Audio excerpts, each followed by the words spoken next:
An island named Diofield. Long known as the home of the gods, the island has basked in nothing but peace for centuries.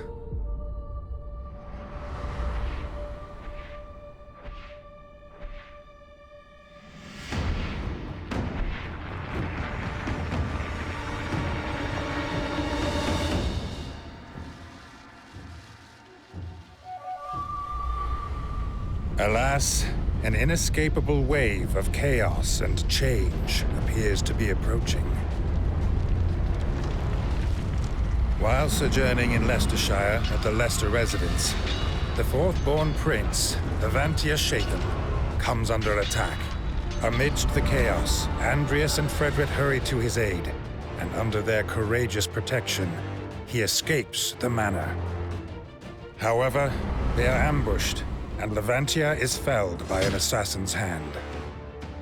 With his last breath, he entrusts the future to his friends. Levantia's now limp hand bears the mark of the blessed, proof of his rightful claim to kingship.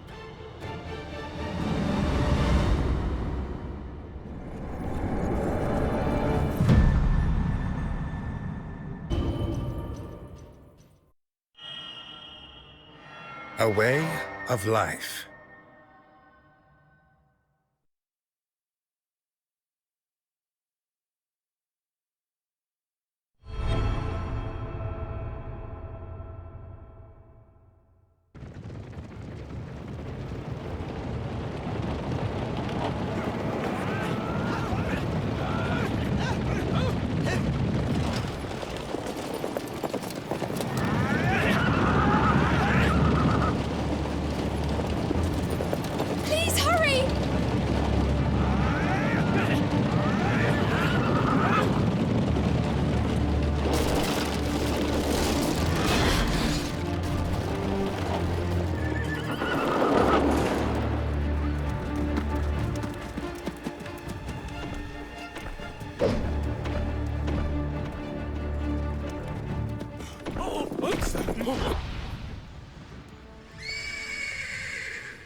We need to be sure that...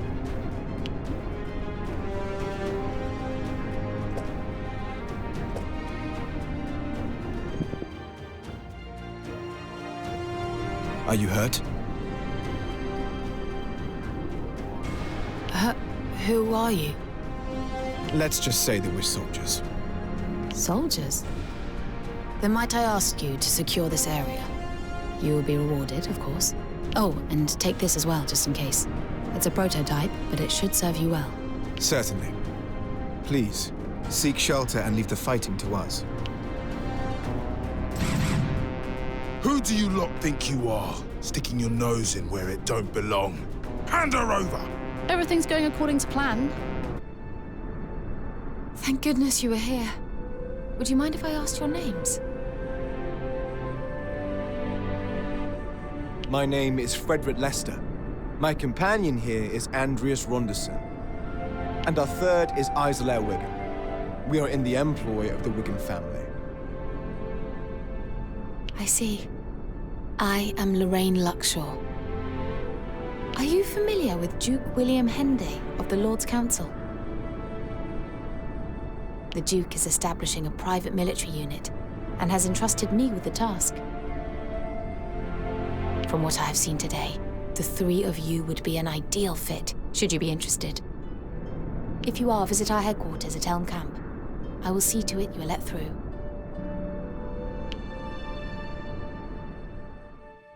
A Lord Councillor's private mercenary unit, eh? It seems the plan's coming together, Andreas. Aye.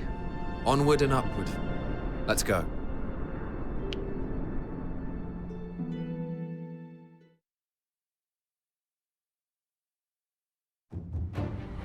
Andreas and his fellow Central Field mercenaries come to the rescue of a government official, Lorraine Luckshaw, and are invited to join Duke Hende's private militia as a result of the prowess they display. This unit is headed by Commander Yolzum Jordan, a former knight from a mid-ranking noble family. And the mercenary trio's first task is to go and meet their new commander at the unit's base.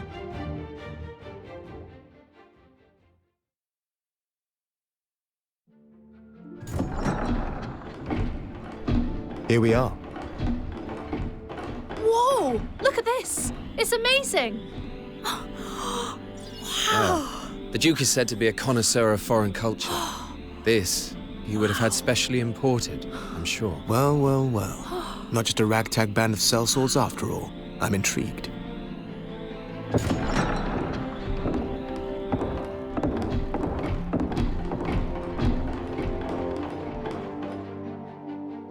Greetings, everyone. I'm the General Administrator for the unit, Lorraine Luckshaw. And this is our commander. Yulzim Jordan. I'm in charge of this unit. I assume you're the new recruits. Yes. I am Frederick Lester. Andreas Ronderson. Isola Wigan, at your command. Wigan? Well, he was a brilliant fighter. Never struck me as the fatherly type. I'm sure you will endeavor not to sully our unit's name. I will. Now, like other mercenaries, we take requests from the citizenry. But with one important caveat. Since this unit is financed by Duke Hende, his orders always take precedence. No exceptions. Don't disappoint him.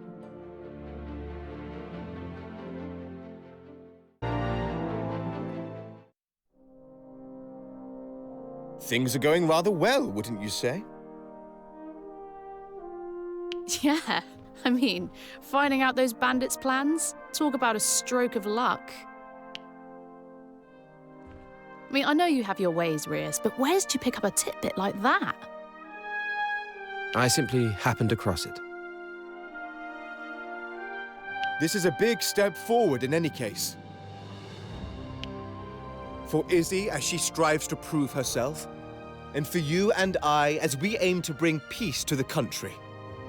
May our dreams spur us on to victory. And may we three fight as one. Hear, hear.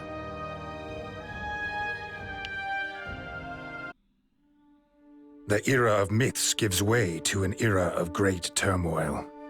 War looms dark over the Rotail mainland, and amid the unrest, the common bandit Trovelt Shovia sees his opportunity and establishes an empire. Commanding a disciplined army and versed in modern magic, the Empire is a power to be reckoned with. It promptly establishes control over the western part of the continent. Rotail's other nations respond by forming an alliance to combat the threat of the Empire. Despite their combined strength, they were largely powerless to resist the Empire's advance. The continent was ravaged by the devastating war between the Empire and the Alliance. However, one nation remained unaffected by the chaos.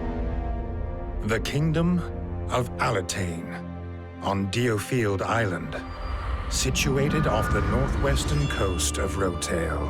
On the mainland, the war reached a stalemate when the powerful Vermin Republic joined forces with the Alliance. The two sides were now evenly matched.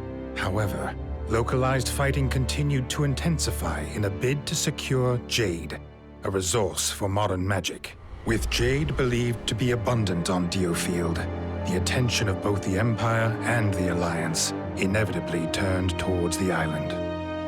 The Kingdom of Alatane, ward of the Augurs, looked destined to have its soil stained with the blood of battle.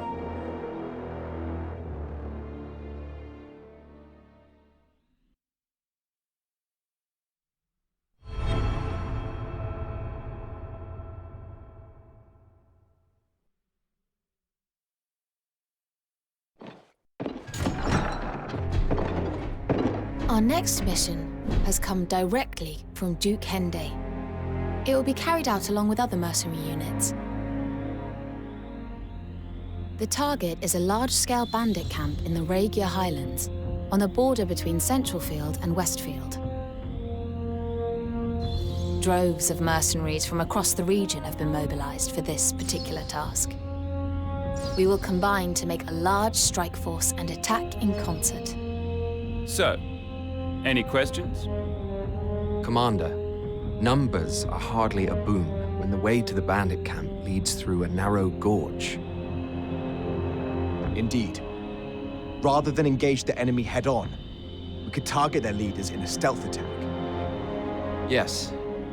If we take a small unit and set off tonight, we will have a good chance of catching them off guard.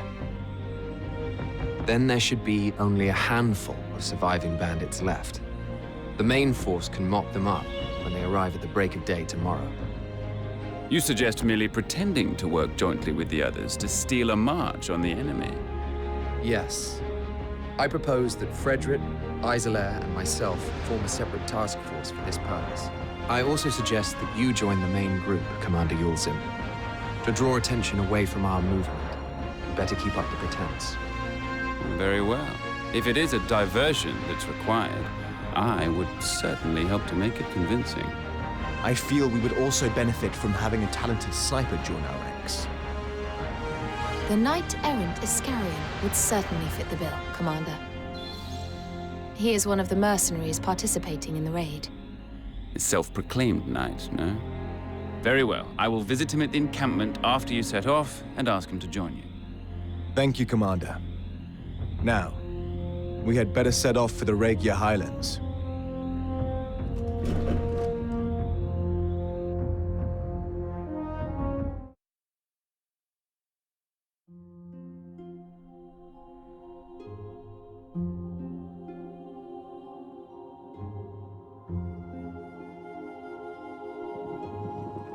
I don't really understand why the bandits have started attacking the cliff folk, to be honest. Perhaps they're after some rare treasures. Or maybe there's been a territorial dispute between those that dwell in the Highlands. I suppose we'll have to ask them about that, won't we? Though, I imagine they'll be tight-lipped. Huh? All right. Then we'd best get ourselves to the base of the mountain. More troops should be joining the main force before long. Yes. The plan is for them to set off for the bandit camp at first light. Good. Then we should make haste. Who's there? Well, well, what do we have here? You don't look like bandits. Mercenaries, perhaps? And I might ask, who are you? I am Iscarian Colchester. He's here already? Wow! Amazing! Commander Jordan works ever so quickly. No, he doesn't work this quickly. A legion of mercenaries all attacking at once would lead to utter carnage, and would result in casualties among the people we're trying to help.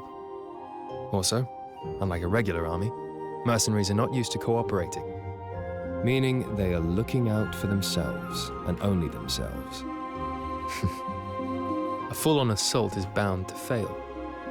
Therefore, I decided it more efficient to eliminate their leaders ahead of time. You are going to do that alone? I prefer my own company when picking out unsuspecting targets. Would you not think it'd be better if we worked together? I suppose it might. You do seem different to the money-grubbing mercenaries I've met before. You've piqued my interest. Let us join forces, if only for the moment. I'll take that as a compliment. Now, we'd better be on our way.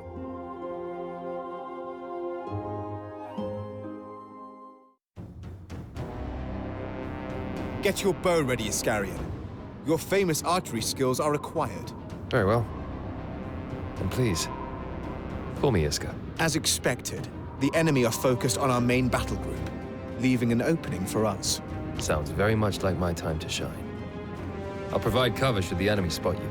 Sounds good. Let's go.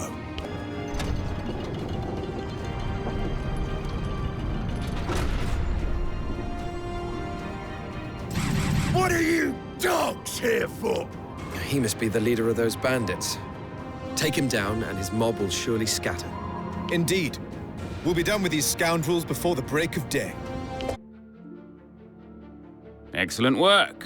The bandits soon fell apart without their leaders. Yes. Thank you, Commander. By the way, I take it that you heard that someone, in fact, incited the bandits to attack the cliff folk. Yes. And there are knights looking into the matter. As it happens, Commander, a knight's requested your audience. Fine, I will see them now. You are free to go. Enjoy some well-deserved rest.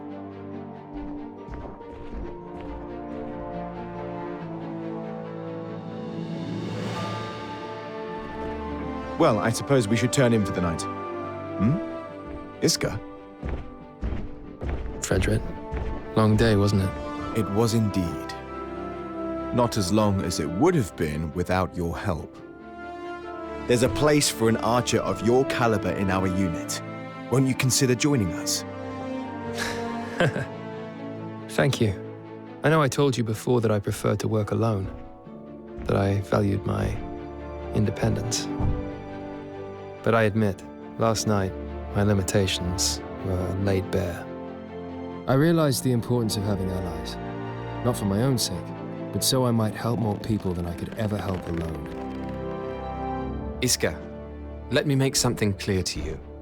We are not the highest authority in this unit. That would be the commander. Oh, I know you answer to Yulzim Jordan. Doing a good job of it too, it seems. Yes, well, we do our best. So, Iska, what say you? Will you join us? I will. Yes. Then welcome to the unit. Thank you. It's an honor.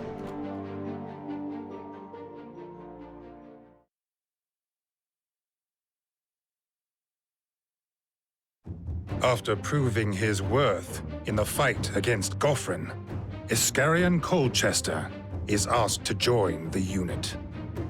He had previously fought as a self-styled knight-errant, having cut ties with his noble family. Traditionally, the Knights of Alatain rule their own domains and collect taxes from their subjects, from which they pay a portion to the royal government. It is a system widely abused by the aristocracy, who have grown fat off the proceeds. Many of these nobles took up residence in Southfield, the southern region of Diofield. This area is also home to the only trading port on the island. A hub of culture and entertainment, prosperous on the surface, but below lies a dark underbelly where shady dealings are an everyday occurrence. It is a chaotic place, a melting pot of virtue and vice. This mission comes at the behest of House Redditch, one of Alatain's oldest families. This prestigious family has had a strong association with Southfield for a long time, and currently finds itself in crisis. It seems the Daglance Traders Union, their former affiliates, has raised the flag of rebellion, and they're now embroiled in a bitter conflict. How dare those traitors bite the hand that feeds them? Assisting nobles, are we? Not my cup of tea, but I suppose this kind of thing can't be allowed. House Redditch has long maintained an intimate relationship with the royal government. They prop up the commerce of the entire region. Duke Hende is helping House Redditch in order to have them in his debt. Isn't that so? That's the way of it, yes. Now, you must make for the Redditch estate without delay. Lady Walter Quinn Redditch, who brought this request to our unit, is due to take you there herself. Lady Walter Quinn, if you would be so kind.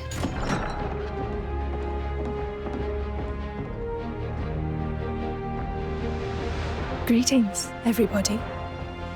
My name is Walter Quinn Redditch. Forgive my intrusion. I had to flee Southfield at a moment's notice. I should be glad to escort you to the Redditch estate myself. I will do what I can to assist you in any way. You have our thanks, but your assistance won't be needed. Those traders and any of that Southfield rabble are ruffians. This will be a good opportunity to bring them to heel. Very well. All is clear. Then if you could prepare to depart at once, please.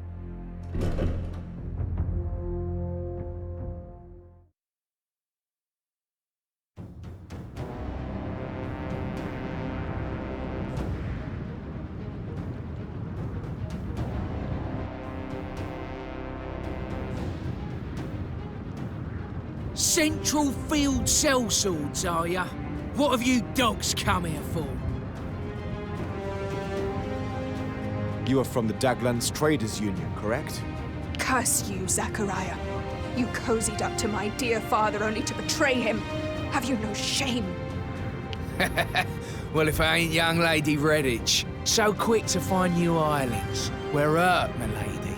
It is not too late to come to an agreement. You should stand down if you value your lives. Stand down, you must be taking the mick. Come on, lads, let's get to work.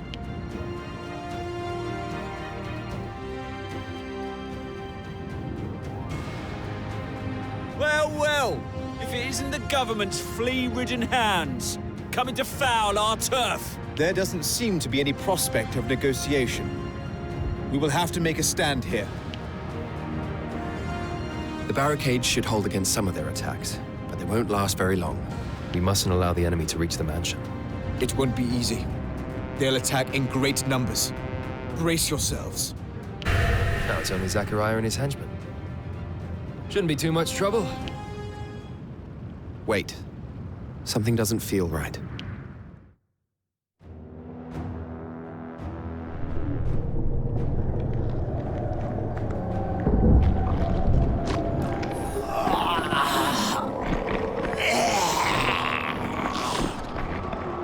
What the?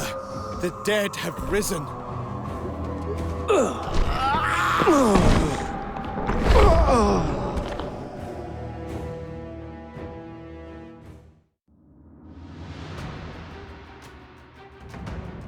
The fallen dead have risen once more. Why are they attacking their Daglan's comrades?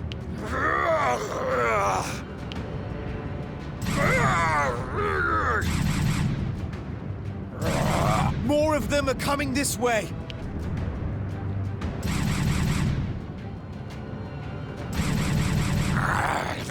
We're gravely outnumbered. I fear we'll be... Do not lose spirit. There are no more corpses after these. We must hold out. Zachariah is nowhere to be seen.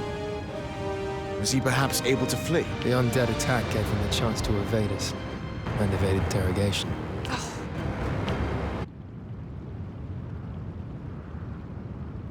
There doesn't seem to be any signs of life. Do you know where your family are, Lady Walter Quinn? They sent me away when the danger became apparent. I don't know what has become of them. We'll check the house, but I don't think we'll find anyone alive in there.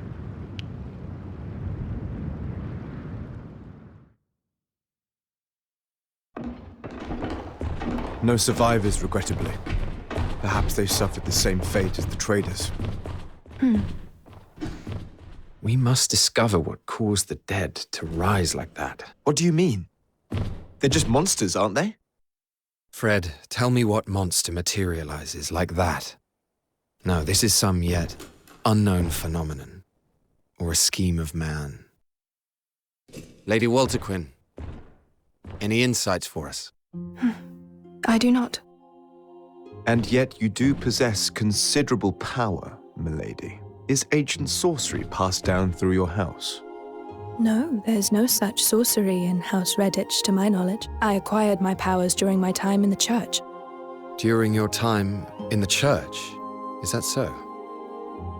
Walter Quinn, if you've nowhere else to go, would you perhaps join our unit? Rias, what on earth are you proposing? She's nobility through and through. I gratefully accept your offer, my dear Andreas Ronderson. Rias. Wow, I wasn't expecting this.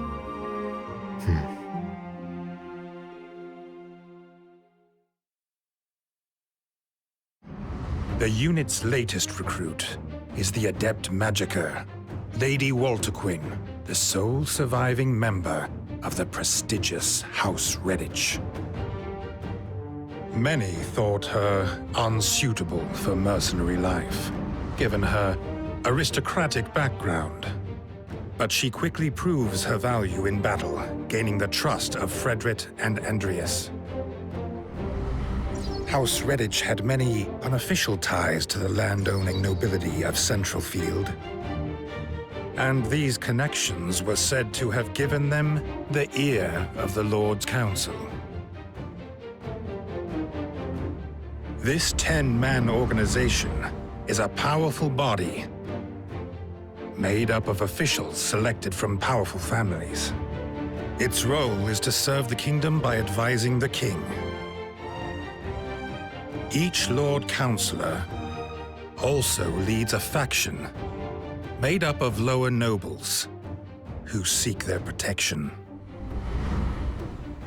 The unit returned from Southfield to find a request waiting for them from Biltar village. Have you a moment, Walter Quinn? Of course. What is it, Andreas? It's about the next mission. It seems there have been some complications. Complications? The kinds that nobles tend to have. I see. Complications of prestige, then? Or wealth? Or perhaps both? You seem to have the idea. Now, I wouldn't want to exploit your social standing, but... I see. I have many contacts on the Lord's Council. I will try and pull a few strings. Thank you, Walter Quinn.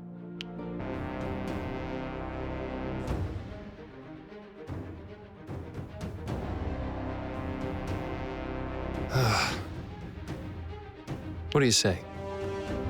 Yes. What? No. However... Well, for now. Taste my heel!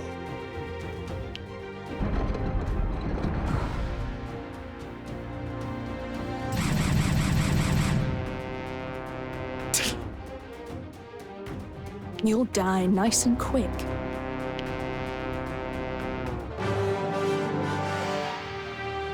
There we go! That's true.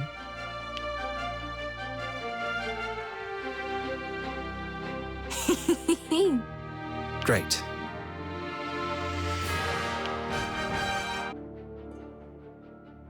This should do it.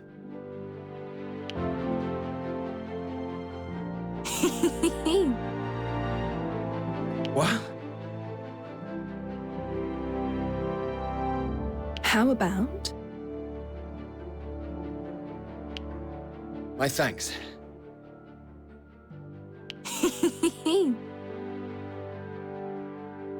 Aye.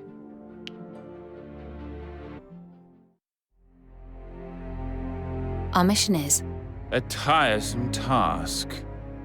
But Commander, remember it is vital that we accept requests from the public if we are to keep up appearances. Our status as mercenaries makes us better suited than any knightly order to accommodate Duke Hende's needs. Oh, very well. Now, on to the details of this mission. The request hails from the village of Biltar in North Centralfield. They report that a number of their young women have been kidnapped. It seems they have been forced into Count Horace's brothel, and it is our task to get them out. If the Count were revealed to be a kidnapper, it would be a real blow to Lord Kimball's faction. Not to mention that stifling a rival councillor's revenue would be a great boon to Duke Hende, I'm sure. Yes, I'm sure. But we cannot just march into a noble's territory on the word of some villager. The Count would simply feign complete ignorance, and then we would be the ones left with egg on our faces. I have a plan. Walter Quinn, if you would. I was able to secure a private audience with Lord Kimball, posing as a well-intentioned informant. What? After the initial pleasantries, we were soon discussing serious matters. I mentioned Count Horace's sordid occupation, and may have suggested that Duke Hende was sniffing around. This panicked our dear Lord Kimball to no end. He ordered that Count Horace be killed without delay. He'd assassinate a nobleman from his own faction. The noble Lord Kimball is no doubt attempting to tie up any loose ends before Duke Hende gets further involved. Here is Count Horace's assassination order, signed by Lord Kimball himself. It is our reason for visiting Biltar. With this, no one would dare question us. What? Commander Jordan?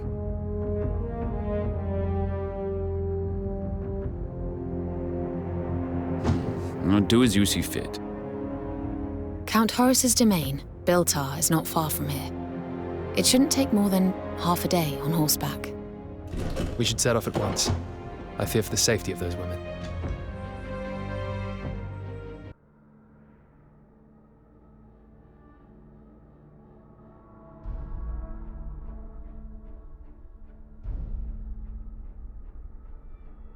Snap out of your stupe already. There's a band of mercenaries coming for your head as we speak. How could this happen to me? Lord Kimball, why? You were found out by an enemy faction. Are you so surprised that he cut you loose? Well, that's enough, Haddy. I will take the fight to them, and you'll join me. I'd rather not get involved, to be honest. But I suppose you can have a few of my men.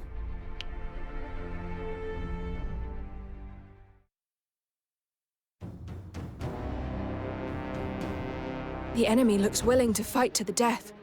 What's our plan for breaking through? It doesn't look like they had much time to prepare for us. Oh my, I didn't think you were one for fireworks. Oh, it's simply the most logical choice, given the circumstances. I couldn't agree more. Now, shall we?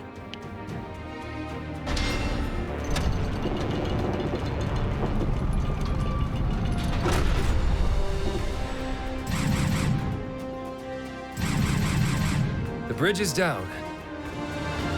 And the enemy is ready to give us a warm welcome. What do you make of this, Andreas? The narrow point of access limits how many we'll need to face at once. It's to our advantage. How reassuring. That's my reckoning too.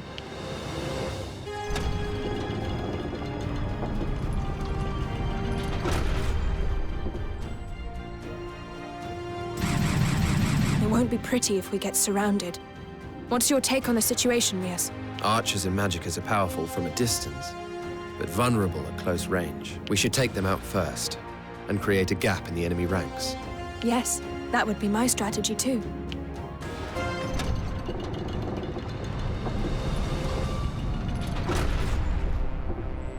Horace must be running out of minions to hide behind. What was that?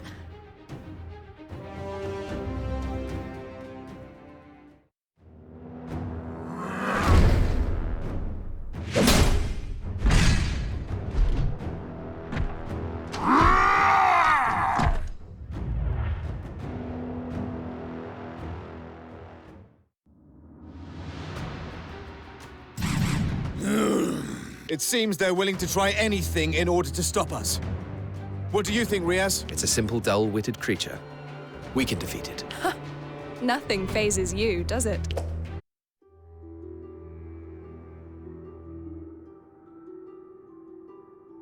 Things will end badly for us all if the sellswords have their way. So they'd best be taken out sooner rather than later.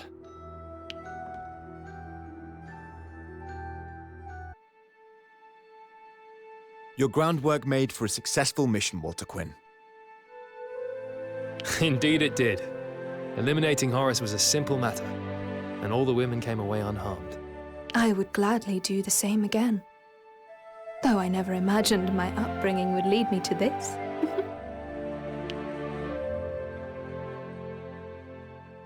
Never have I met a woman quite as mysterious as that one.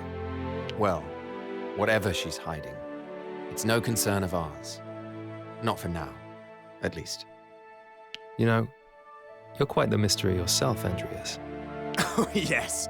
Andreas is always holding something back, my dear Iscarian. That's certainly something I've come to realize.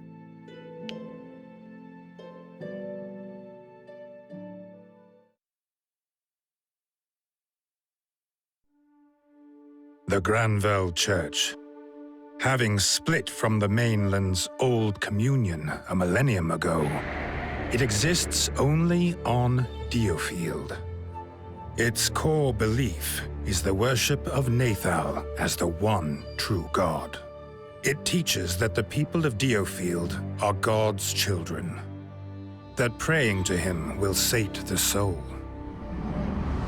Its archbishop, Joshua, is an aristocrat with a seat on the Lord's Council, a position which grants him great influence, as well as extensive lands in Northfield. His faction is supported by House Redditch and House Jordan, Commander Yalzum's family.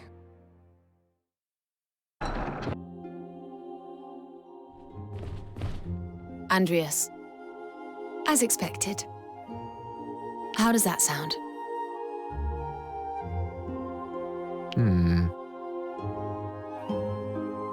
Indeed.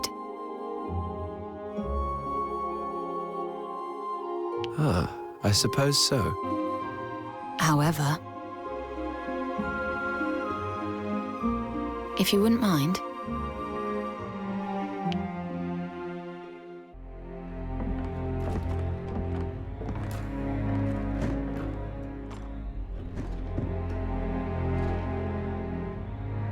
as you're aware, it is the time of year when the Granville Church holds its first pilgrimage and performs ecclesiastical rites.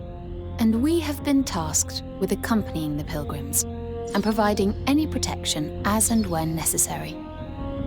The destination of the pilgrimage is north of Centralfield, in Northfield's Thornbury region. And the route the church takes happens to pass through lands beset with bandits and monsters. Archbishop Joshua will be making the pilgrimage as well. It is vital that you keep a close eye on his well-being. A local girl named Rickenback will act as your guide to Thornbury. Find her as soon as you arrive. One little detail plays on my mind. Why does the church need to hire mercenaries? Doesn't it have its own Templar Knights? There are concerns within the church that the knights alone will not provide enough protection. I suspect there is more to this. Yeah, without a doubt. A man of the Archbishop's status would certainly not be lacking in protection. He may simply be testing Duke Hende's claims as to our unit's impartiality. His motives are irrelevant to us, however. We must but do our duty, and do it well. Understood. We shall depart at once.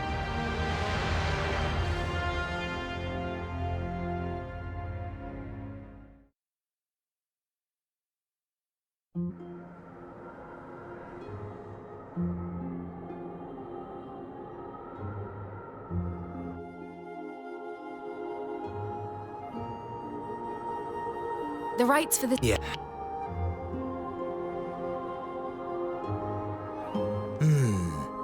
It's... Come, Catherine. Yeah.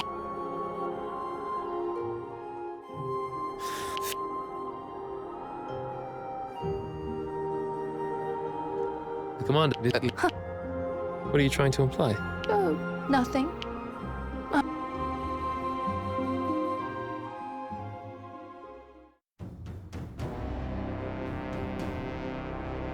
Are you the... Good. Yes, that's what I'm here for. There are shortcuts, but with the recent heavy snow, we expect to run into bandits. So once you've made it past them, though, there won't be any... Thank you. That clears things up.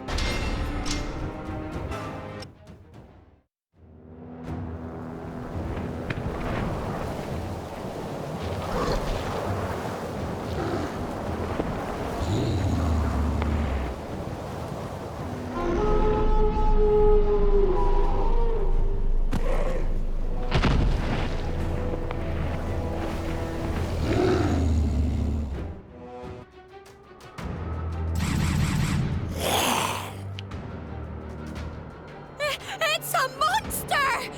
We have to get out of here! No need. We will slay the beast. Slay it? But surely that's impossible!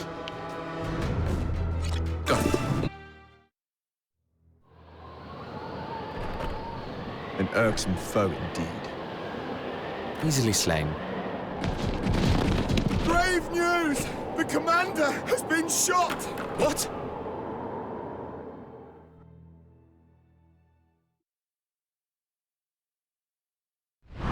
Commander Yolzum Jordan is killed in action during the mission in Northfield. It seemed likely that he had been shot by some bandit, or hit by a hunter's stray arrow. But speculation soon began to spread among the mercenaries. Had the commander incurred the church's wrath by helping a faction other than the archbishops? Frederick, Walter Quinn, Iscarion, and Andreas proposed that they take joint command of the unit. They were prepared to argue their case. But to their surprise, Duke Hende agrees at once to their suggestion without demur. The Blue Fox. A hunter as intelligent as they are cunning. It is this merciless cunning that spares not even their own kin. Under the name of this enchanted beast, the four allies form their group, each possessing an equal share of power in leadership of the unit.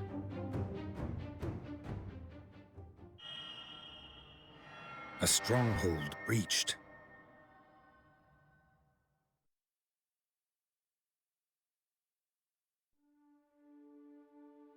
Off the eastern coast of Diofield Island, a fleet of warships is sighted. They hail from the Trovelt-Shovian Empire, the all-conquering mainland military power. The Empire is yet to send an envoy to Alatane, and rumors abound that an invasion is imminent. The royal government asks the Lord's Council to summon a response to the gathering threat. And soon, a number of knights and mercenary units begin to gather in Eastfield.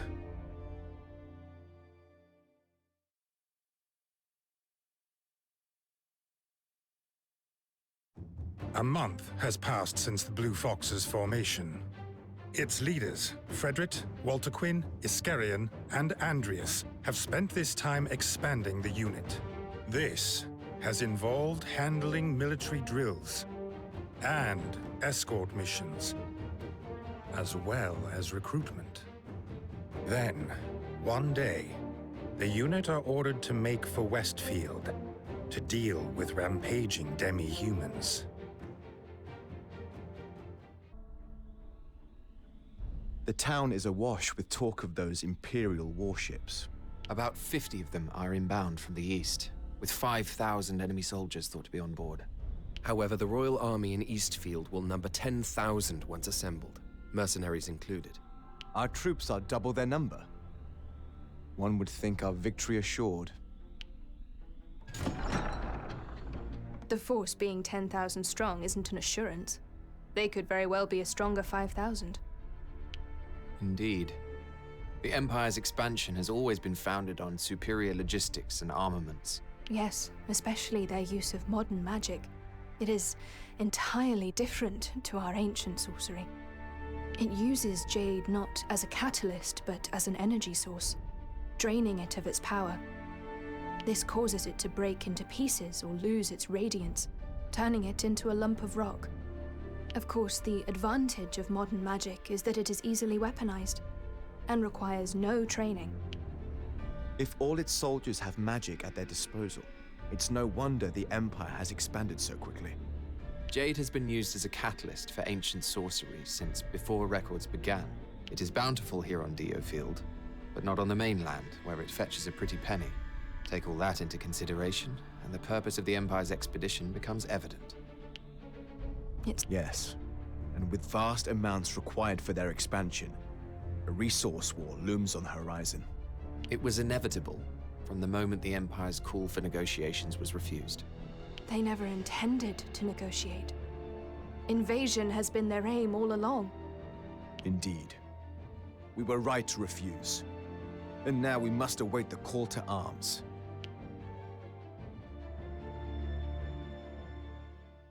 Lost for words, Rickles?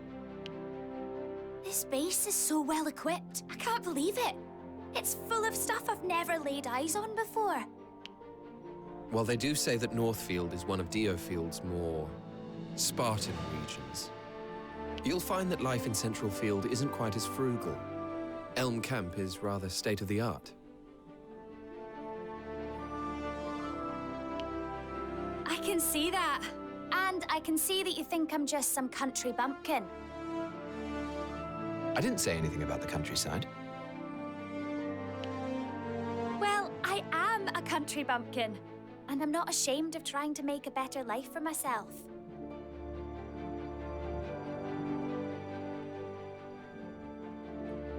You and I both know I'm a great addition to this unit. Mock my roots again, though, and I'm off.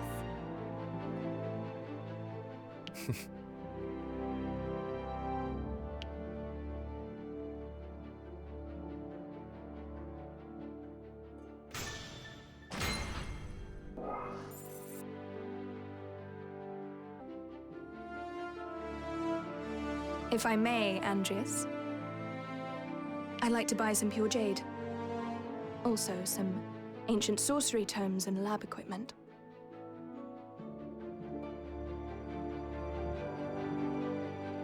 You may buy whatever you wish, as long as you can afford it. But these items will benefit the unit. Surely the Blue Foxes have budget to spare. Perhaps. But you'll need to bring it up at a war meeting and fill in a form for Lorraine. Ugh. Well, then I think I'll spare myself the trouble and buy it all myself. Rules are rules. Being the daughter of a duke doesn't mean you can cut corners. I am an exception to many rules. Some would disagree, but I soon change their minds. Is that supposed to be a threat? You would dare threaten me? Does it come across that way? I imagine you stand up quite well to threats. No, it is no threat. But I will continue to do as I please, and you will not stand in my way. I wonder how long we can keep the peace,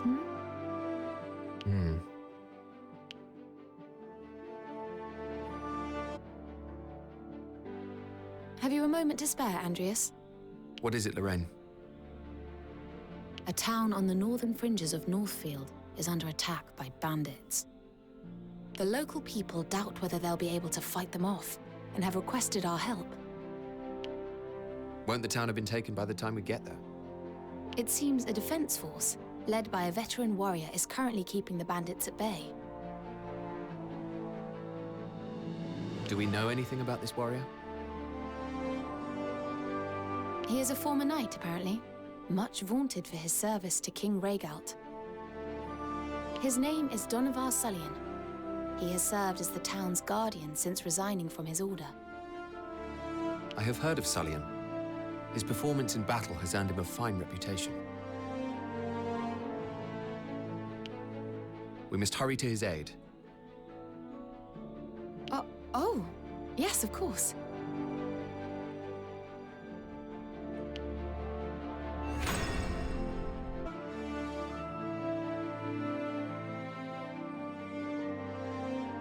Damn it all. What a bother.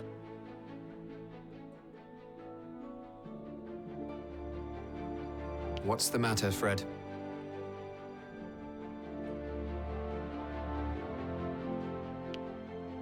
I was having a quiet stroll through town when suddenly I was beset by a large mob. They were all cheering me on or wanting to shake my hand. I didn't know what was happening. It seems that word of the Blue Fox's feats is beginning to spread.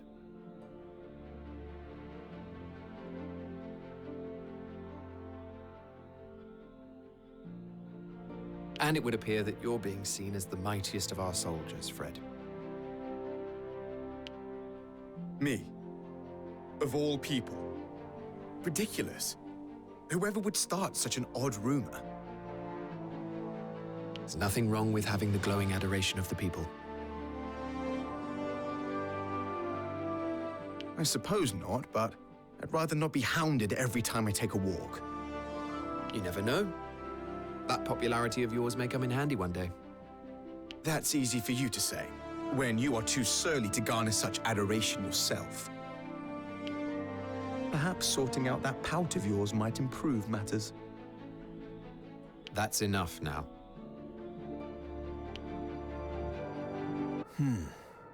Who are you? We are the Blue Foxes. Perhaps you've heard of us. That new mercenary group, based in Central Field? That's right. I see. Then the rumors about your capabilities are true. Thank you. You saved my life. Sir Donovar, once things are in order here, would you come and visit our base at Elm Camp? But of course, I owe you my life after all. I shall come as soon as possible. Sir Donovar, would you consider coming out of retirement in order to fight alongside us? Having seen you in action against the bandits, I feel that you still belong on the front lines. I am not retired. I have a duty to protect that town. I cannot abandon it. Your duty can be fulfilled as a Blue Fox.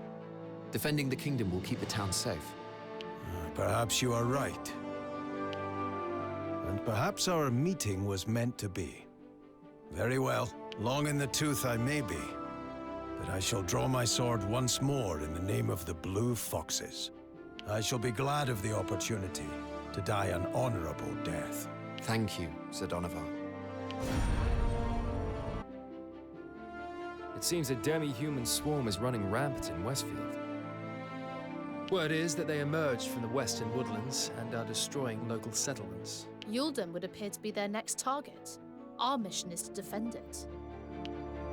Demi-humans are a menace.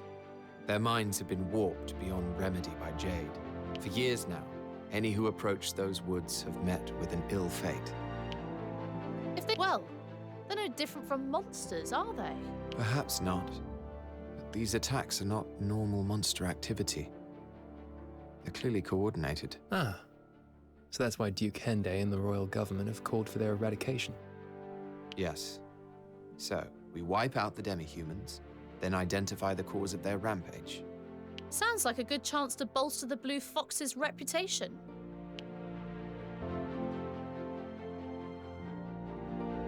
I've no objections. It's important to have the right people in the right places, I'd say. The question is, who's going to tell our comrades they're being transferred? I was thinking you could do it. You realize that people may not take this particularly well, don't you? All the more reason for you to do it. Everyone trusts you. They'll do what you say. I'm sure there's no ill will on your part, but I can't help but feel a little exploited. You do seem perfectly happy to have me do your dirty work. As you say, there's no ill will involved. I appreciate your help.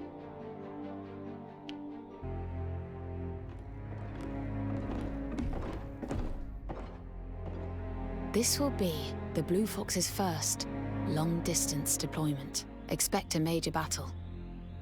You are to eliminate a demi-human swarm that has laid waste to several Westfield villages. Their path so far suggests that they are set to attack the town of Yulden next. Yulden is located on the Jacquerie Highway that runs westward from Central Field. It's the most prosperous town in all of Westfield, and an essential stopover for pilgrims and traders alike. Your task is to prevent the swarm from reaching Yulden and ensure that no harm befalls the town.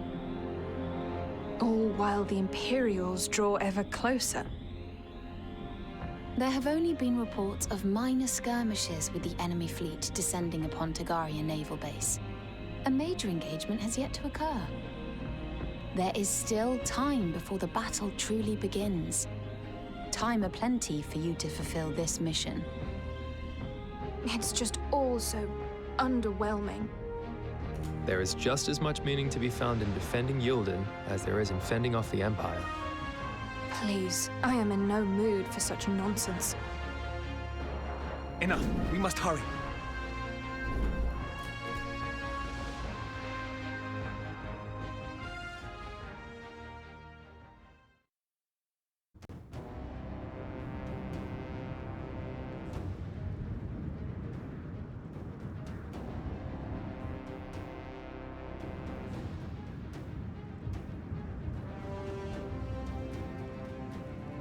The swarm is larger than I expected.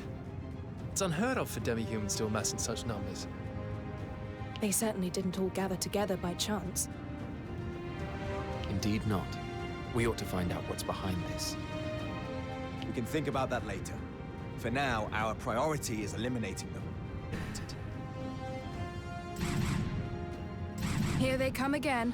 This is our first assignment as the Blue Foxes. Let's make sure we don't lose focus. Staying focused is my specialty. Come on, let's make this quick.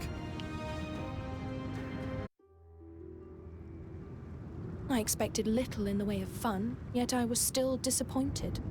I am only glad that Yulden suffered minimal damage and can enjoy peaceful days ahead.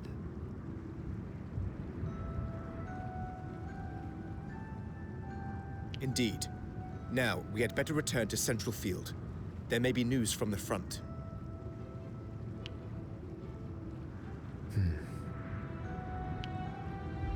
Trouble? I remain puzzled by the actions of the demi-humans in Westfield. What has driven them to slaughter like this?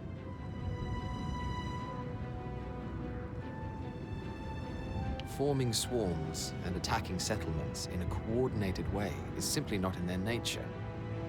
And having fought a fair few of them now, I would also say it is beyond their intelligence. Interesting. Do you mean to suggest that someone is manipulating them? It's possible. We'll have to investigate further. Oh, it's them again. Well, at least we got those demi-humans under our control. Just a shame they weren't very useful. Not to worry, though. There's profit to be made from this yet.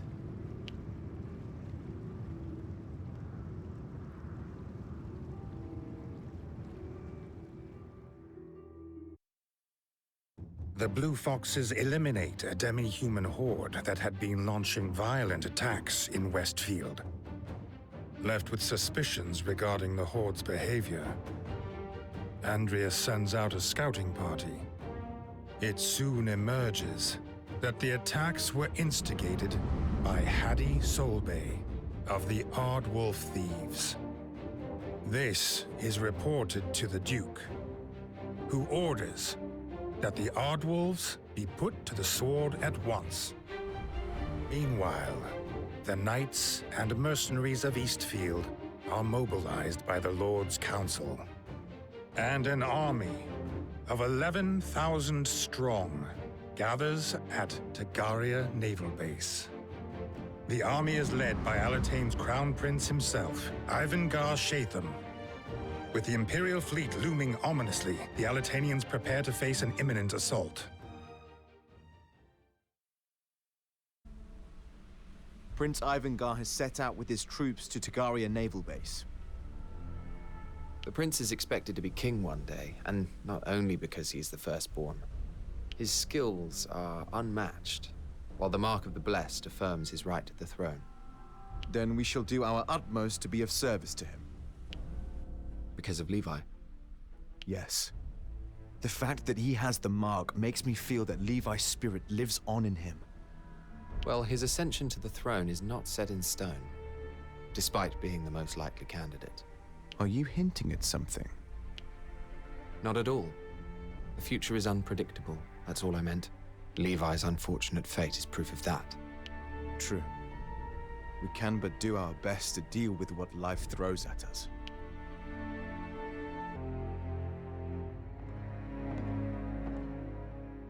Our next mission involves the elimination of the Ardwolves. They're a band of ruthless criminals who'll commit any atrocity if it earns them coin. Our investigation into the demi-human attacks also revealed the Ardwolves to be linked to the Empire. The Empire? So that's the bigger picture. Stirring up domestic trouble to weaken us from within. Correct.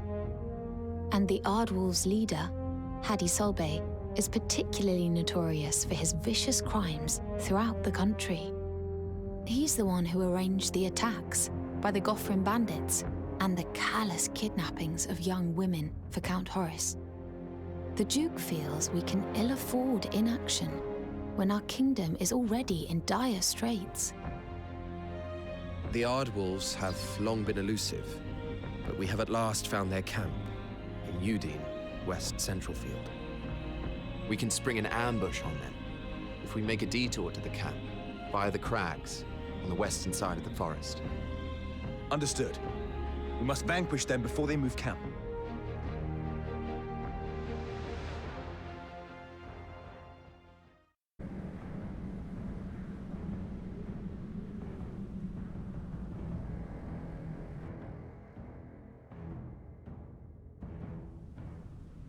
Well, Hadi, I had a good run, but I think the time has come to head for pastures new.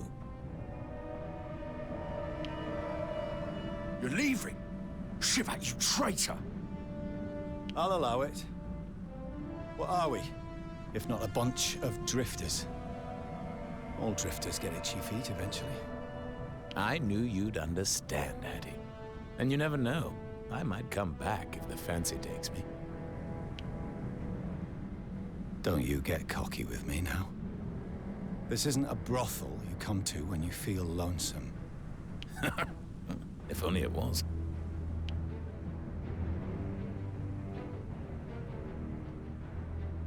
Take the stuff and get lost then. We'll prepare a surprise for the uninvited guests.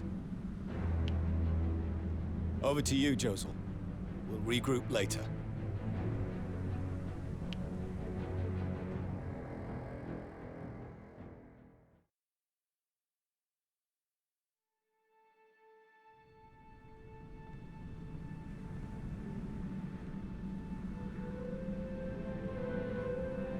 The ground looks like it's glowing.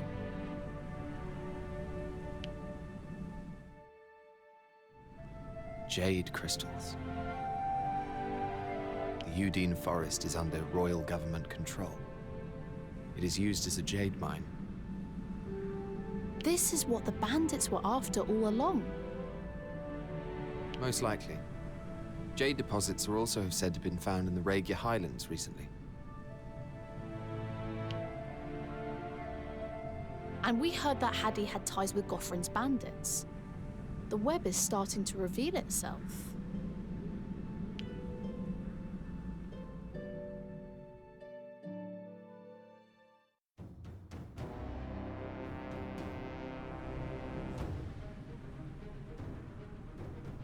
The Ardwolves seem to be well prepared, don't they?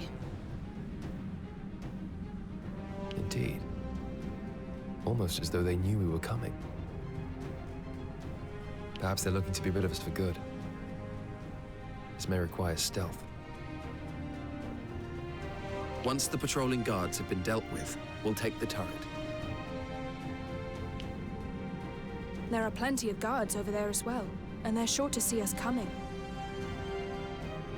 So, either we create a diversion to make an opening, or attack head-on, all at once. It's up to you, Rias. Just make sure you keep an eye out for things we can use. All right, the gate is open. Now we can move ahead. Aye. But look. Whoa, that is a lot of guards, and they... Looks like they know who they're dealing with. We'll need to observe their patrol routes and time our attacks carefully. Gate's been opened. It must be them. That seems to be the last gate. We then deal with their boss, and that should be that. Let's not be complacent. He's the Ardwolves' leader. We don't know what ploys he has prepared. The unknowns are what make things fun. Here's hoping he puts up a fight before perishing. The enemy unit has been eliminated. More. I must. Where is Hadi Solbay? He's not here. He must have slipped away while his underlings were keeping us busy. Blast! We fight through all the Ardwolves and still fail to get the one man we're after. Our mission is not accomplished so long as he remains alive. But we should return home for now.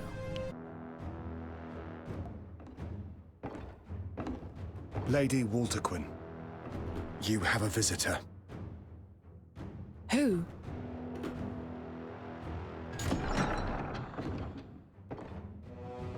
It is I, Shivat Moltzin. I do say you are looking radiant as ever, my lady.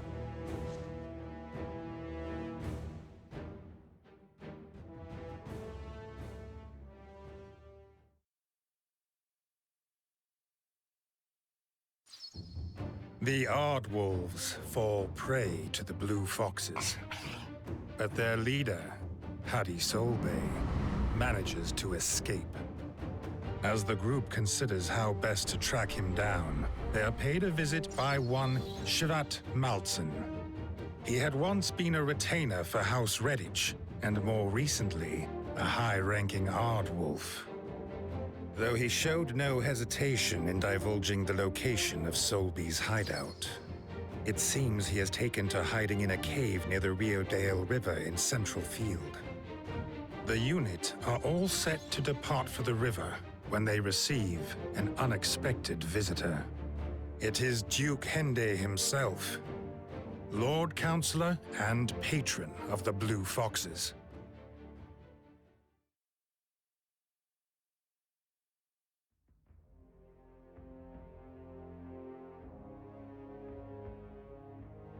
This is everyone, I believe. Splendid. Please be at ease. My presence should not be cause for alarm. Firstly, I must commend your efficient elimination of the Ardwolf thieves. Alas, the leader of these bandits, Hadi Solbay, remains at large. Have you been able to locate him? Fret not, Duke Hende. We have received information that he is in hiding in a location near the Riodale River. That news is very good to hear. I doubt I need to stress how vital it is that you apprehend or kill this traitor. My sources also report that he possesses jade of exceptionally high quality. You will retrieve it from him, and you will utter not a word of this matter to anyone. And thus, the true goal lies in the jade, then. As you say, I will not deny it. You will recognize it as soon as you see it. Its superior brilliance is unmistakable. Is that so? And just what exactly does your grace intend to do with this jade, pray tell? All you need to know at this moment in time, Walterquin, is that the fate of our nation depends on this mission.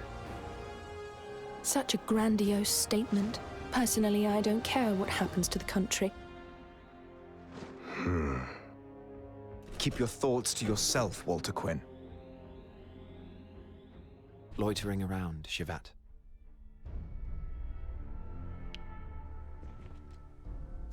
Forgive me. I'm still getting used to my new environment. You do understand that we're not on your side, don't you? Once an Ardwolf. But you wanted me on your side when you asked me to join the unit.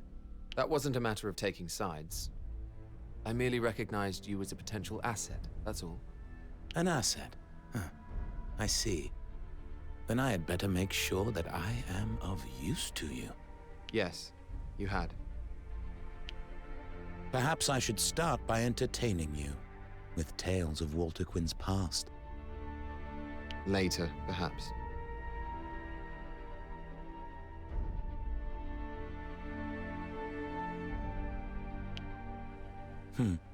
As you wish.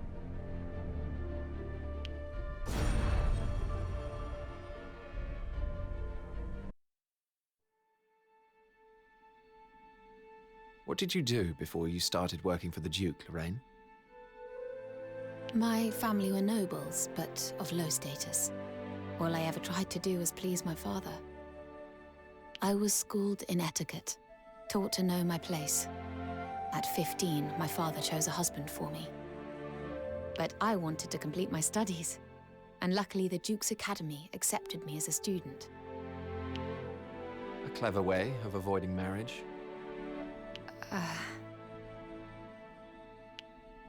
What happened next?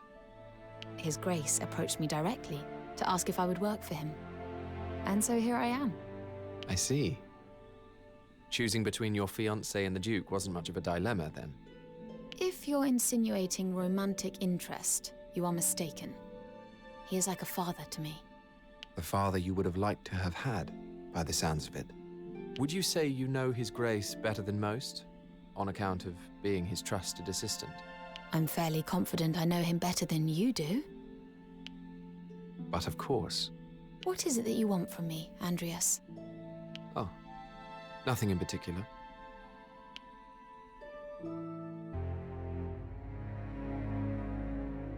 Hadi Solbay, the leader of the Ardwolves, and its remnants, are laying low in the caves by the Riodale River.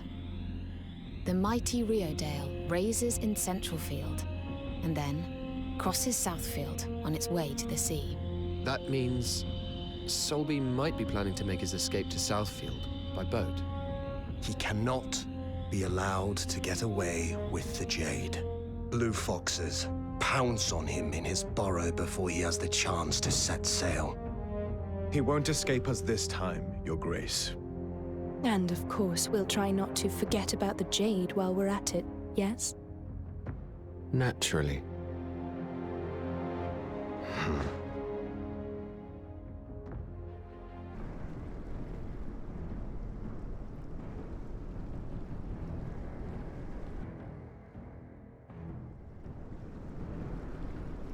It seems the Blue Foxes have been sniffing around, Addy. And they got the better of Josel too. It's like it's time for this old wolf to finish off the nosy foxes before they get in our way.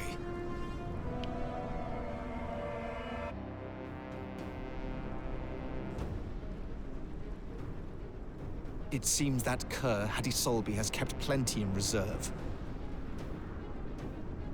A frontal assault. You can't take it. Hadi Solby is done for. And we have the Jade. Mission. His jade smuggling operation certainly seemed lucrative. I wonder who was buying. Some noble with deep pockets. Or perhaps not. It really is exceptionally beautiful jade. Do we have to hand it over? We follow our orders, Quinn. I believe the royal envoys are already here to collect it, in fact.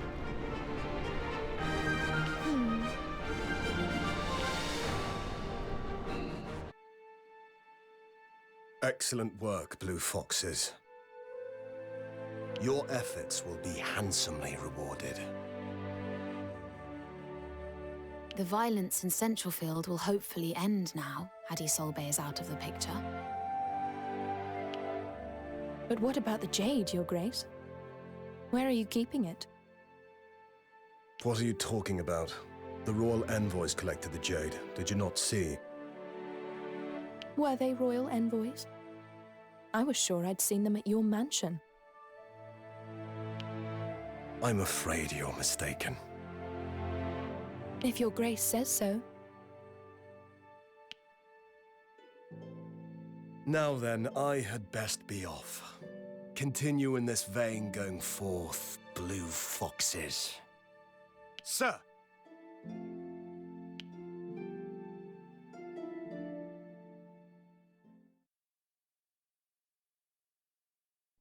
The fuse of war is lit, and clashes break out on the eastern coast between royal and imperial forces. These mark the start of what will become known as the Tagaria campaign.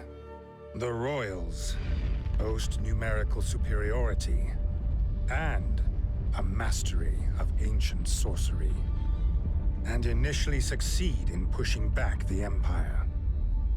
But the Imperials respond by deploying a force of Wyvern riders, led by their general, Zavatian.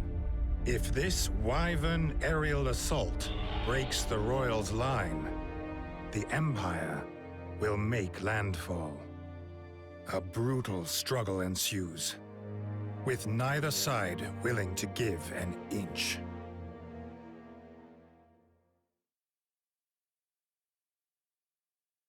Ardwolf's leader, Hadi Solbay, is slain, and his jade is retrieved by the royal government.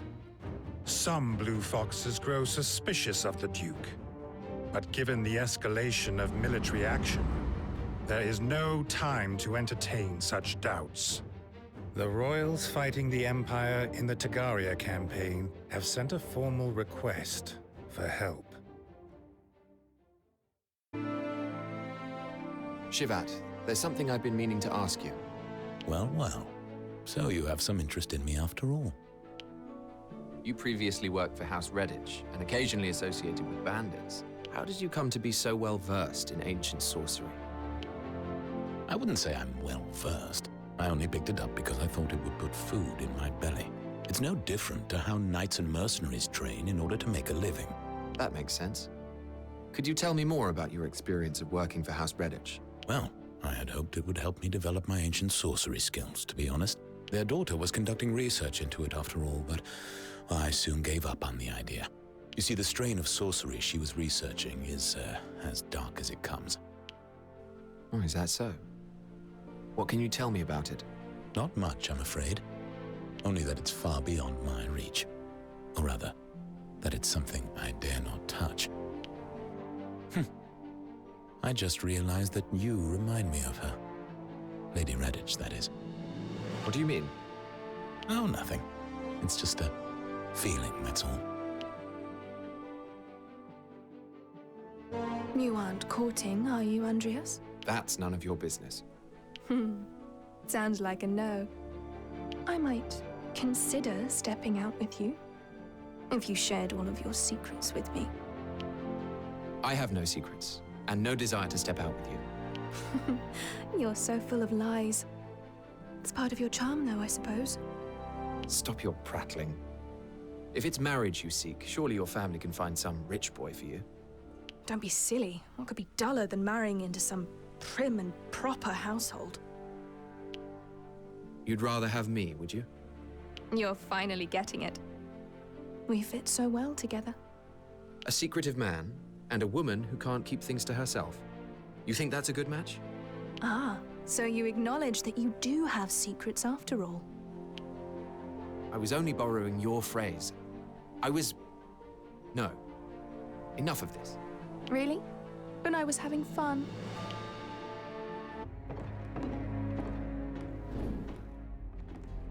We have received word that hostilities have broken out at Tagaria. The Empire attempted to break through our fleet off the Tagarian coast in order to make landfall at the naval base. Fortunately, Prince Ivangar's elite squad was able to hold the line and push the Empire back. Currently, the naval battle is in a deadlock, though it does seem that some Imperial units have made it ashore. We too are to answer the Kingdom's call. Ready up and depart for the base. We've finally been called up. I never imagined we'd be fighting in a full-scale war. Ultimately, your main objective is to assist the army. you are to provide reinforcements for the front line. En route to the base, however, you will also need to defeat units headed in this direction. You will take the Jacquerie Highway from Central Field towards Tagaria. Expect to encounter the Wyvern Riders gathered near Bold Great Bridge at some point. Wyvern Riders? They are knights mounted on winged creatures, wyverns, who nimbly attack from above. I believe that is a job for your bow and arrows, Iska. The Blue Foxes are counting on you. Now more than ever. Not a thought that brings me joy. Well, the way I see it, the war looks bleak. Especially if we're being called out to fight. Look at it this way. This is a rare opportunity to show what we can do. Do you have such a yearning for war?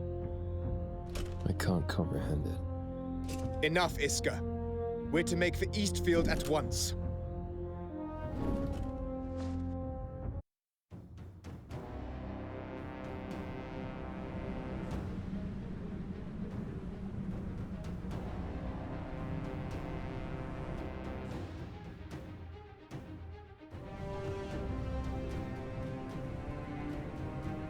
The Imperial's weapons look totally different to our own. They must not be let through, lest our presence be for naught. We shall not buckle. Not a man shall get past. The stench of gunpowder and roar of cannon fire. It really feels like war. Stay focused, Quinn, or you'll end up on the floor. My focus is not in question. My every sense is honed. Now, let us begin. Well, well. What is it, Izzy? Have a look at the saddle. It's broken now, but is this how they control the wyverns? That's jade. Not too dissimilar to the pure stuff we came across recently. The jade we recovered from Haddie, you mean? This is a little duller, but I can see the similarity. It doesn't seem that ordinary jade would activate the saddle. You know, I think this might have been what they used to incite the demi-humans' rampage. You wouldn't need to know any ancient sorcery to use this, right, Rias? No. What is it, Izzy? It's usually impossible to get a demi-human or a monster to obey you. This changes everything. I'd be grateful if you kept this discovery to yourself, Izzy. Oh. All right.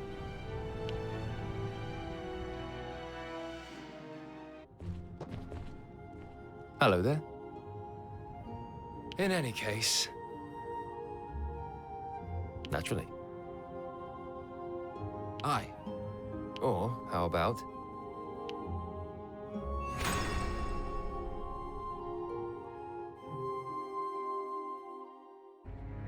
Lorraine, what news from the front?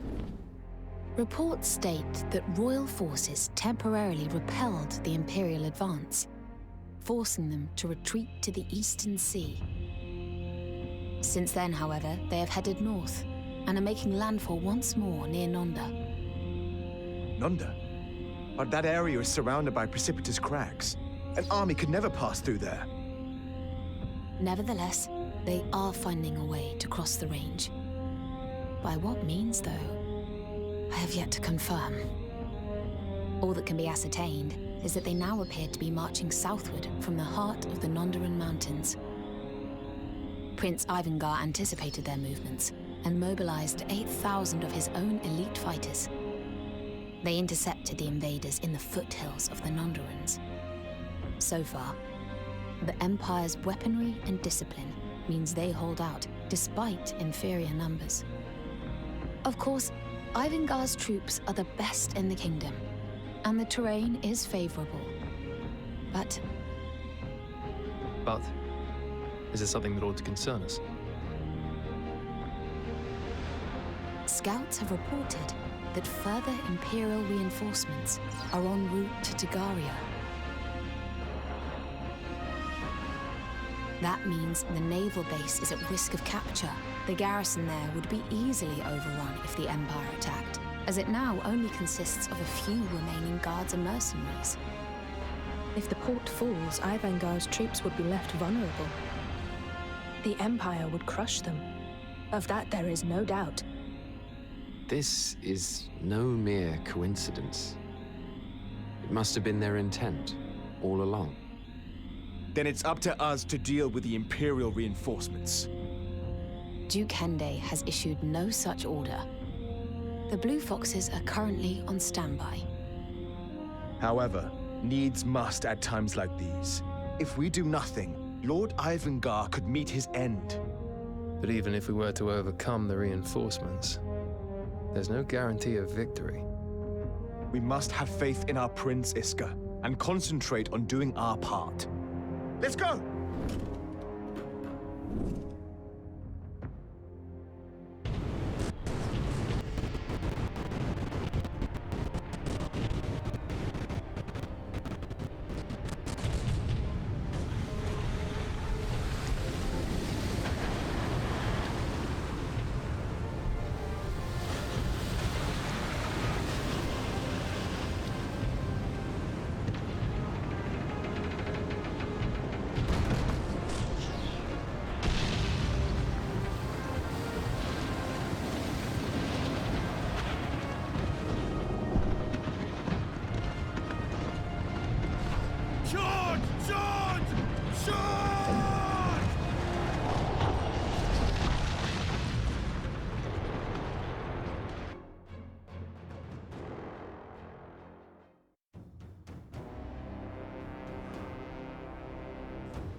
Imperial troops appear to be gathering at the harbor. Their aim is to break our lines, but we will stand firm to the bitter end. We will be at a disadvantage if they force us into defensive maneuvers. We ought to try using nearby structures and terrain to our advantage. Defense alone will not win the day, though. Remember to attack as well. Don't worry. I'll heal you if I see you're at death's door.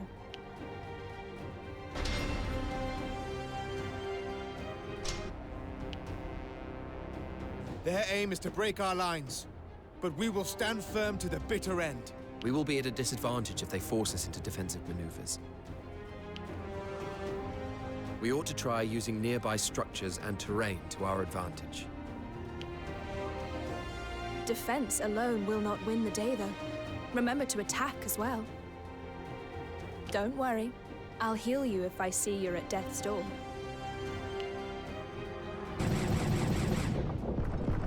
Enemy soldiers are streaming in from a new landing craft. They just don't stop coming. A most amusing spectacle. It's at times like this that I'm glad we have you, Quinn. The defenses have been breached. What are those black things in the sky?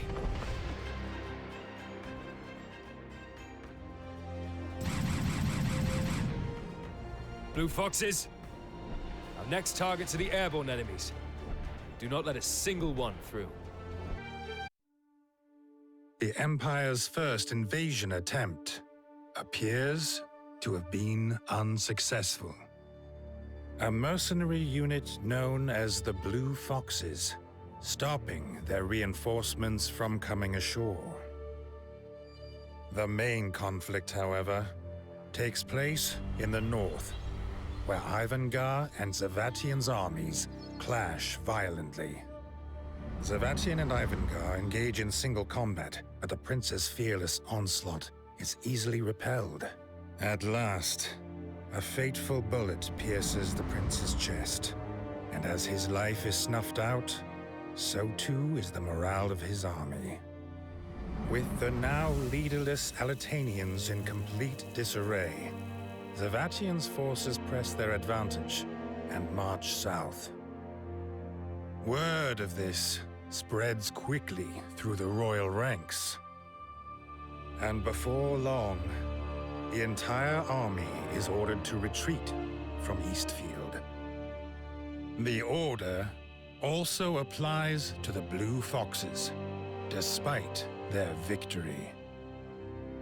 Thus, the Alitanian army was defeated by the Empire. Having secured Tagaria, however, the Imperial forces halt their advance and set up camp. Meanwhile, the citizens of Alatane fall into despair. Their prince is dead, and the shores of their island breached for the first time in centuries. Seeking succor in their time of despair, they come to lean upon the Granvelle Church.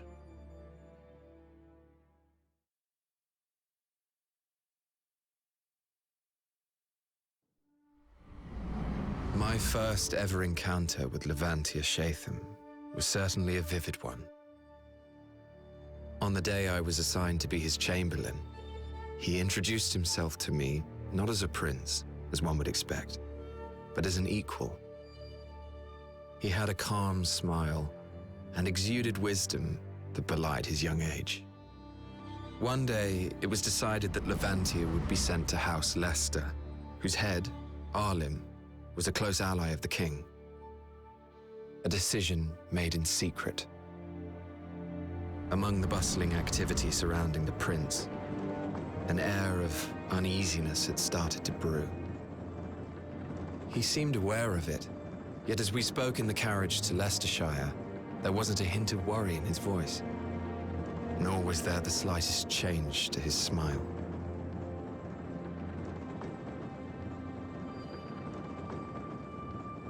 My fears must have been plain to see. He gave me a beaming grin, as if to cheer me up. As we came to a halt, I hurried out to open the carriage door. Levantia alighted with his usual grace, and then, bursting out of the front doors of the manor, came a young boy grinning from ear to ear. He had this lively look to him, brimming with a curiosity for all things. He briskly approached us and exchanged introductions with Levantia.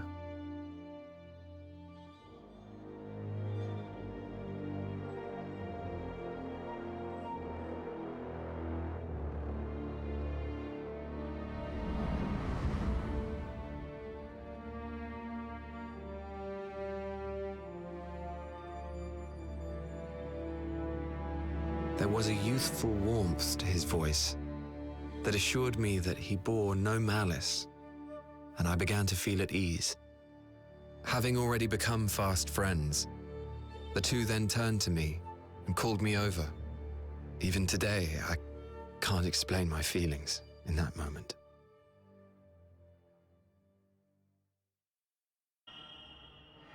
Ashes and glory.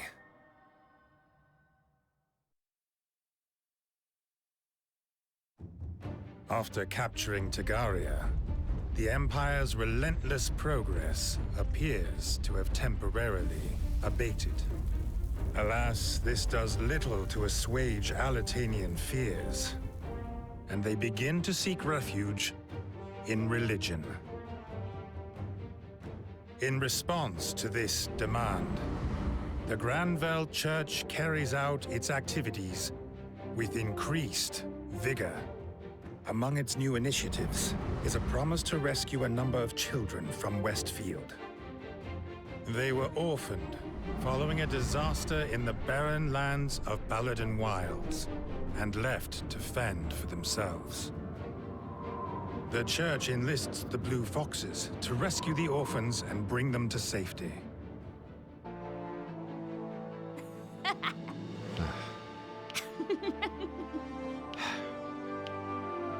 Come on, ask me why I'm so happy. Why are you so happy, Rickles? Iskarian just told me that I've become a really great archer.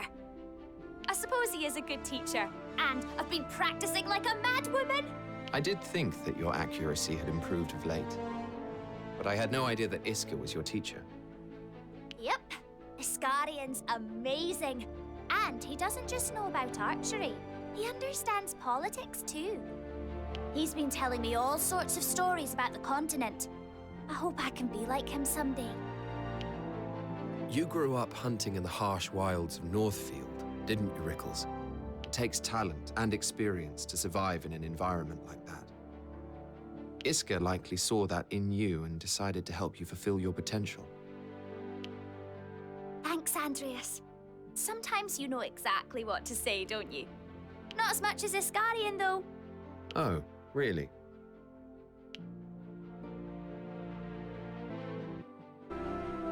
Iska, I've been wanting to ask you something. Oh, yes? What exactly is a knight errant? It's just a title I picked for myself, that's all. And what made you pick that one? It's a long story, but since you asked. I was once affiliated with the Knightly Order. I served a middling Eastfield noble, Count Rotus, having joined at an early age. This was a long-held custom for lesser houses such as my own, House Colchester. I joined thinking I'd be able to protect the weak. I was naive. We'd received an order to raise the slums. They'd apparently been infiltrated by spies. Now, at that time, I had a lot of friends from the slums. Good lads, a lot of them. But verifying each person's innocence would be too time-consuming, so we were told to kill everyone. I see. You can see where this is going. I realized then the purpose of our order wasn't to protect people. And so what can a knight in an order like that hope to achieve? I had to leave and go it alone. Knight Errant was the title that came to mind. Someone unbound by any organization, following his own judgment and protecting the people. I see. Was that experience why you were reluctant to join the Blue Foxes? Yes. And you should know that the resolve I felt on that day will never waver. I'm sure it won't.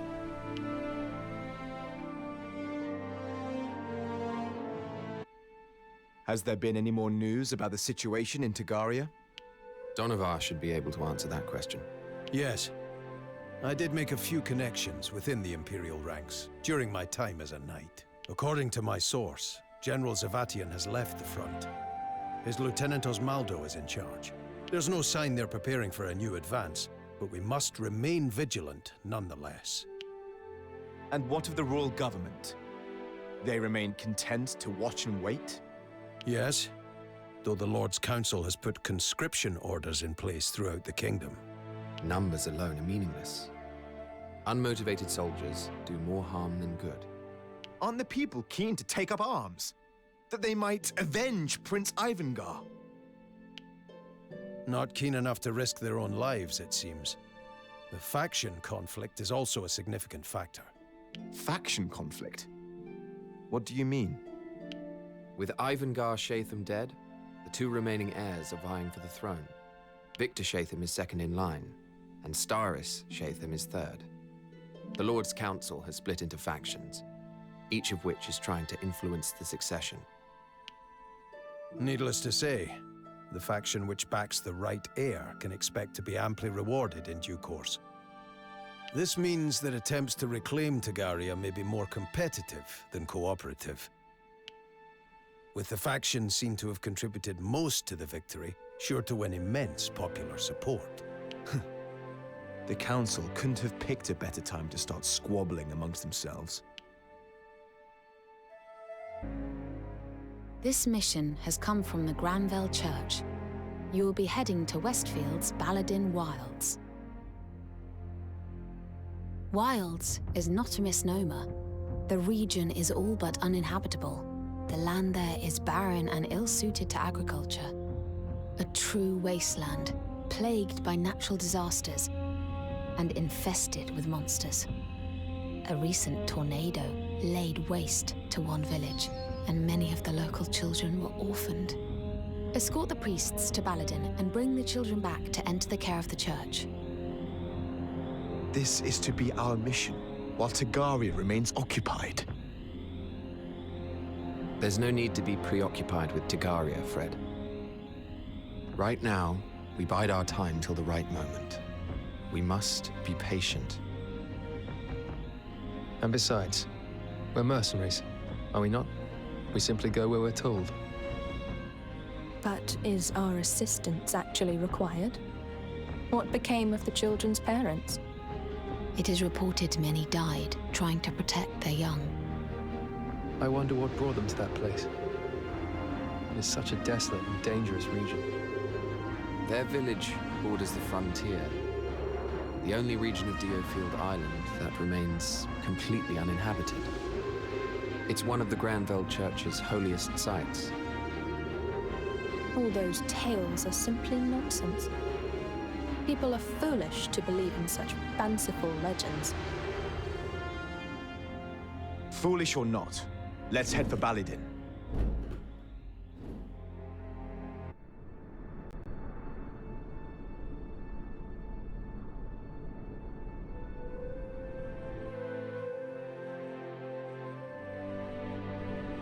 Greetings, Blue Foxes. Greetings. You're Catherine, of the Templar Knights? Yes, I'm to be your guide for this mission. I'll also be on the mission. The name's Estalt Yufair, mercenary.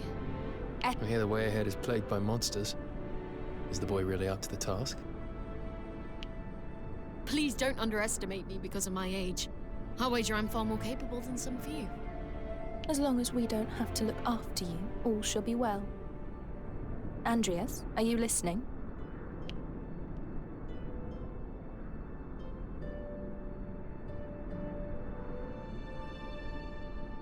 Forgive me. I overheard the priests talking about some room that the children would be taken to. Did you hear for what purpose? No doubt they plan to introduce them to some of our scriptures.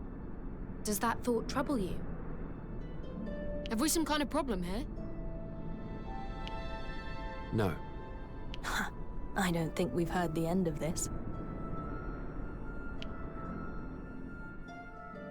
The escort mission.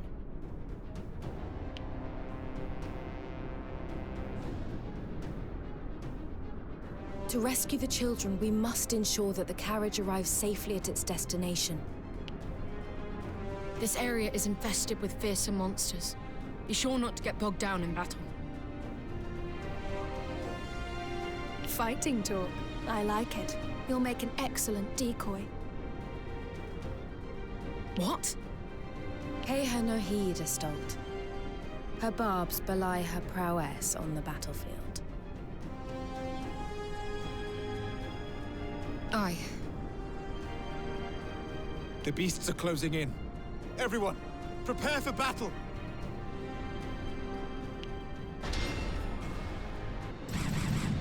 Enemy reinforcements approaching from the flank. We must protect the carriage. Leave it to me, Catherine. Very gallant of you, Estalt. Everyone, watch your rear. I'll do my best. You've come a long way since we first met, Rickles.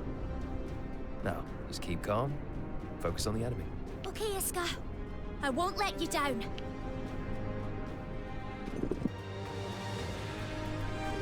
That was quite a display, Estalt. You weren't too bad yourselves, but it seems we're not done just yet. This next wave of enemies seem more cautious.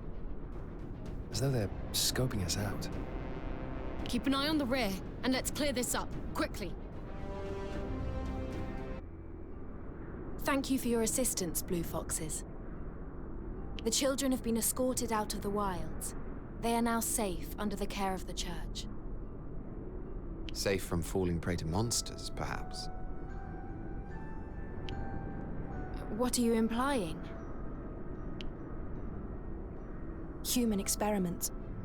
Testing the forbidden arts. Creating magic monstrosities.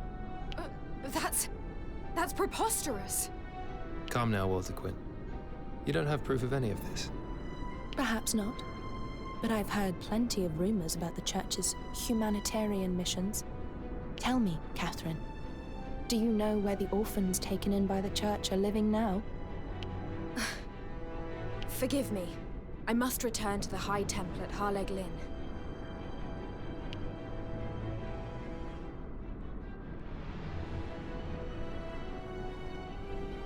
She left in a hurry. Should we be concerned? This may not be the moment, but you're a very special unit. I'd like to join, if you'll have me. I have no objections. Your command of ancient sorcery was most impressive. But Fred, he's still a child. Exactly. Better for him to escape the Church's clutches before he becomes another experiment. What? You think that's what they had in mind for me? It's quite probable. After all, no one would look for you if they reported you dead. It's true. And your magical ability would make you a valuable test subject. Damn them!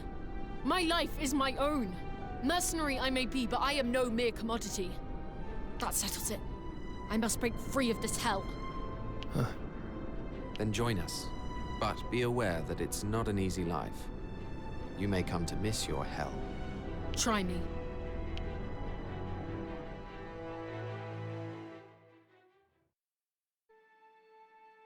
I wonder what happened to Catherine, the Templar Knight. You should have stopped her leaving if you were worried about her. Oh, I'm not worried, really. I'm unconvinced by Walter Quinn's claims about the Church's dark side. Well, the rumors are common knowledge. Not that anyone dares to openly accuse the Church. Then again, if a Templar Knight were to give testimony as to what she knows... You mean? But even if Catherine were to spill the Church's dirty secrets, what does it have to do with us? It might be our chance to live in a society that doesn't unthinkingly follow the Granville Church. What's the plan, then? I'm simply theorizing, Iscarian, not planning. You're trying to gain leverage over the Church? We ought to look after our interests, that's all. Our allegiance is to Duke Hende alone. What on earth are you scheming? We're mere mercenaries. Scheming? I was stating the facts, that's all. All for now, at any rate.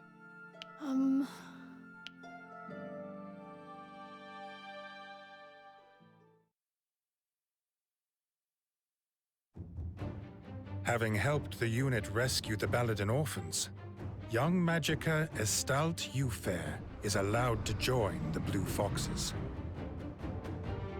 Meanwhile, fears of another Imperial advance prompt Alatane to open talks with the Alliance.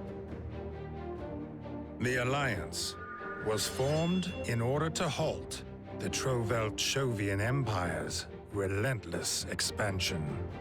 It contains dozens of nations, but its key members are the republics of Verma, Aluge, and Porrand.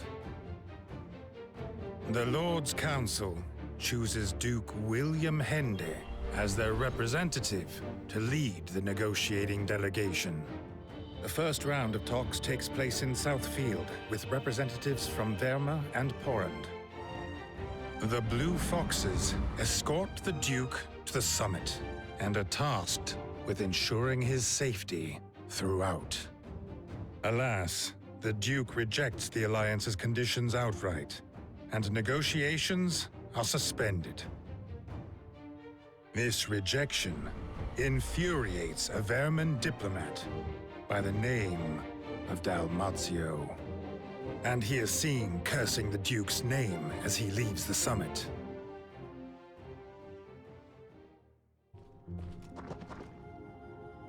Listen.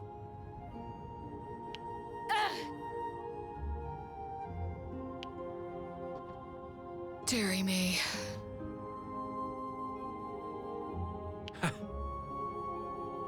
Huh? Oh. So, anyway... That can't be right. Indeed. Huh? I guess. Come on now. Excuse me?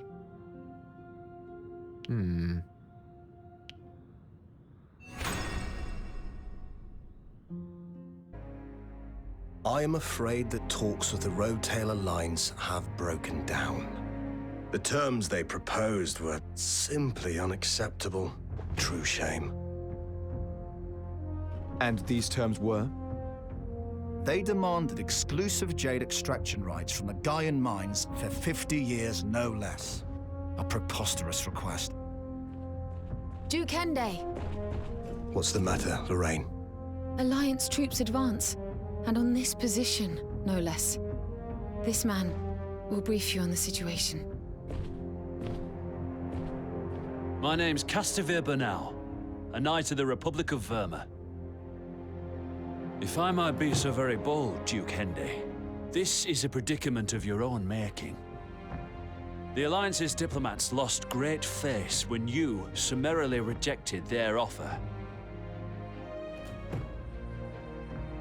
Frankly, the offer they proposed was simply unacceptable. If you've come here to have me reconsider, you are wasting your time.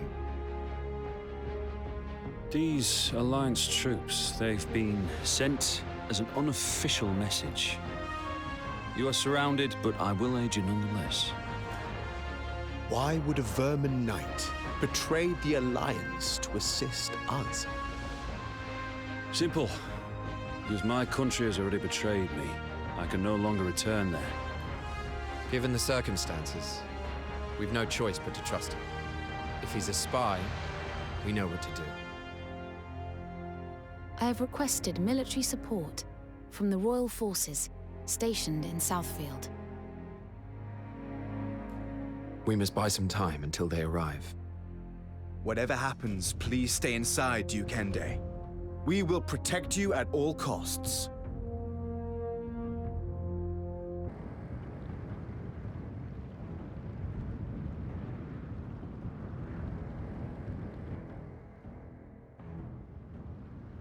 Duke Hende must be captured alive. It is only the mercenaries who are to be slain.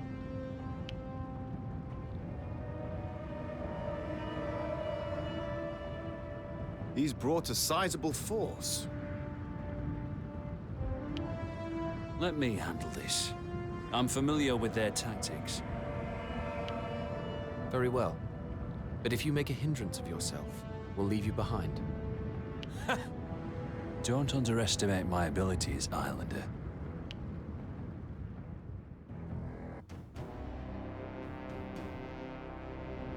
What are we to do now?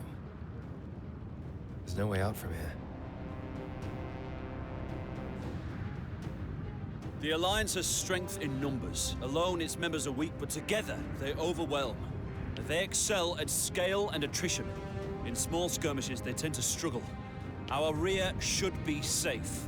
We make sure our forces stick together and don't get split up. Given our lack of numbers, it would seem we have no choice but to take out the enemy one by one. Well, we can't allow them to enter the camp. We've erected a barrier, but it won't hold forever. Yes, we must pay attention to the defensive side of things. To some extent, anyway. That's my kind of fighting. Let's get started, shall we? The vanguard has fallen! Second unit to the fore! Drop the bridge! All units, fall back!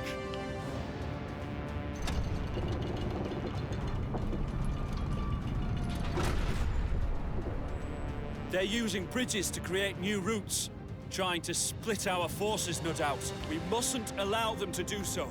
We shall focus our forces and punch a hole in their lines. You used to be a knight, didn't you, Castivir? What can you tell us about the Alliance Cavaliers? They're fast, but lack strength and tactical prowess. Even more so now they've lost their best man. That is precious information indeed. Thank you for your insight.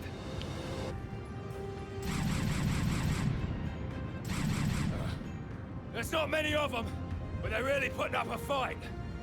Third squad, finish them!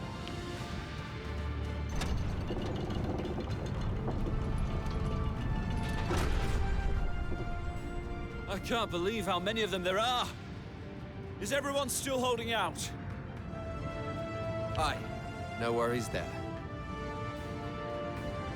Wonderful. Then we go again. Once more, into the breach. They've gone. Well, look at that. You saved my life. Think nothing of it. You aided us in turn. But why were they after you in the first place? I was conveniently accused of a crime I didn't commit and sentenced to death. Rigorous judicial procedures don't apply to knights far from home in a foreign land. Tragic, I'm sure. Now, shall we head back for Central Field? We have dawdled long enough.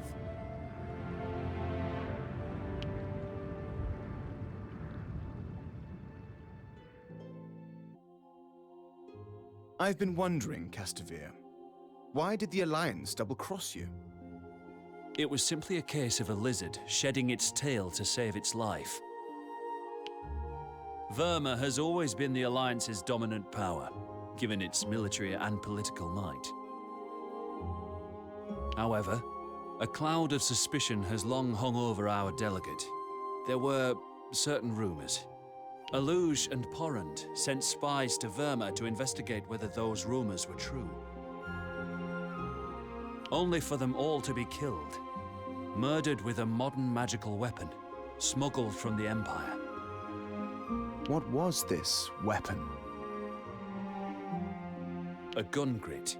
It's a powerful long-range firearm that uses small iron bullets. Now, it just so happens that I know a thing or two about gun grit handling. And so the shadow of suspicion fell on me, and it was decided that I should be executed. And? Was it you? Best not get into that.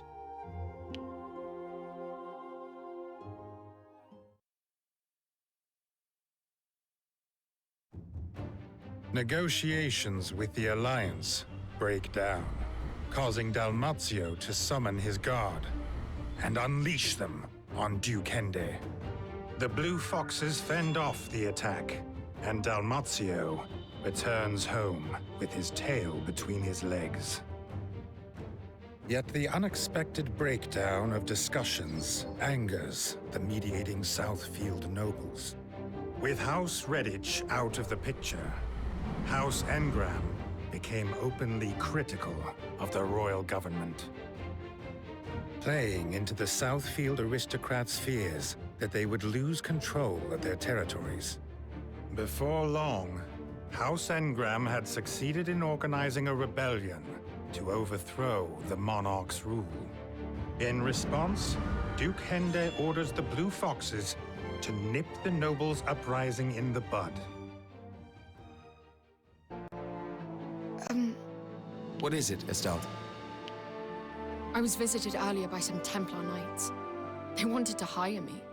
And not just part-time like I'm used to, but as a full-on member of the group. The church has many donors. I've heard that their coffers are deep and their knights well paid. You may very well be better off with them. Don't wind me up. Why would I join such a corrupt organization? You don't want me gone, do you? I would not stop you. You have your independence as a mercenary. Oh, I see. However, they surely know that you are wise to their dark inner workings. Accept their invitation, and you may be executed upon arrival. What? The choice is yours. You can go if you want. No way. I'm a Blue Fox through and through.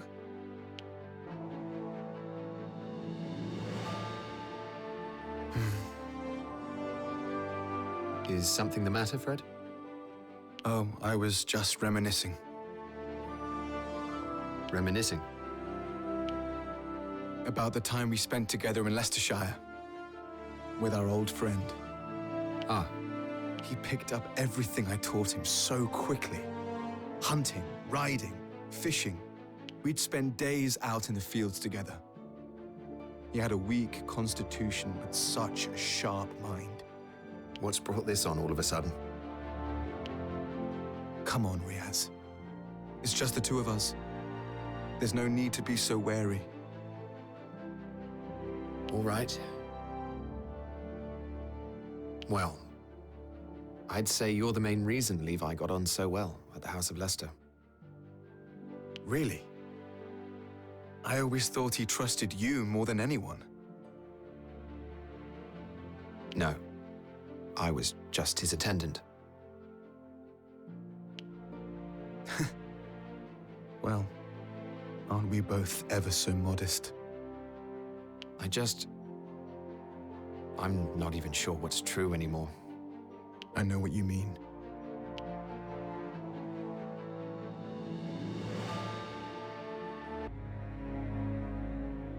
This mission will take you to Grost Crypt in northern Southfield.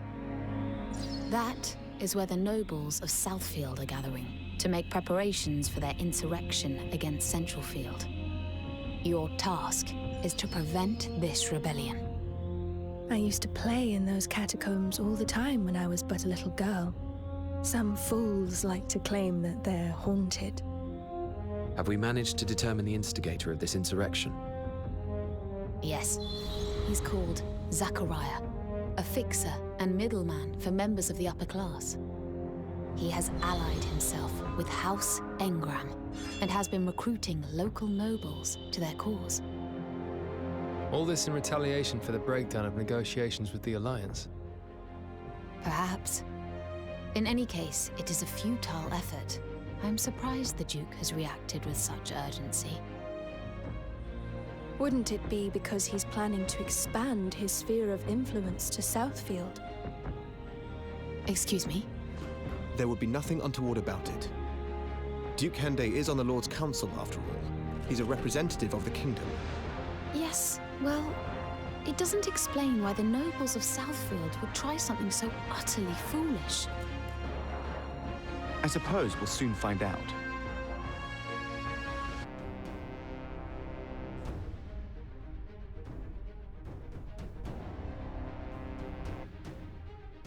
It's the Blue Foxes!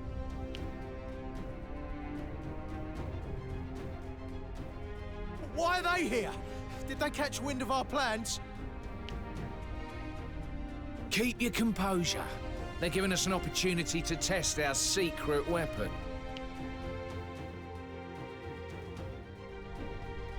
It's been a while, but nothing's changed. I feel at home here. It feels like something could jump out at us at any moment. Hey, cut that out! You know I'm no good with the spooky stuff. Forgive me. There is something about this place, though. Perfect for hatching a plot. Quinn mentioned that this place is rumored to harbor drifting souls. That reputation ensures no one comes close. Ah, then we're not actually expecting any ghosts. All right, so no worries. I wouldn't be so sure. Rhea said nothing regarding the rumor's veracity. Count me out of this one, then. Come now, enough of that, you two. We need to open the door, which means we'll first need to secure that turret over there.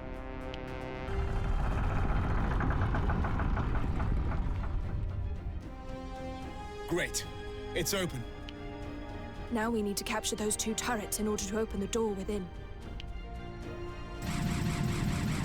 There are some enemy patrols in the area. It would be wise to take them out one at a time. So, you were here after all, Zachariah. I don't recall inviting any foxes to my domain. Really? You made so little effort to conceal your plotting, I thought you wanted us to come. I'll teach you some manners. I owe you for last time, you know. Oh, I'm going to have so much fun with you. So you'd better enjoy yourself while you can. You'll be begging for death soon enough. Enough of your prattle. This end.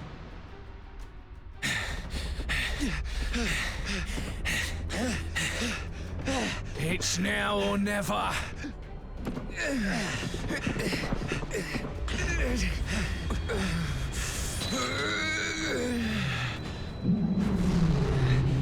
What the? Some creature has burst out the ground! Is it a wyvern skeleton? No! It's far too big! Was it them who summoned it?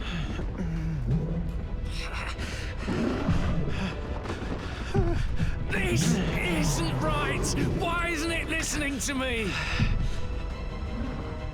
What's happening, Zachariah?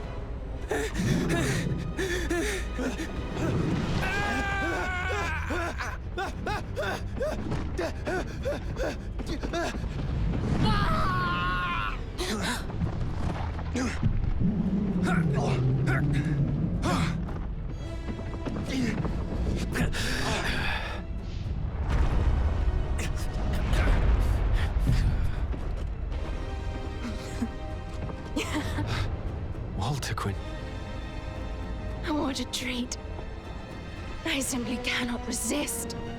It's coming at us!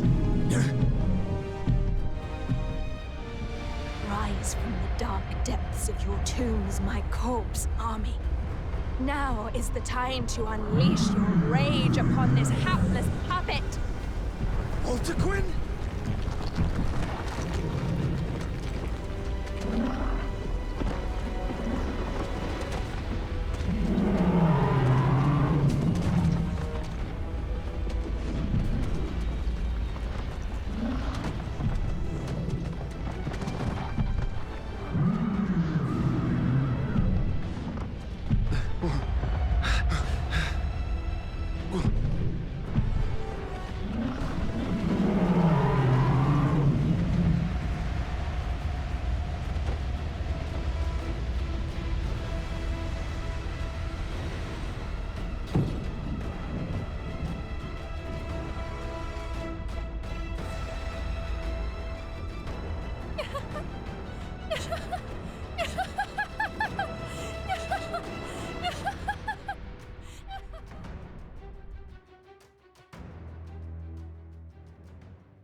Oh, it's too much. Too much. I simply can't resist any longer.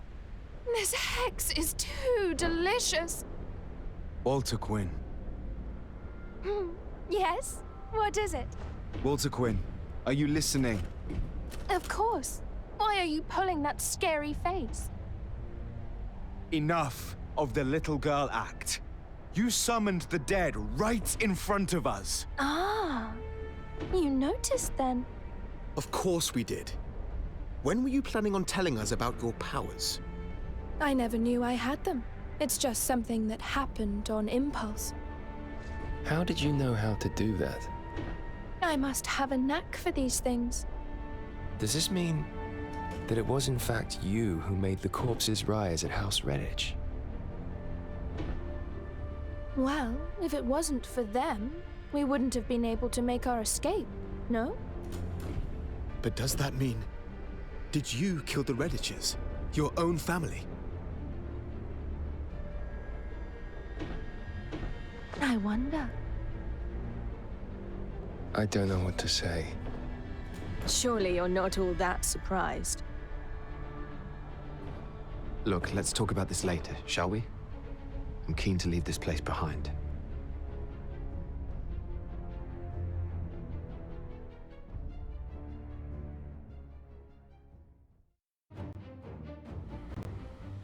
The nobles' insurrection is thwarted by the Blue Foxes, and its leaders are killed in battle. Not wasting any time, Duke Hende dispatches his troops to the now leaderless Southfield. And before long, the vacated domains have all been taken under the Duke's control. The Duke immediately introduces stricter laws, as well as higher taxes. He also sets about eradicating any local customs and beliefs which he deems to be dangerous. Having grown used to light touch governance, the people of Southfield find such moves oppressive. Indeed, many choose to relocate to other parts of Diofield to escape from the suffocating policies.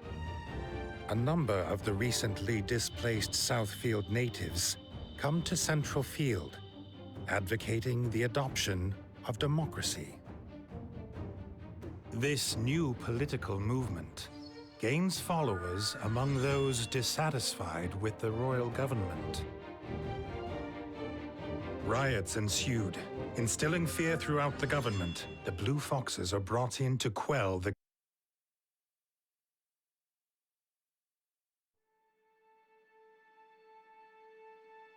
You've known Walter Quinn for a long time, Shivat. Were you aware of her talent for necromancy? Necromancy? It's a type of ancient sorcery secretly pursued by the Church. It revives corpses as puppets. Oh, well, she's been obsessed with ancient sorcery hexes since she was little. She'd sometimes sacrifice animals for them, and she'd show not a hint of remorse. It was chilling. Did you leave her family's service because she frightened you? No, that wasn't the reason. It was all becoming too much for me. The Daglance traders throwing their weight around, the engrams cozying up to Porrand. Not fond of responsibility, then?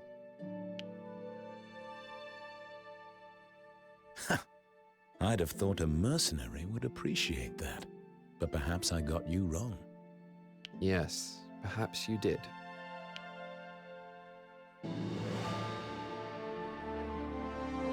Have you seen Walter Quinn today? Yes. She's her usual self, despite everything. I can't believe she can be quite so nonchalant. Why are you so alarmed by her powers? They could be invaluable in battle. Oh, that hex was incredible. There's no doubt about that. But I worry that her moral compass has become distorted. Perhaps that's just the way she is, Fred. Either way, she'll keep us on our toes.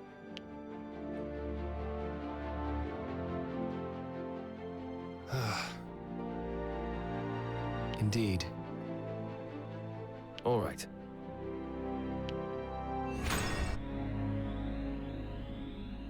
Your mission today is to suppress a riot in Hodlam, a slum in Centralfield. The doctrine of democracy, invented on the continent, has begun to take root among the commoners. The reason for the sudden spread of democracy in the slums, is this due to refugees from Southfield taking up residence there? Yes, the people's growing discontent is manifesting itself as violent riots and looting. You must urgently restore the peace. Bear in mind, however, that the rioters are not soldiers. They are civilians, unaccustomed to fighting. It is vital that casualties are kept to a minimum. Understood. Why should rioters receive special treatment? An enemy's an enemy. I, for one, shan't be going easy on them. Through our recent excursions, the Blue Foxes have built up a formidable reputation in Centralfield. It is likely that some rioters will immediately surrender their arms upon your arrival. That's right. All the more reason to avoid bloodshed. I don't make concessions in battle. They may be vulnerable, people coerced into participating. So you will have to on this occasion, Walter Quinn. It's their own fault for being completely powerless and spineless. Why should I feel any pity? What's wrong with you? As mercenaries, our livelihood is in violence. Sometimes we must take lives, but Duke Hande ordered for no unnecessary deaths. We must uphold that. Let us depart.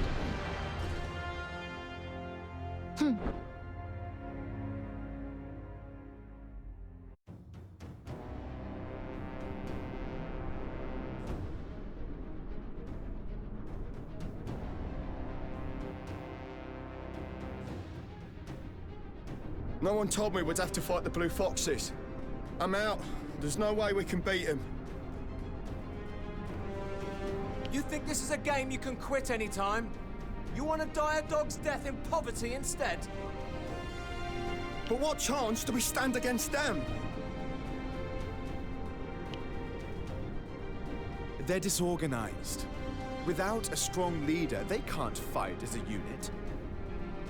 That alone should teach them that democracy is an unrealistic ideal. Is it? Under the right guidance, I think it could make the world a better place.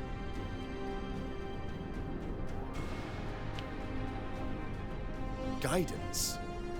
Iska, the only guidance commoners need is from their king. This isn't a political movement. It's a pretext for outlaws to stir up trouble. Come on, Fred. People are risking their lives to express their opposition to the royal government. Have you not thought about why that might be? All they want is a normal life for their family and friends. Their methods might be wrong, but I wouldn't dismiss their plight because of that.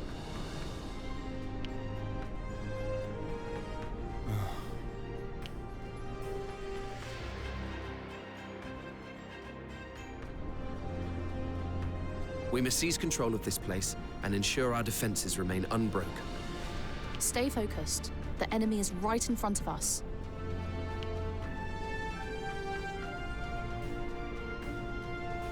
Aye, aye. I'm well aware. I'll say this but once more. Please do not be reckless, Walter Quinn. Me? Reckless? Perish the thought.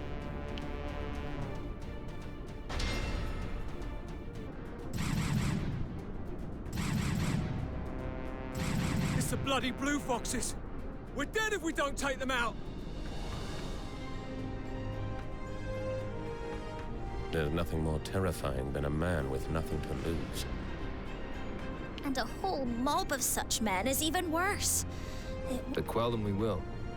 Calmly and carefully.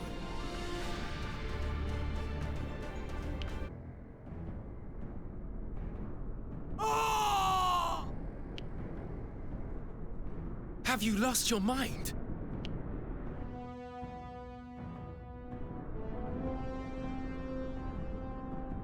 Oh dear, they must be even weaker than I thought.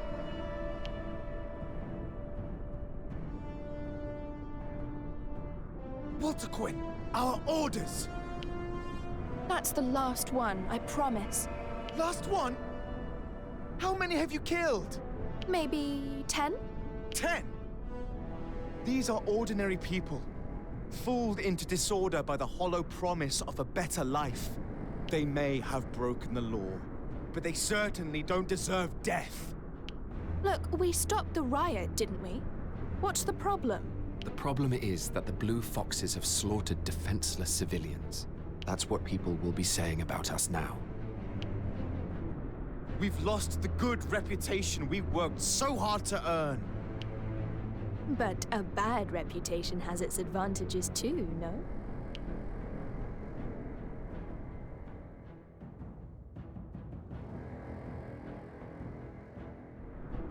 You did this on purpose? Just to make life difficult? Let's pick this up later, Fred. We have to go.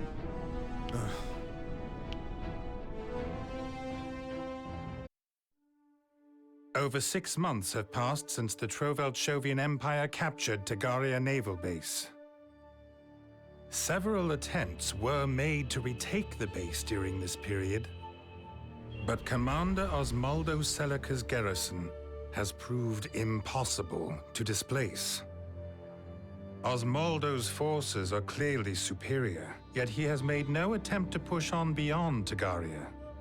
A state of affairs that left the royal government perplexed as to his motives.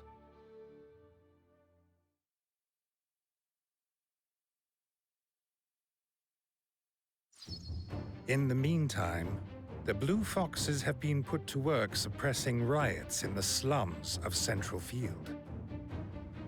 While doing so, Walter Quinn shocks her comrades by ignoring orders and deploying lethal force. On the one hand, Walter Quinn's violent conduct achieves the desired result. The terrified rioters promptly surrender. On the other hand, it severely tarnishes the Blue Fox's reputation, rightly or wrongly mocking them as ruthless killers. As a result, their patron, Duke Hende, has also become a target for criticism from other members of the Lord's Council. Though this did little to discourage him from continuing to strengthen his grip over Southfield. Before the month was up, the Duke had become the de facto ruler of the entire region.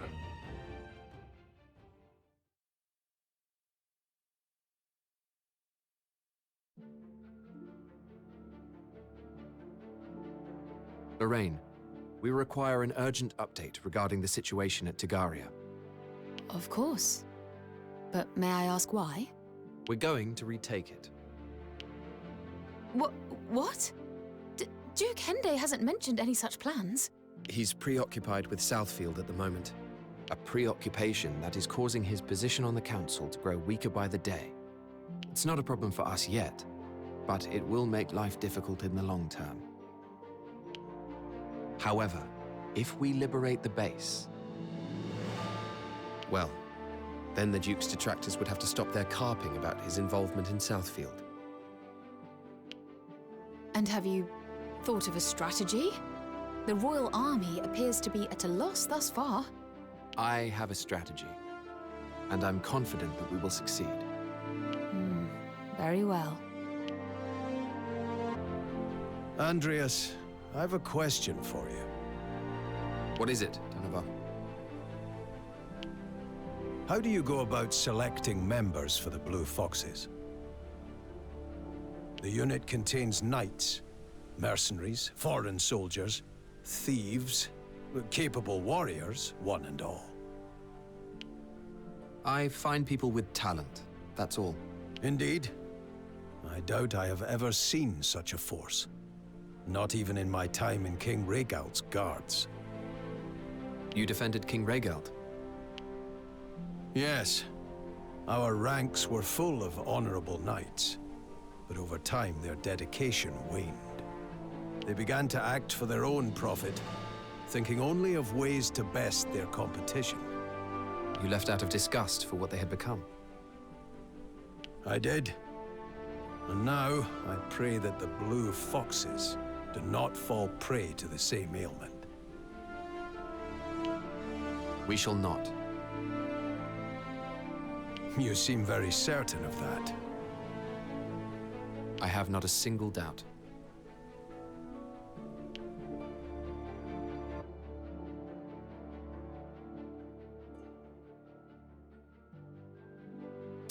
I've got quite a tale for you, Andreas. Have you now? I'd been hoping to speak to you too, as it happens. Who were those men who visited you earlier? They work for nobles who recently moved from Southfield to Centralfield. It seems they've made quite the fortune from some sordid dealings, and are in need of bodyguards. It was a request for the Blue Foxes? No, they wanted me to abandon the unit and take some able hands with me. So I put your name forward as well. If you leave, I shall follow. I have no intention of leaving. They say they'll pay double.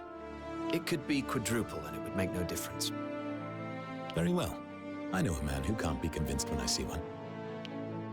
I have no interest, but if you want to leave, I shan't stop you. No, I'm staying. I'm not about to leave just because you've told me I can. Do what you will. I've not the attachment to you that you may think I do. That much is plain, but you'll come around eventually.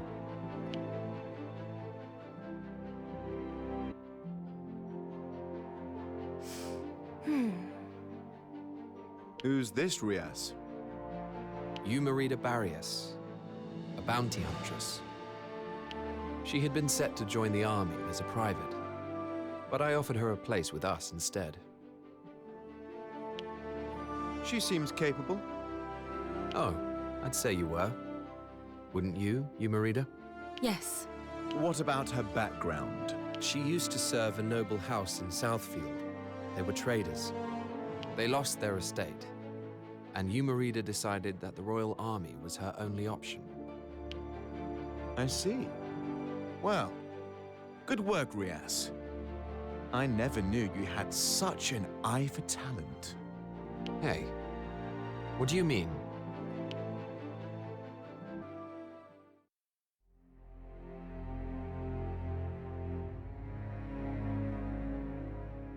Listen up, Blue Foxes. We are deploying to Tagaria's port, to seize it. What? A bit ambitious for a small unit like ours, don't you think? Finally, a battle worthy of the name. What's the plan? Let's hear a situation report before making any plans. Lorraine, if you would. Very well. 6,000 Imperial soldiers have been positioned to hold a defensive line between the base and the western grasslands. The Royal Army has already stationed 20,000 troops in the area. But their attempts to break through the line have so far been futile. We only have 600 people. Outnumbered 10 to 1. A frontal assault is hopeless. The Imperial and Royal armies are at a complete deadlock, solely focused on keeping a watchful eye on their opponent's movements. We'll set off from Southfield, now in the Duke's domain, circle around Tagarian Naval Base, and launch our attack from the sea. The Empire isn't yet aware who's now controlling Southfield. They won't see this coming. I see. Taking advantage of Duke Hende's domestic conquest, eh? The only troops stationed at the base itself are Commander Osmaldo and a handful of officers. If we take them out, the Empire's defensive line will be leaderless and prone to collapse. Alatain can then push through with numbers alone.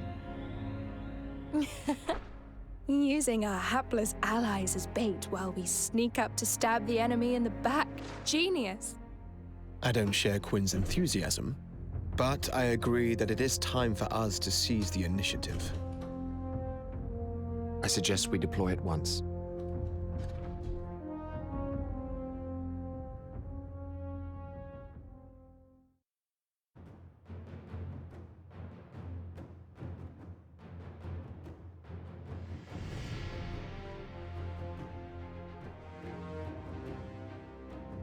Commander! We've received reports of a hostile unit approaching from the sea. Impossible. How could they enter these waters? We're blocking the northern and eastern routes. The south is a self-governing zone, outside the royal sphere of influence. They would never cooperate with the Royal Army. I can't explain it, Commander, but the fact remains, they are almost upon us. Engage them at once. Zavatian himself fought to secure this base as our gateway into Alatain. We will not forfeit it. Understood, Commander.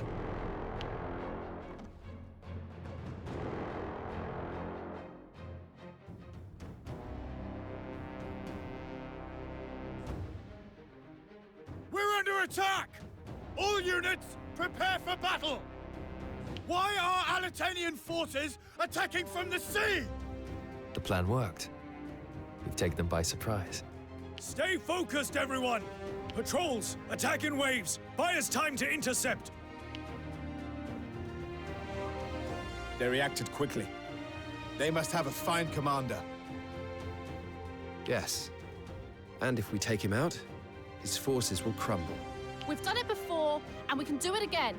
Let's finish this before more enemies arrive.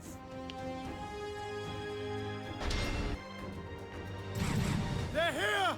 All units, take your positions! Firing the cannons is our top priority! We ambushed them and they adapted. There's a reason why the Empire is feared. What is it, Estalt? Are you scared? I'm not scared. I'm here because I want to get stronger. That's a good attitude, lad. But use your head, eh? Charging head-on into cannon fire will make mincemeat of us. We must take the flanks first. I know that. Honestly, stop treating me like a child. Ah! You've done well to make it this far, soldiers of Alatain. So you're the commander, yes? Well, I see. You must be the ones who slew Olog and thwarted our plans in the harbor. Well, I won't be as easily defeated as he was. Men, take aim! Their ranged support from on high isn't going to help our situation. Gigas unit, advance! We're trapped. What should we do? Isn't it obvious? We kill the commander just like we planned. Come on, let's give them a good show.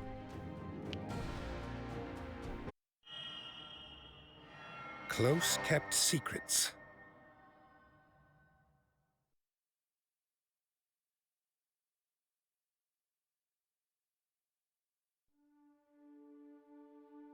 The Blue Foxes defeat General Osmaldo at Tagaria, delivering a blow to the Imperial front line.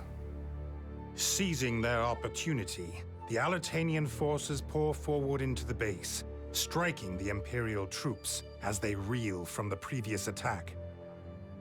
The Imperial forces crumple in disarray and are forced to retreat across the sea. And so, after 6 long months of occupation, Tagaria is reclaimed by the kingdom. Word of this great victory spreads throughout Diofield, along with rousing tales of the heroic Blue Foxes.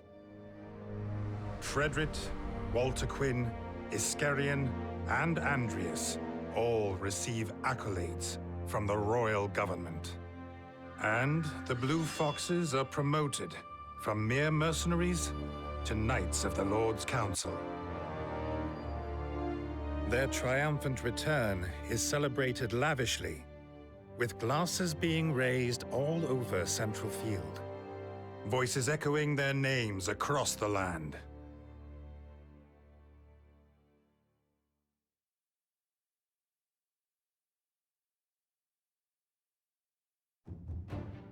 Two months have passed, and with the Empire repelled, the political squabbling amongst members of the Lord's Council resumes. The question of royal succession, little discussed upon the death of Prince Ivangar, surfaces again, and tension between the factions increases by the day. Lord Councillor Kimball is in favor of the second-born, Victor Shatham, while Lord Councillor Joshua has thrown his weight behind the third-born, Starris Shatham.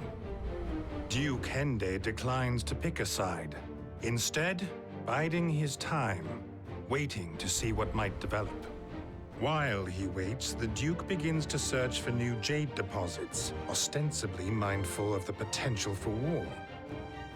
Said to be in preparation for foreign aggression, in reality, it is simply a front for his ambitions, a means to gain a factional edge. The search for jade deposits will take place in the frontier, a vast swathe of unexplored land. The task of surveying this territory falls to the Blue Foxes.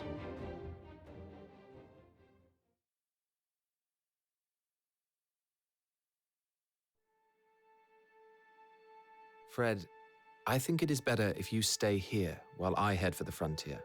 You can fulfill the Duke's order without me? Aye. There are still occasional riots here in Central Field. It would be unwise to conduct a full-scale expedition, with things as they are. Must we go at all? Tempers are still running hot after the massacre in the slums. Now would seem a good time to focus on quelling the unrest.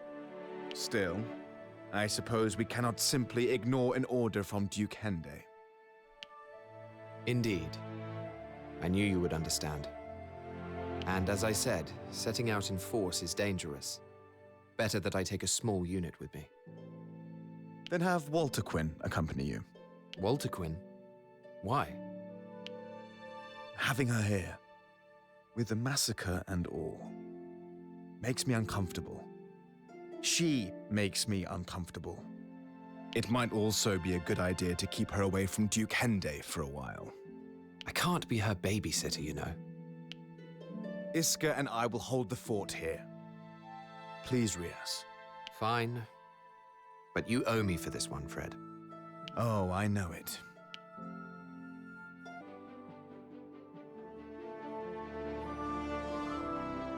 Umarida, I have heard tell that you once made a living as a bounty hunter. That I did. Could you not have made a name for yourself in the underworld, given your skills? I kept a low profile and avoided the limelight. If I could eat, I needed naught more. And before that, you worked for a noble in Southfield, yes? Is that where you learned to fight? Well, yes, I suppose so. Alas, the family fell into ruin due to a skirmish over territory. So, being handy with a gun grit, I decided to make a living hunting bounties. I see. I'll let the others know of your past, if you don't mind. Not at all. Thank you.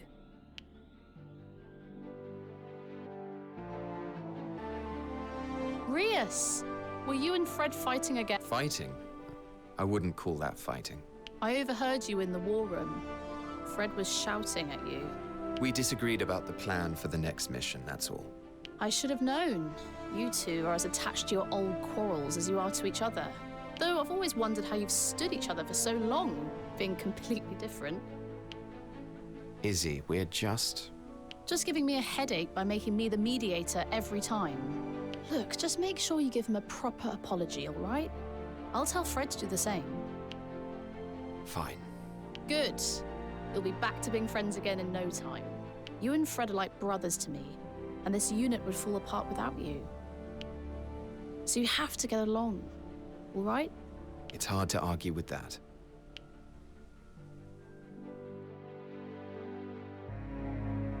Your next mission will be an expedition to the frontier.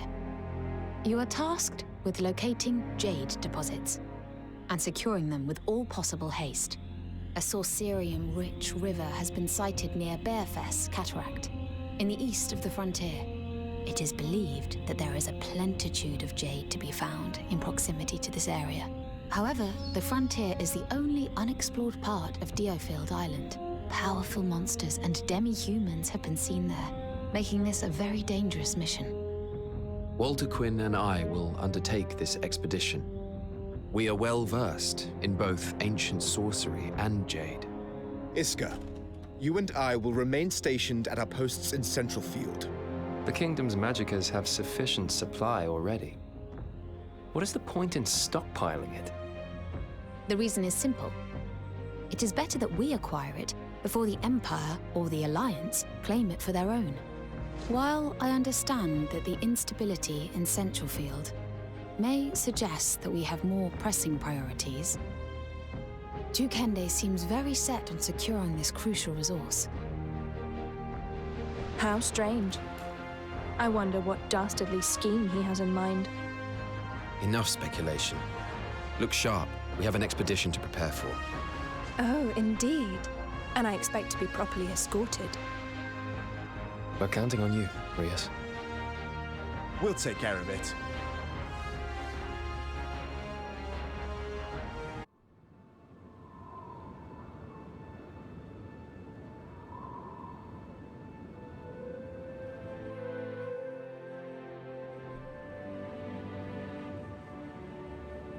This is it.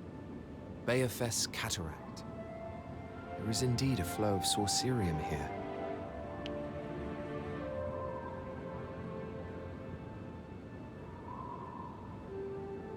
At last. We have been on this expedition for over a month. I was thinking I would die of boredom. You were amused enough on the road, killing monsters, gawping at natural disasters. It sounds as though you couldn't keep your eyes off me. With all the noise you were making, I couldn't avoid it, even if I tried. If you say so. Now, have we found the jade or what? Not yet. And we have company.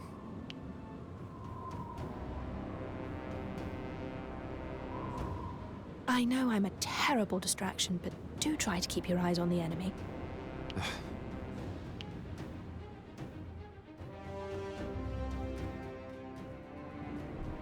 The beasts in the frontier are ferocious and numerous.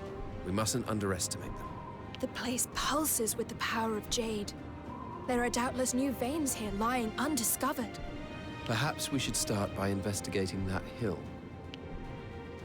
Shouldn't we eliminate the danger first? It would make our lives easier. While also allowing you to indulge your bloodlust. Still, I have no objections. I had a feeling you'd say that, Rias. I'm always happy to do the dirty work, you know. I can't believe this. Eradicate them.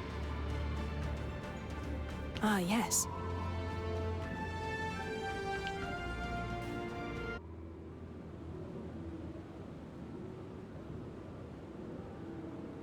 What good is a captured wyvern to us?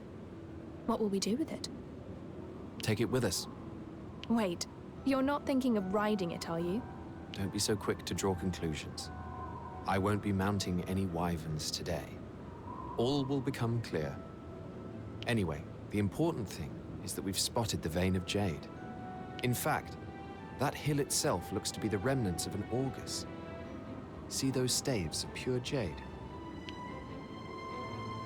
It'd certainly fetch a good price, wouldn't it? Or we could make weapons out of it. That would be fun. Yes. I suppose it would, in a sense. You're going to keep this to yourself, aren't you? Well, Walter Quinn, I'm afraid our trip has finally come to an end. A shame, isn't it? No. 1 month has passed since Andreas and Walter Quinn set forth for the frontier. Frederick and Iscarion, who stayed behind in Central Field, attempt to prevent further rioting before chaos unfurls. Alas, these efforts are mostly unsuccessful. The riots continue, largely unabated. In an attempt to calm the situation, Iscarion seeks to cooperate with the democratic activists. To this end, he pays a secret visit to the consulate of Porrand, the one democratic member of the Alliance.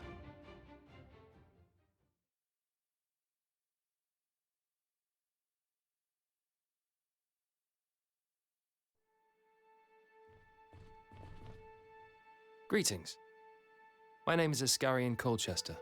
Well, well. A visit from one of the fabled blue foxes. I am Nicodemo Ammon, representative of the Porrand Consulate. Tremina Umbert, daughter of a Southfield merchant. You speak for the activists. You can think of me as one of them.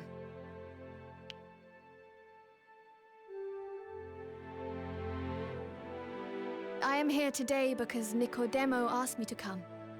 He is an acquaintance of my father's. Very well. Here is what I would like to know. To what ends do you seek to spread democracy? Surely you know what has become of the ordinary people of my area. Because of a certain Central Field noble, people were chased from their homes to die in ignominy. Those who stayed clung to the shining light of democracy. I knew I had to stand alongside them. Do you despise Duke Hende? Do you despise us? I bear no grudges. I question only the kingdom's system of rule. If I may, Iscarion, could you please enlighten me as to why you sought Tremina out? I wished it known that I do not think ill of democracy. My only concern is keeping the peace.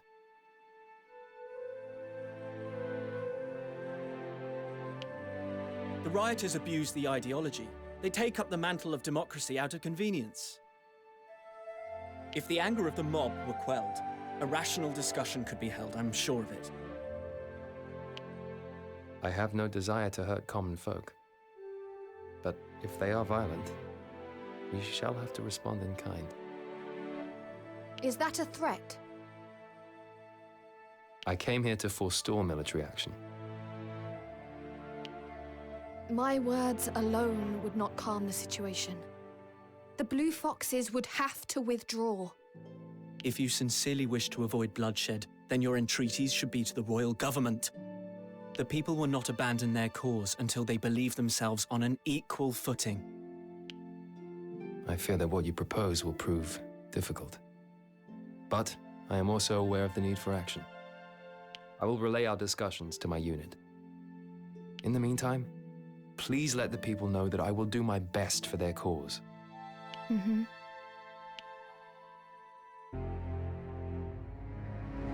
Your mission is to suppress the radicalized democratic activists in the capital. Rioters have gathered in the slums. Vandalizing and looting are rife. Rioters again? Yes, but there is a difference this time. They are acting on the behest of a single agitator. His name is Galvin Yohavo. He's fanning the flames and causing the riots to grow fiercer by the day. We have received orders from Duke Hende to capture Yohavo with all possible haste. Good. And we shall also ensure that the insolence of the Democrats is suitably punished. Fred, please listen. Looting and violence are not inevitable byproducts of democratic activism. Look, I spoke with their representative. They seem amenable to negotiate. So long as we temporarily withdraw. We will not negotiate with the rioters' ringleader. It's imperative we suppress them at once. They've simply allowed their rancor to get the better of them. Let us cease this one-sided oppression. Iska, what has got into you? You ought to know the danger posed by the ideology of democracy. A nation requires a monarch to lead it. And if that monarch is incompetent, what becomes of us then? A king is a king. If they sit upon the throne, they must be obeyed. Gentlemen, please. Time is of the essence. Please make haste to Rivendell Docktown. Iska, we'll speak no more of this.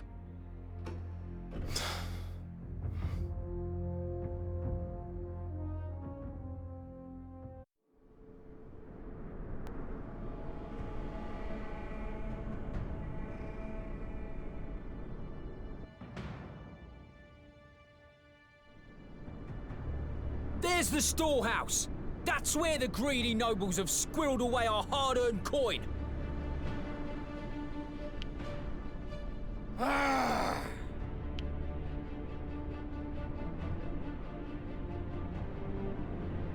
Galvin, what is the meaning of this? You promised you would refrain from looting. I'll hear none of it, Tremina.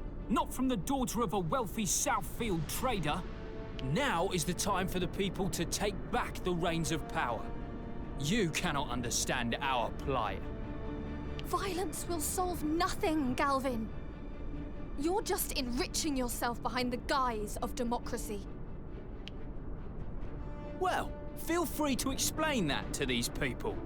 But I doubt that any would pay you any mind.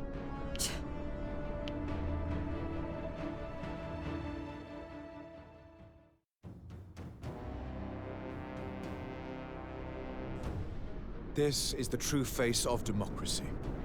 Simple thievery and barbarism. Nothing more. Please, Fred, give me a little more time. I would like to speak to their representative. Wake yourself from your idealism. This is naught but a riot. And what of us?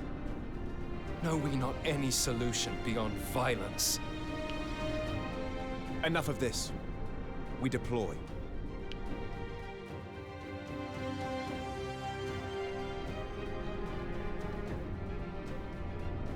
Taste my heel! Get out of the way, loyalist scum! You've no idea how much we've suffered! What drivel? You think your hardship earns you the right to rise up against your king? Give us back our money! There's no reasoning with them. Let's hurry up and put them out of their misery. We don't care who you are, we'll band together and cut you down! What an unruly rabble. Everyone, prepare for battle. Fred, please. These people have been driven to desperation. They merely want to live. And then what? Am I to sit on my hands while they loot and plunder with abandon? Of course not. But if we were to talk to them...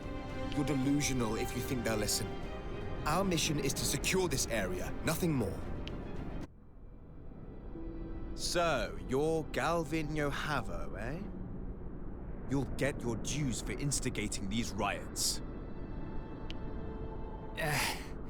You blue foxes. You're naught but lapdogs of the nobles. What honor have you left, hmm? Take him away. Aye, sir. But Fred... Hmm.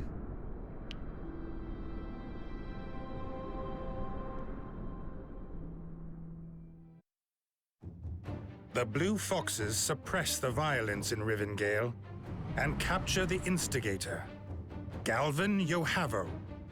A few days later, however, Yohavo escapes from his cell near Elm Camp in Central Field. It is presumed that Democratic sympathizers aided his escape, though the truth is still unknown. Upon returning to Central Field some days later, the Blue Foxes meet Tremina Umbert at Elm Camp, where she informs them that she wants to join the unit. She claims to be dismayed by the activists' behavior and offers to aid in suppressing their destructive actions. Iskarion acceded to her request without the slightest hesitation.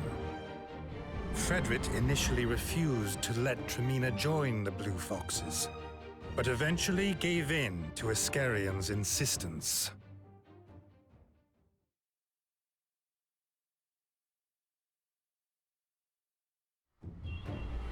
Upon return, Andreas and Walterquin report to Duke Hende. They give him a false account, claiming not to have found any jade near Bearfest Cataract. The Duke is immediately dubious of this claim and orders that the Blue Fox's property be searched. Andreas has kept the jade well hidden, however, and the Duke's men come back empty-handed. Meanwhile, Frederick and Iskarion are given orders to suppress the pro-democracy riots in Rivendell. Their experiences lead to the two men having very different opinions of the democratic cause.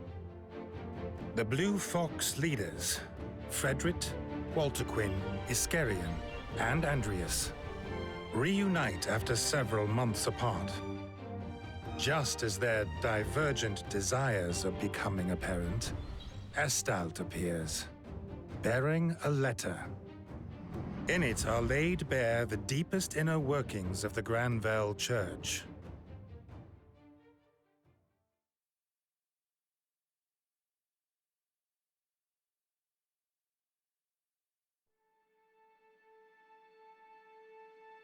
Have you seen this? Catherine's asking for our help. Yes, I've already read it. The three of you ought to do the same. Though I must warn you, its contents are absolutely vile.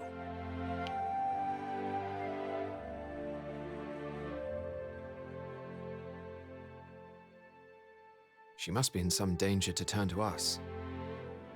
Has she stumbled upon some dark secret of the Church? I dread to think what that letter might contain. What should we do, Fred? We move fast.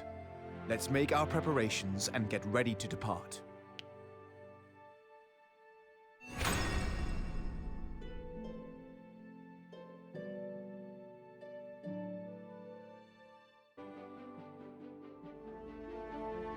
Quinn, why were you absent from this morning's war meeting?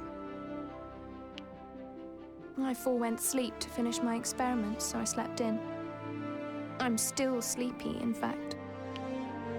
The meetings aren't optional. Show up for the next one. Also, we have a new mission. I'd like you to be a part of it. Can you tell me the details first? If it's going to be a bore, I'll return to bed instead. The Shatham Royal Graveyard has been broken into and is being vandalized. Oh, expelling grave robbers. You can find someone else, surely. Rumor has it that they are not human, but corpses, like the ones you employ, which is why I hope to have you along. It is your area of expertise, after all. Well then. I can hardly refuse, can I? You should have opened with that. You're a real pain sometimes, you know. That's why you like me, isn't it? It seems I was somewhat mistaken about the Blue Foxes. Go on. At first, I thought you just did the bidding of the nobility or government for the sake of profit. But now I see that you help ordinary people and work to uphold public order. Had us down as a ragtag band of ruffians, did you? It's true that my initial impressions were not the best. And I've heard that you opposed royal rule and advocated for democracy. Is that still your ideology? My views have changed somewhat. But I still get the sense that we can forge a new future for the kingdom, if we keep fighting. I see.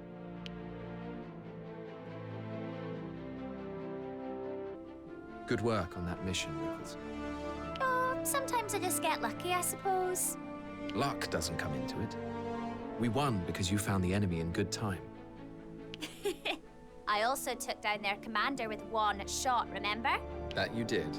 Which means you certainly deserve all the accolades. Gone up in your estimation then, have I? I wouldn't say that. You always had potential.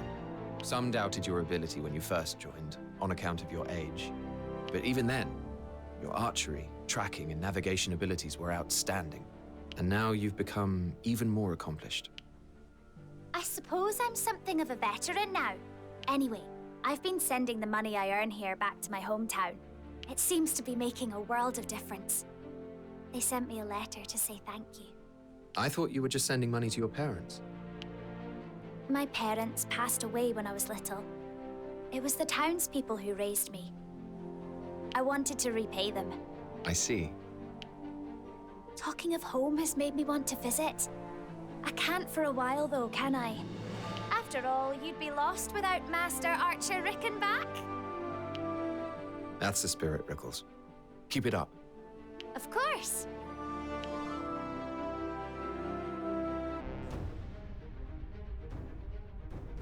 Ah, I see.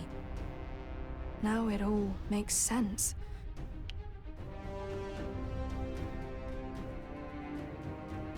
You know who is animating these undead? No one is animating them. They unearthed themselves. Their souls cannot rest in peace. Perhaps their deaths were unspeakably tragic, or they simply clung ferociously to life. In any case, they're a rapacious lot. As one would expect of royals, I suppose. And how do we deal with them? Simple. Rattle their bones until all their flesh falls off. Understood.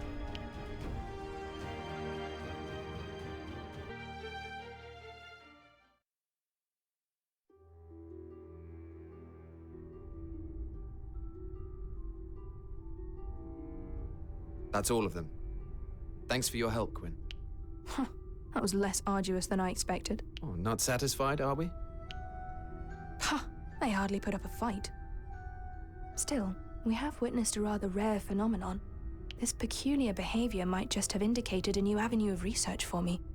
You think this experience will aid your ancient sorcery studies? Oh, yes. I will resume my experiments once we return to Elm Camp. Good. Just don't miss the next war meeting.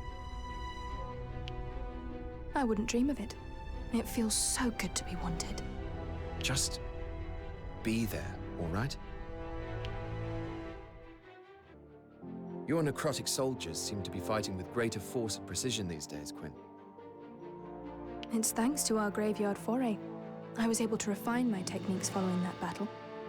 It just goes to show that even the drabbest mission can reap rewards.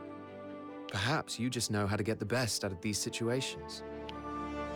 Perhaps, yes. So do not hesitate to bring me along on any similar excursions in the future. Who was it who moaned about drab missions? Did you say something? No?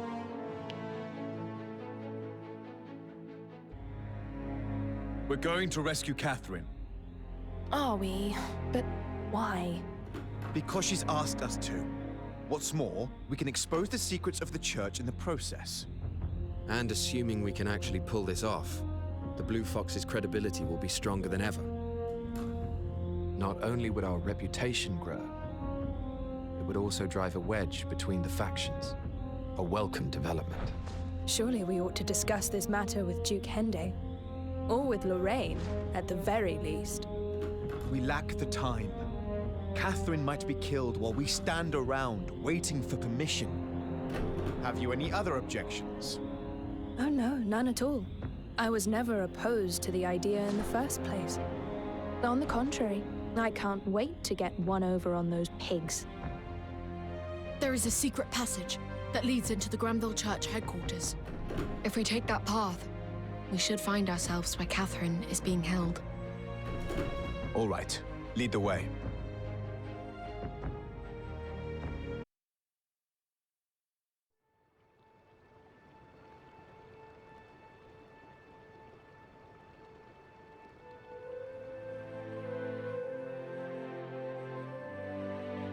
Andreas, I did not think that you would come. Quiet, Catherine. We must get you to safety. Catherine's trying to escape! Search for her. She can't have gotten far. Let's hurry to the rendezvous point. Yes.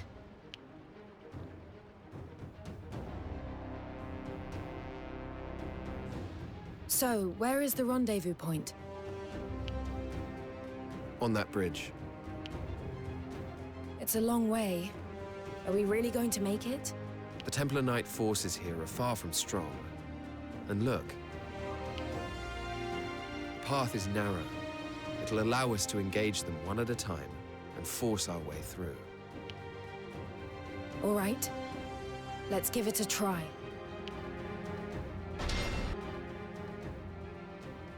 Catherine! Estalt, you came for me too. Let's talk later. We're not out of the woods yet.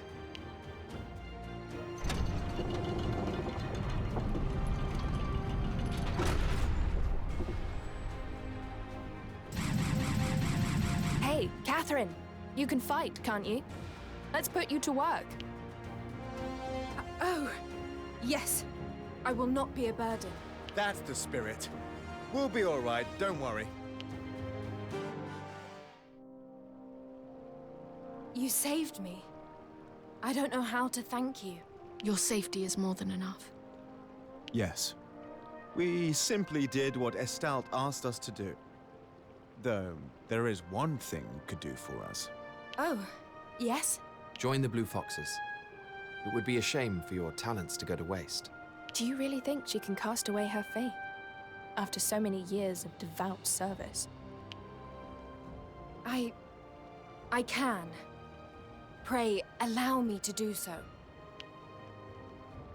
To accompany you, to fight alongside you, I sense that this is now my purpose in life.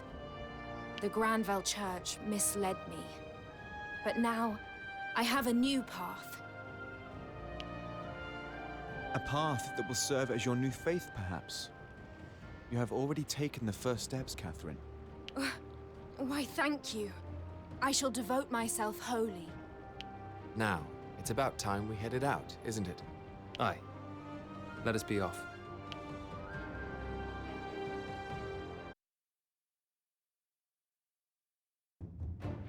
Catherine's shocking testimony exposes the hidden scandal of the Granville Church.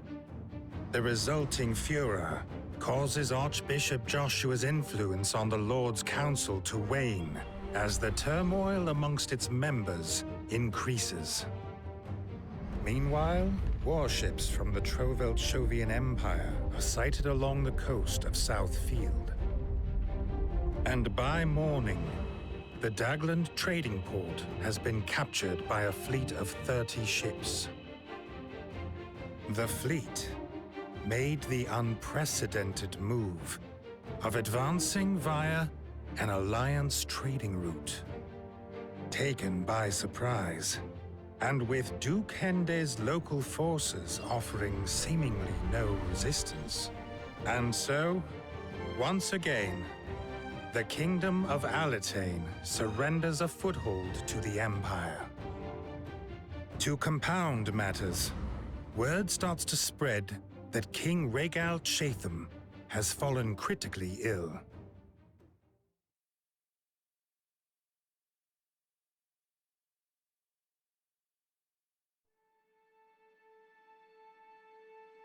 Well, Rias, what do you make of the situation in Southfield? You mean the Empire's capture of Dagland Trading Port? Yes. I heard that Duke Hende's army acted oddly, waving a white flag rather than resisting. This despite the Empire only having 30 ships. Far fewer than they brought to Tagaria. The Duke made great efforts to take control of Southfield. Why wouldn't his forces put up a fight? The succession conflict has been diverting the Council's attention. They weren't prepared. So you don't find the capitulation the least bit odd? Not really.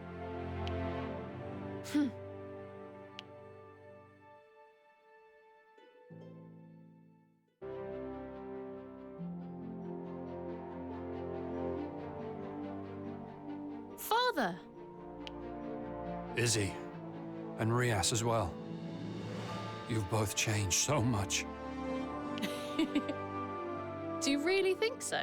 You, on the other hand, have not changed at all, Zorowak, even with your injury. Why, you look ready to do battle once more. With a little help, of course. Help, huh?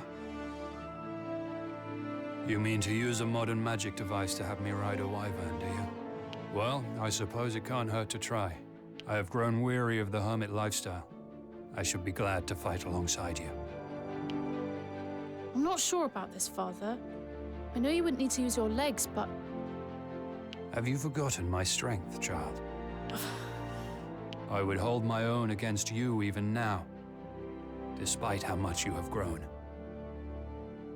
Ah, you're so stubborn. Doesn't matter what I say, does it?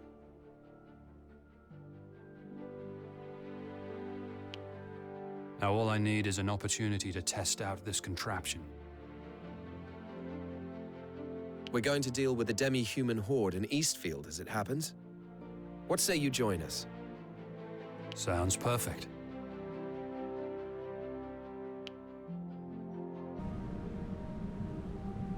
So this is how it feels to straddle a wyvern, is it? Huh. I could get used to this. All right, let's go.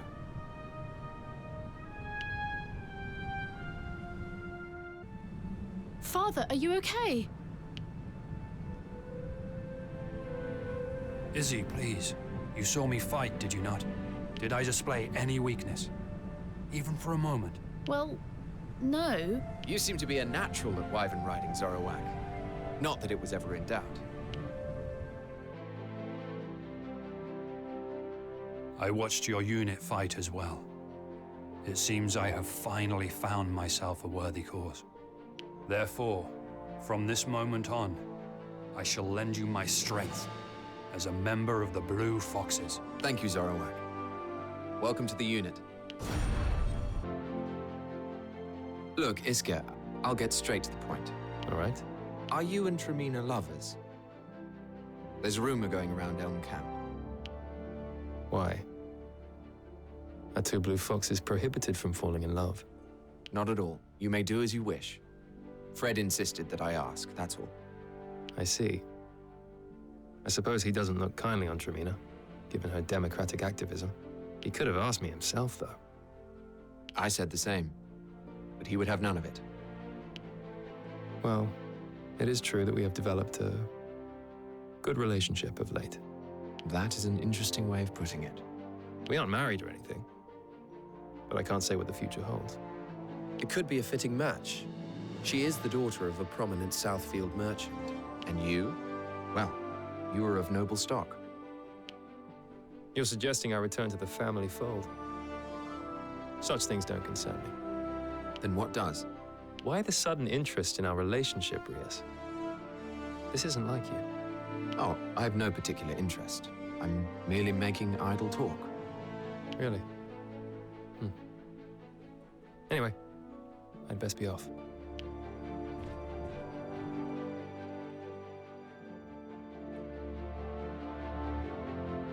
I was just thinking that Tremina could be a way to secure your commitment to us.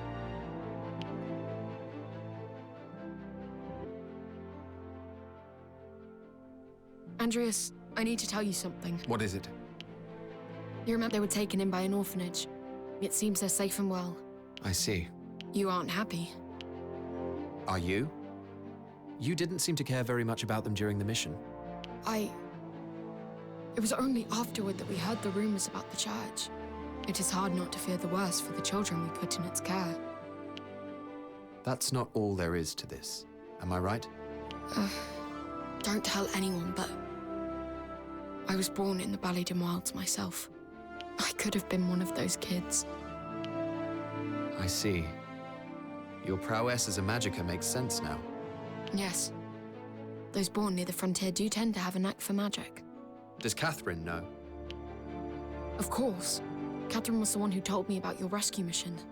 I volunteered immediately. Why did you keep your background a secret? It's simple, really. So many kids from my area have abilities, and they tend to be hated for it. I felt that telling people about my past would make things harder for me as a young mercenary. I see. Anyway, I'm glad those kids we helped are doing okay. That's all. There but for the grace of God, eh?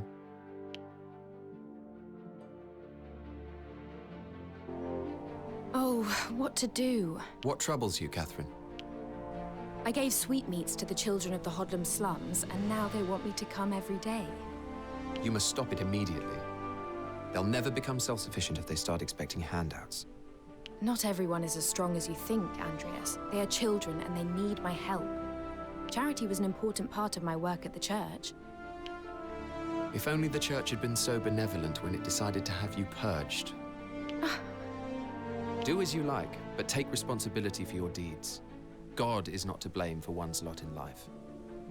I shall keep that in mind. It seems your kindly nature is revealing itself, Andreas. You're imagining things.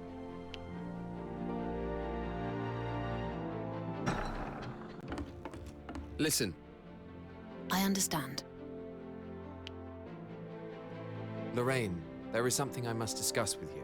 What is it, Andreas? I have always thought Duke Hende admirable for not getting involved in the Council's infighting.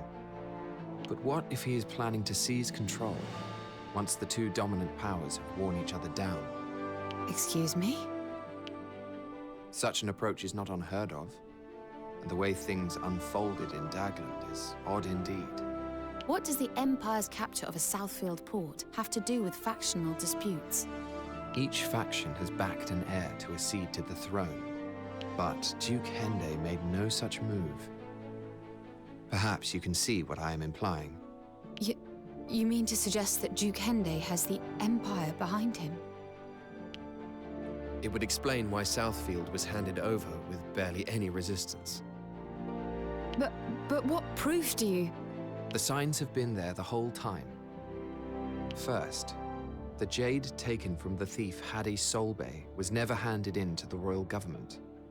Then the Duke insists that we seek out more jade, while undermining negotiations with the Alliance. The Empire wants Diofield's jade, and a weak alliance would help them get it. It fits. It also likely means that we are in danger. What do you intend to do, Lorraine? Do not speak of this to anyone yet. Now is not the time for unnecessary risks.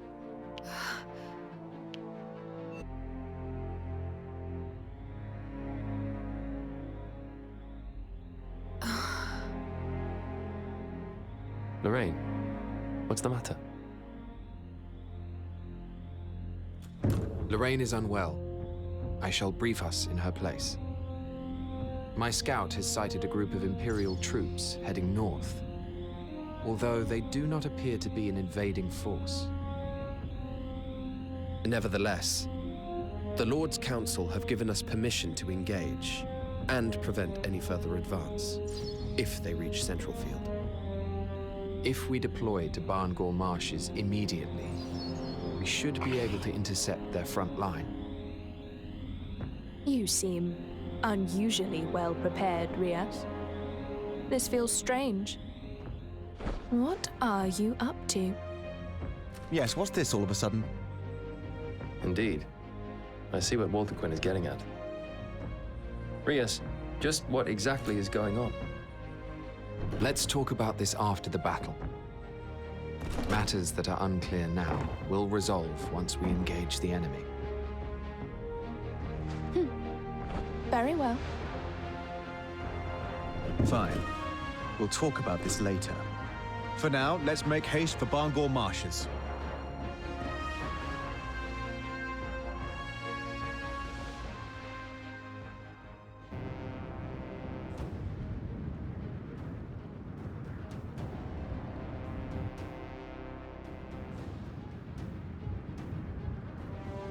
The Imperial Army are here, just as Andreas said. You must have some talent in your unit. Imperial intelligence is not easy to get hold of. Let's save the chit-chat for later, Shivat. The Imperials have Wyvern riders in their ranks. Only a few, but we must remain vigilant. Yes, all right. More enemies incoming. They are spreading out. We must maneuver to avoid being attacked from both sides. You're unusually enthusiastic today, Rias. You'll explain why later on, I suppose. Assuming we emerge victorious here. Very well. Then we'd better get this over with quickly.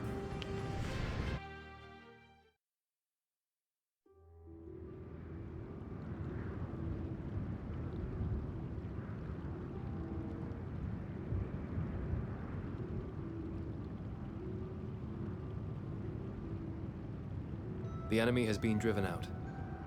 They put up less of a fight than I expected. We may even be able to take back Daglund if we pursue them now. No. For now, we return to Central Field. Oh, why? I was just getting started. If we continue to press on in our current state, we'll be wiped out. Why would you say that?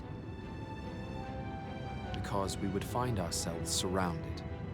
The Empire on one side, the Duke's army on the other. The Duke's forces? What are you talking about? Look at this letter. That is the Duke's seal, is it not? The Duke has been holding secret meetings with the Empire. I found this letter hidden on one of his soldiers. Damn them! Traitorous scum! So then, what shall we do now? Is it not obvious? We must bring the traitor to justice. I suppose it is the only way for us to survive. Are you with us, Quinn? Oh, yes. I have no reason to refuse.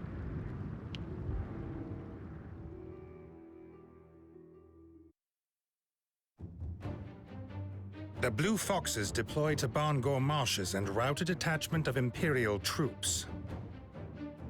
Andreas insisted on the deployment, convinced that Duke Hende had secret ties to the Empire. He soon discovers their covert meeting place and finds a letter bearing the Duke's seal. Frederick is enraged at Duke Hende's betrayal and calls for his head, a sentiment Andreas shares. A troubled expression creeps over Iskarion's face as he becomes momentarily lost in his thoughts. While Walter Quinn seems eerily uninterested, unnervingly quiet, and wholly unaffected. Following a brief discussion, however, the Blue Foxes agree that the Duke is to be executed.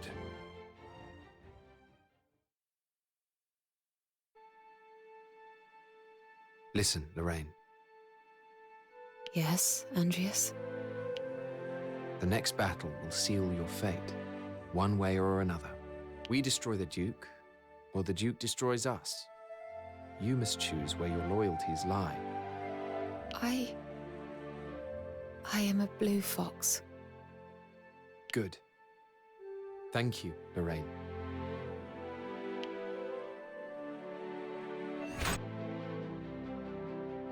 Umarida. Yes? You did what was asked of you, including dealing with the Vanguard. But there was a complaint. To quote the other commander, "Your scout barely speaks. I cannot tell what she's thinking. I struggle to know if she understands what I'm saying. I need better communication."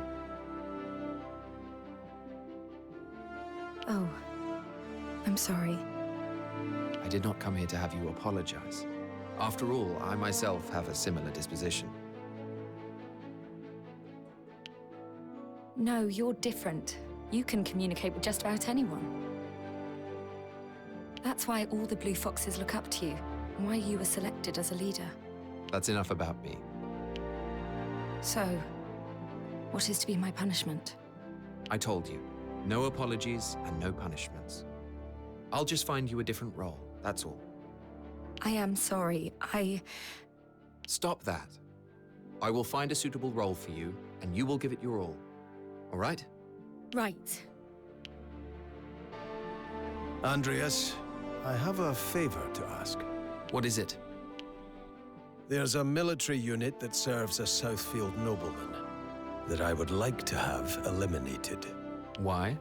They were an enemy of my former knightly order, and it seems they carry that enmity to this day. Your former order being King Rhaegal's knights? Correct. Indeed, these mercenaries once attempted to assassinate the king. I had hunted them fruitlessly for years. It turns out they've been operating incognito. Then you need merely tell the noble who they really are. Alas, rumors suggest that he too harbors the same hatred of the royal government. You wish to have him eliminated as well? No. He's a cunning one. He'll disown his mercenaries as soon as they are defeated. And if he pleads ignorance, we will have no grounds to execute him. Indeed. I therefore wish to eliminate only the mercenaries. I understand.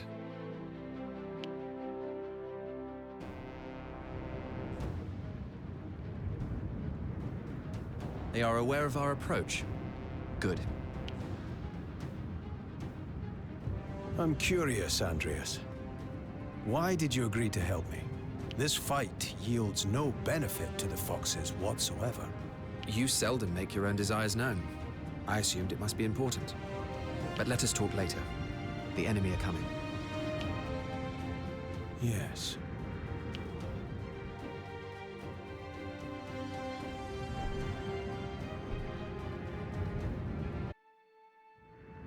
We have destroyed the mercenaries.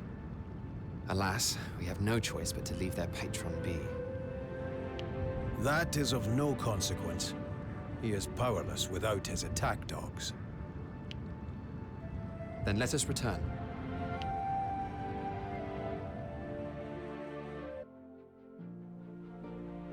Andreas, I wanted to ask about the other day. The rout of those mercenaries? Yes. As you know, they were an organization I fought against as a knight. They killed several of my friends. And you wanted to settle the score, is that it? Yes. Forgive me. I ought not to have dragged the Blue Foxes into my personal vendetta. No matter. An enemy of the crown was expunged. And now, I better know the kind of man you are. I look forward to your future service, Donovar. I shan't disappoint you.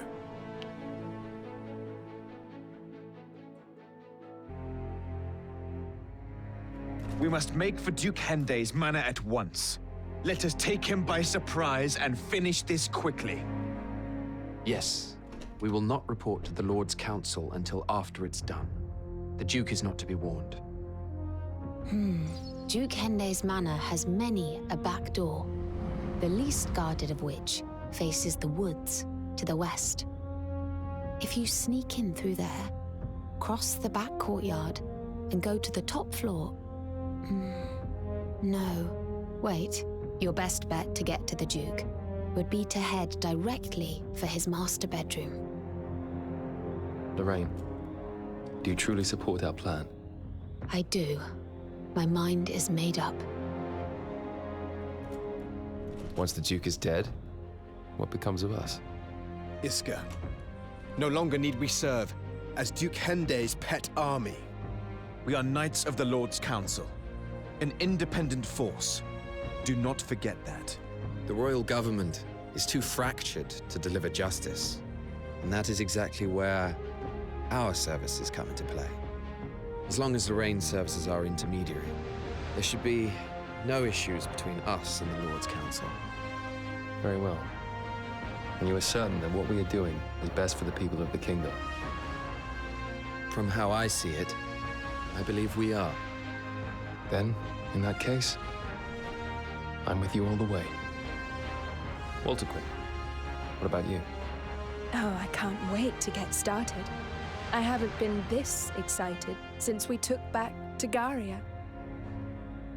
Lorraine, coming to watch? Enough, Quinn. We need to go.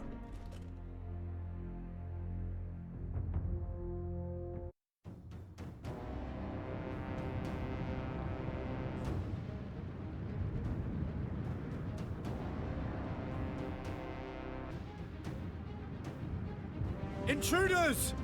Bandits are raiding the manor! Huh?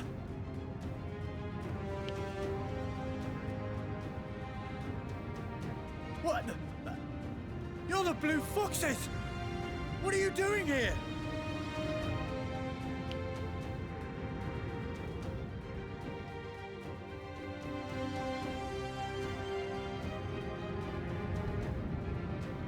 We're up against a different class of enemy here. Makes sense. They're the Duke's Knights, after all. I know, isn't it wonderful? It's such a relief to know there's someone out there worth fighting. Enough, you two. We're pressed for time. Indeed we are. And our first objective is to capture the rear gate. Let's go!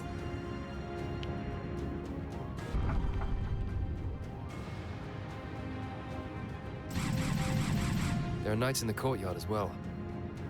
Filthy things. They really do spoil the view. But look, over there. It seems to be their fortress. They clearly have no appreciation of sentiment.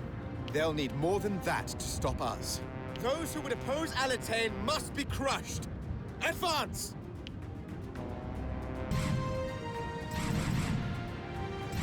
That was the last barrier. We shall be at the house before long. Good. Then he shall soon have to answer to us.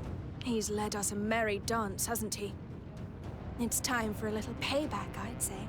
That horseman looks to be their commander. Once he falls, the others will follow. Once we find our way into the manor, we advance. I have no objections to that.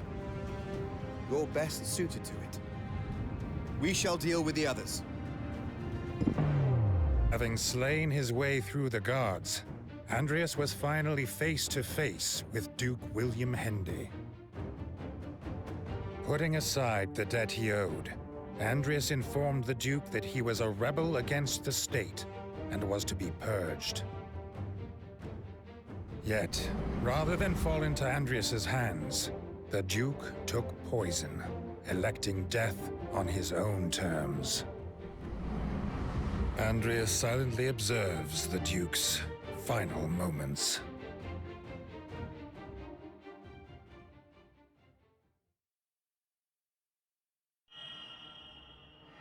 Plummeting star.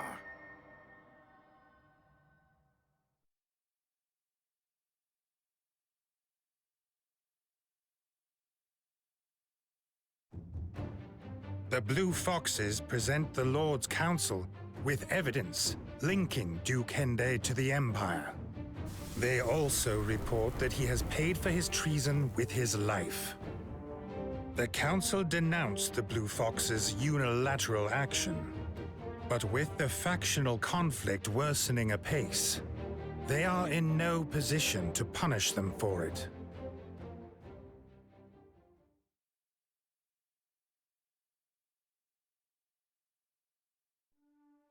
Duke Hendy's death may have spelt the end for his faction, but the broader conflict rages on. Lord Councillor Kimball supports the second-born prince, Victor Shatham, while Lord Councillor Joshua is a staunch backer of the third-born, Starish Shatham. The dispute between their respective factions continues to escalate, becoming violent at times. And then, Rhaegal Shatham breathes his last, and the throne of Alatain lies vacant.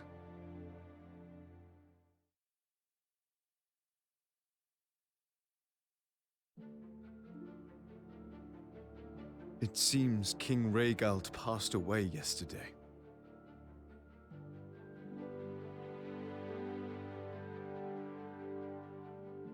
Yes, I heard. No doubt the scrabble to succeed him will now grow even more caustic and bloody. second-born Victor, and third-born Staris. What do you know about them?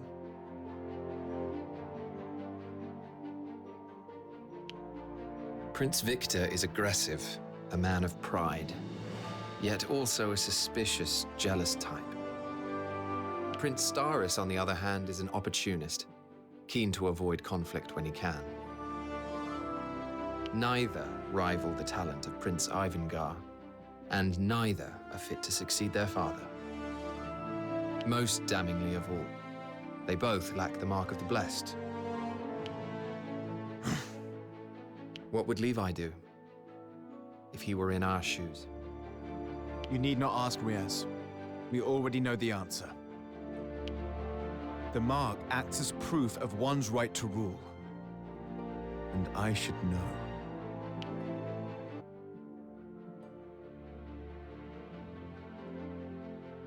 I need your help, Andreas. I don't know what to do. What is it, Rickles? I heard from someone I know in Northfield. Their village is about to be attacked by monsters. And they're monsters from the frontier too. The locals can't defend it on their own. Is this your hometown? No, it's not. But I will go there often, and I know everyone quite well. What part of Northfield is this? The northwest, near the frontier. I doubt that we'd get there in time, even if we left now. You mean... Their only hope is to abandon the village. That would buy us some time. Right. So there's still hope. Only if we hurry. Now, go and get ready. You're dispatching the blue foxes. We'll be expecting a reward, of course. Of course.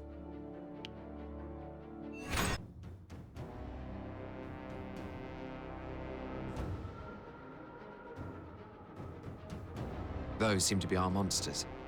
Whereabouts are we? Southeast of the village, quite a way away.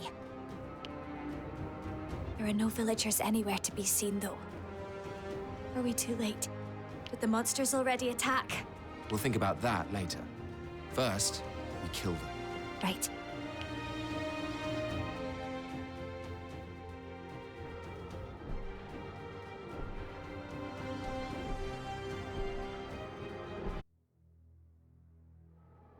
The monsters are defeated. Now back to Central Field. What? Aren't we gonna search for everyone? The fight took a lot out of us. Continuing in this state would be dangerous. More monsters could show up. We need to recuperate before searching for the villagers. But... It's not worth losing our lives to find them, Rickles. I suppose you're right.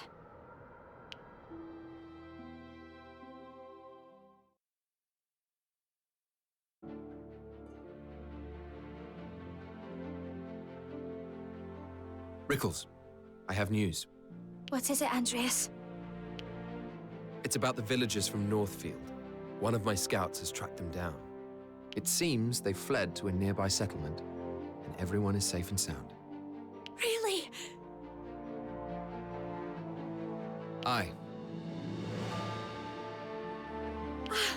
I can't believe it! This is such a relief. Thank you, Andreas. I did nothing aside from defeat a few monsters.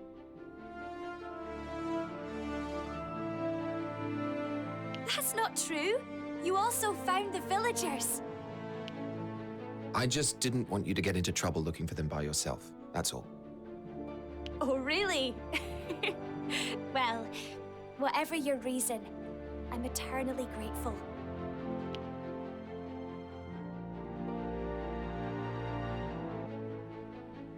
Uh-oh, I'm in for it now. You didn't come back to Elm last night, Castamere. What were you up to? I heard about an establishment in northern Central Field that's famed for its beautiful girls. So, I decided to go and see for myself. Our work was done. It was time for some sport. Was this place in territory once controlled by Count Horace?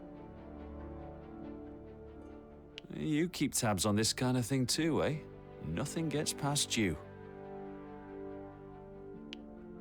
Horace ran a brothel where young women he'd abducted were forced to sell their bodies. I had thought that all such venues had been closed down, now that Duke Hende controls the region. Some yet remain. Anyway, before you jump to any conclusions, I spoke to the girls there. They're all very poor, and had no other options. Times of strife require sacrifice, they said. And when I heard that, well, I had to act. I set fire to the place and pilfered all its takings. I gave the coin to the girls, helped them escape, and ran like hell. So you've been creating more trouble for us, I see.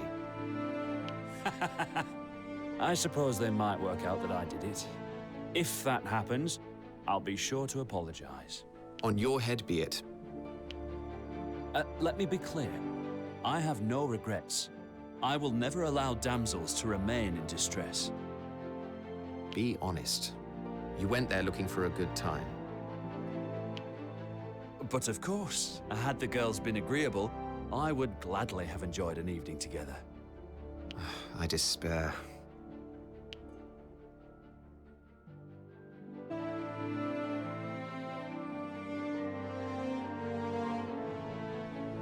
Fred, what's the meaning of this? Meaning of what? You ordered a massive cavalry training ground to be built in the Eastfield grasslands. That area was meant to be used for testing modern magic from the continent. Modern magic indeed. The Kingdom of Alatain has its ancient sorcery. We ought to focus on what we do best. And besides, we lack trained cavalry. Modern magic is a weapon that both the Empire and the Alliance may wield against us. A weapon that is extremely easy to use. It would be unwise not to learn more about it. Ancient sorcery is more powerful. It won't be outdone by some fad that any fool can use. Really, Fred? Worry not, Rias. Alatain shall fight as Alatain does best. It's a noble thought, but it will see you left behind in this age of progress. On the contrary, it shall bring about a new kingdom for a new era.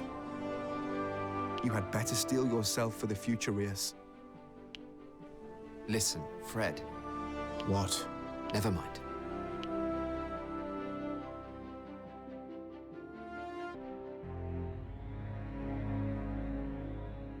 We have received an order from Lord Councillor Kimball. The Westfield town of Eulden has been overrun with violence and theft. Our task is to restore order. It seems that mercenaries are to blame, many having lost their patrons in the faction conflict. I have certainly heard tales of mercenaries left bereft by the passing of their noble masters. I wouldn't be surprised if Archbishop Joshua were fanning the flames behind the scenes. Will the princes stop at nothing to win the throne? Regardless, our orders are clear. Quinn, try to keep casualties to a minimum. I make no promises. Quinn!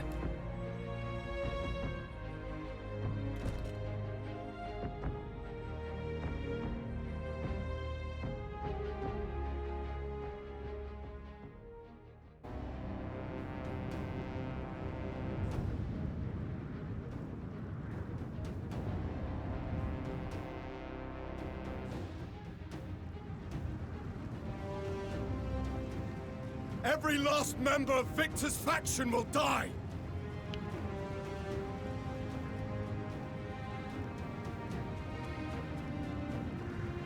Round up the Starish dogs and hang them high!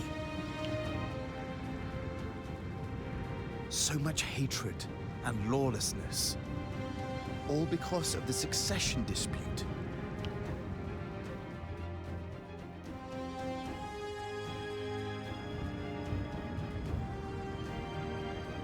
Enough of this! We must be united against the Empire. United? Very well. We shall all be united, under Victor! That's not... Forget it. There's nothing you can say to change their minds. I thought the alliance was bad, but this... I suppose this is what war does to a country. Enough of the philosophizing. We need to focus on the situation at hand.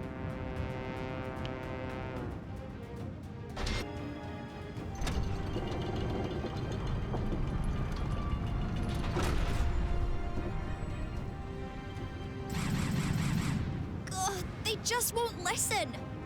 But even if we deal with the situation here, it won't solve the deeper problem. If only Prince Ivangar were alive.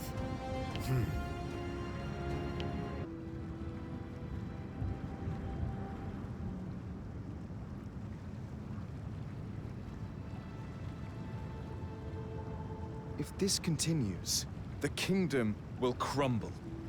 Something must be done.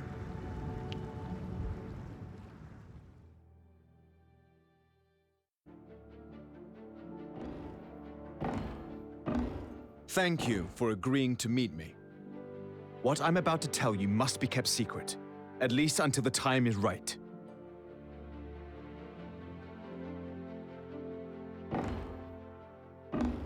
Thus far, you have all known me as Frederick Lester. But this is not my real name. I am Levantia Shatham, fourth son of the late Rhaegal Shatham. He can't be. Fritz? A prince? Is this really true, Andreas? Let him explain. I have kept quiet all this time because I thought one fewer prince would make life easier. Does this mean...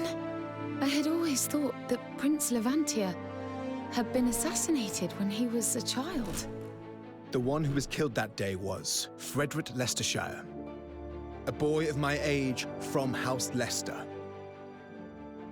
I don't believe it. How can you prove that this is true? Look at my arm.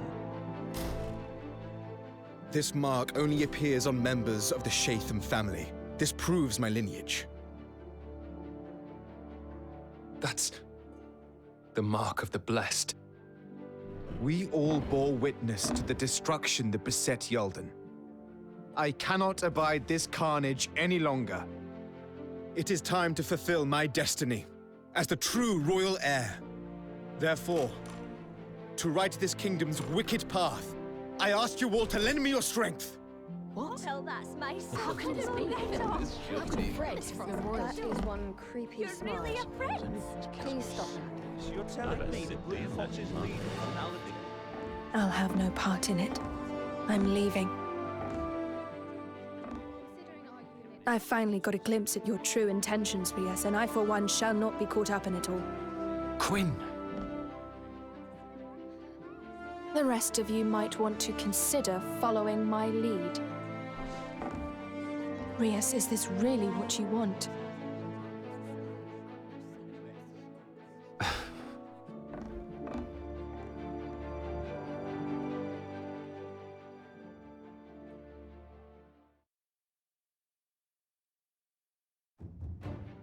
The Blue Foxes succeed in calming the situation in Yulden, but violent conflict continues to rage throughout Diofield. Meanwhile, Archbishop Joshua deploys his fiercely loyal Templar Knights to Turnberry Meadows. Lord Kimball's troops march there to meet them, and the two factions confront each other head-on.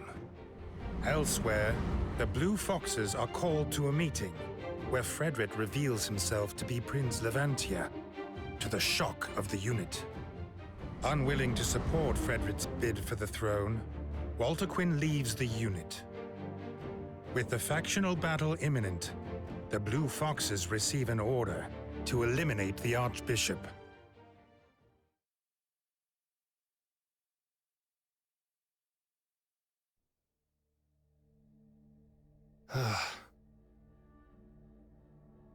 Aye.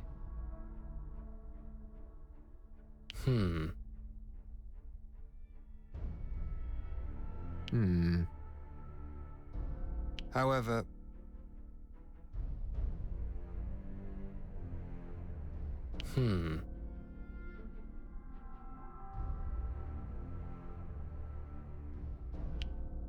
What's that?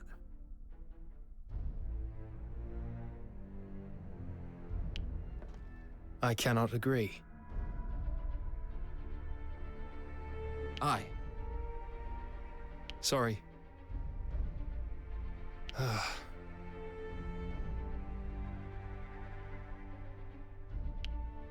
Mm-hmm.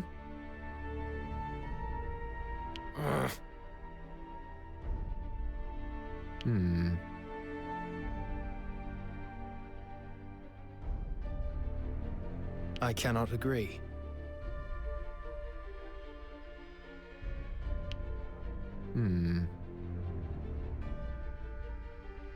However...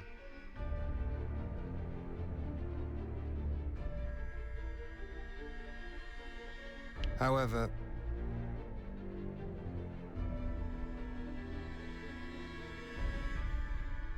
Mm-hmm.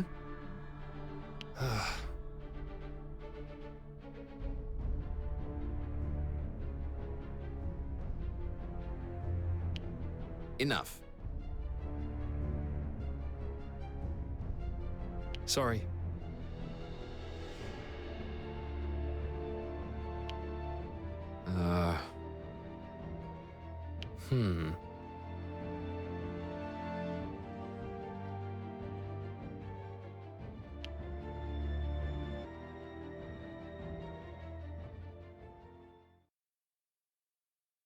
Ugh.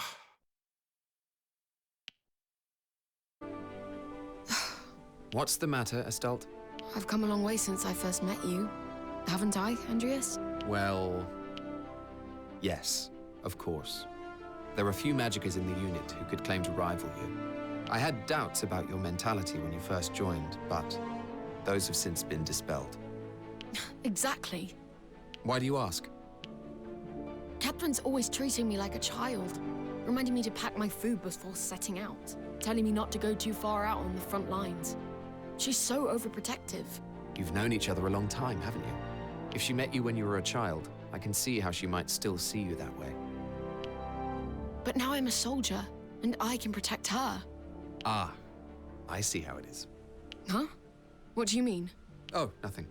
Ignore me. Hey, come on, what kind of ideas are you getting? It's not like that. You're barking up the wrong tree. Don't worry. I won't tell. You won't? Okay.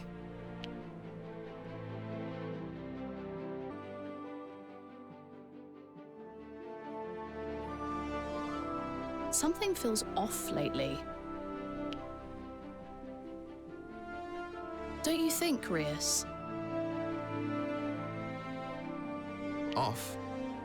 What do you mean?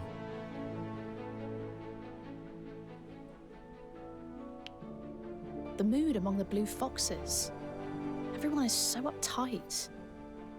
And I sense a rage under the surface. We've grown bigger, more prestigious. We ought to be better off than before. But for some reason, I'm feeling constantly on edge. Do you get that too? The circumstances are hardly fit for relaxation, given that we face such formidable foes. Besides, we're a group of fighters. This isn't supposed to be a place of tranquility. I know that, but back when we were founded, well, it just seemed that everyone was much more laid back and joyful. Listen, Izzy. Our battles are only going to become more difficult. I thought we could count on you.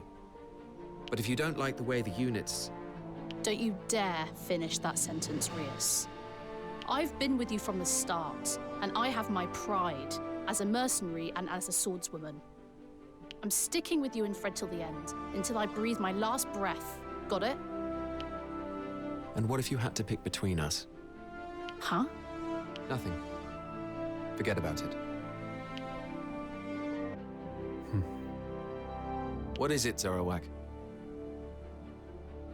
I was just thinking of the day when you and Fred first came to me. One minute you were on my doorstep, famished and bloodied. The next you were declaring your intention to fight as mercenaries.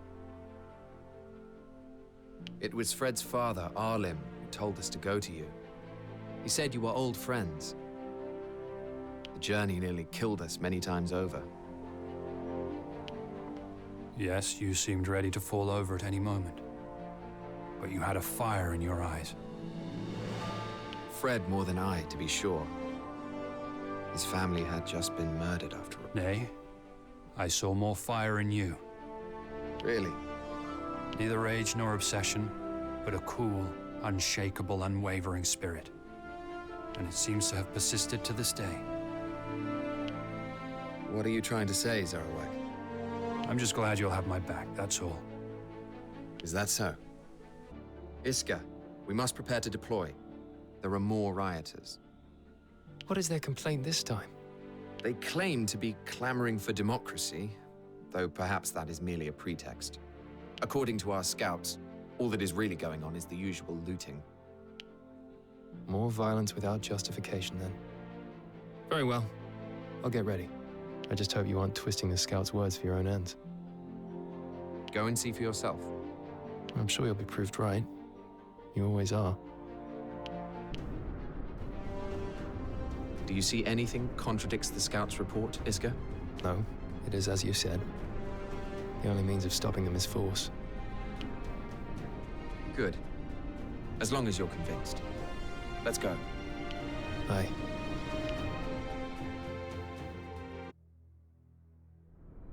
The rioters were no different from bandits in the end. Though, I suspect they were once genuinely concerned about their nation's future. It's not our job to teach people how to behave. Fill your head with suspicions, Iska, and you'll lose focus. That could get you killed.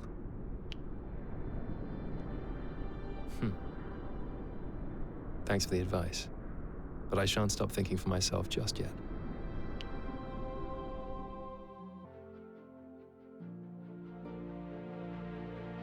Rias, I must apologize for the other day. Why? For questioning what may have initially motivated those bandits we slew. I did my own digging and found that they were only driven by greed from the start. Lofty thoughts of bettering their nation's lot was never a part of it. Is that so? Perhaps I should take you at your word in the future. That would be nice.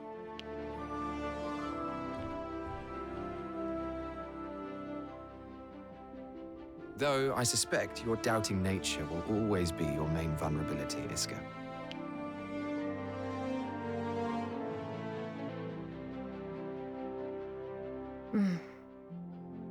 It looks like we'll have to fight your old comrades, Catherine.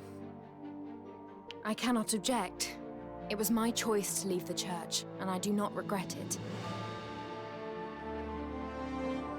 The church's ostensible purpose is to provide succor to the people. Yet its energies are spent on political bickering. Might the world even be better off without it? I cannot answer that.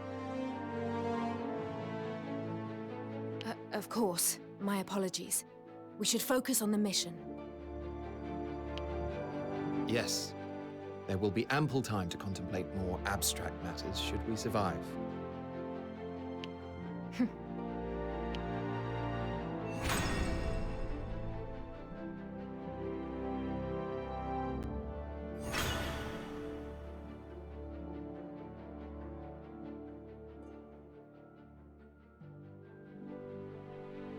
Would you happen to have a spare moment, Andreas? There is much to do, but yes. What is it? My parents have asked me to return home to Northfield. They wish to speak with me. The visit would be fairly short, of course. What do they want to discuss with you? My resignation from the Templar Knights, I should imagine.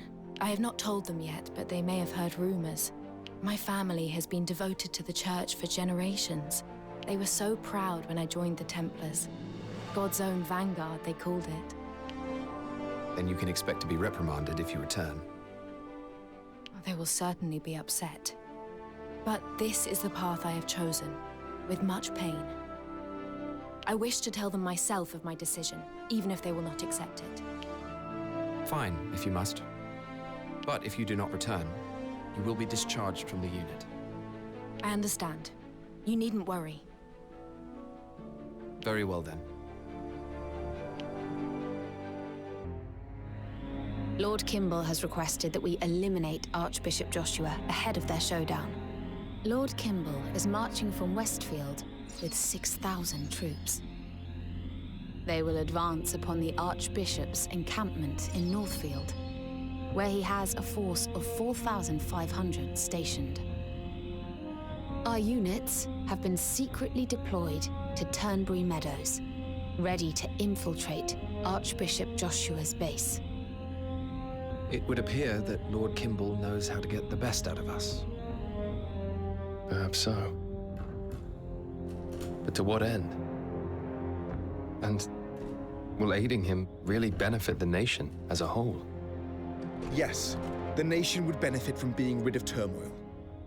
Therefore, it stands to reason that one side must prevail.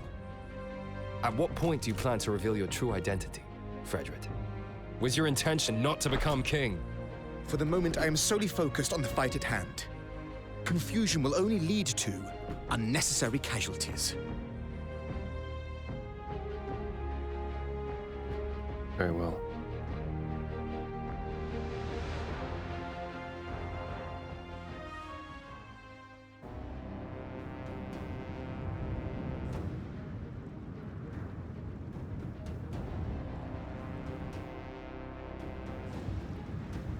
Archbishop Joshua's base is over there. Good. It seems our approach has gone unnoticed. To arms, everyone. We must eliminate the Archbishop.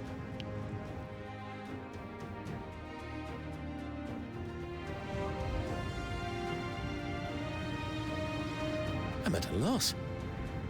And what's more, Of all things. That's why. Take position.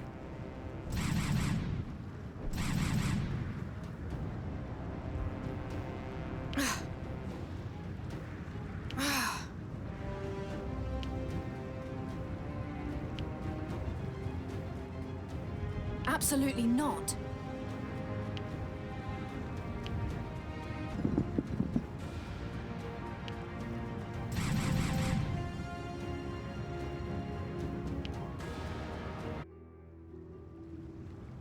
It seems Staris is nowhere to be seen. The coward. I've word he's holed up at Harlig Lynn, with an entire army to protect him. If we succeed, Fred, then Victor will be the undisputed heir. What will you do then? Once I have defeated Staris, I will tell the truth to my people. Then I will settle things with Victor. Your actions will lead to a civil war. Surely you don't think I can go along with that? We have a problem. What is it, Izzy? We've received word that Lord Kimball has been ambushed. What? So someone had the same idea as us. But that's not all. They say Prince Victor has fallen. The battlefield eats the weak. It seems he has paid the price for being a show general. And what's more, the raiding force's commander was Walter Quinn. What? Do you believe this, Rias? I certainly do. We all know what Walter Quinn is capable of.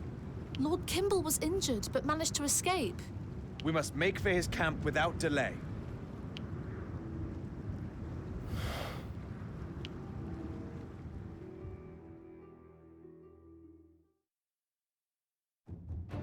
Immediately after defeating the Archbishop, the Blue Foxes receive a shocking piece of news.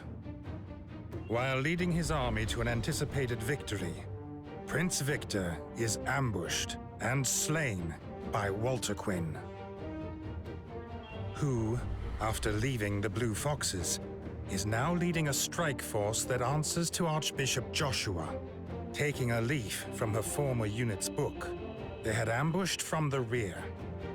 The Blue Foxes make for Turnberry Meadows to join Lord Kimball.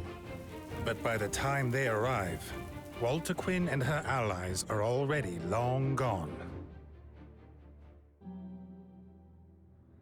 Damn! What a nuisance. Sorry. Eradicate them. What? Good. All right.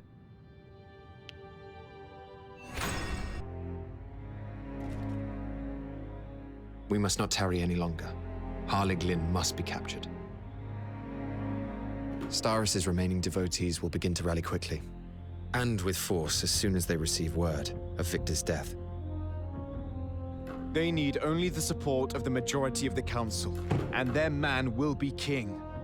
We have no time to lose.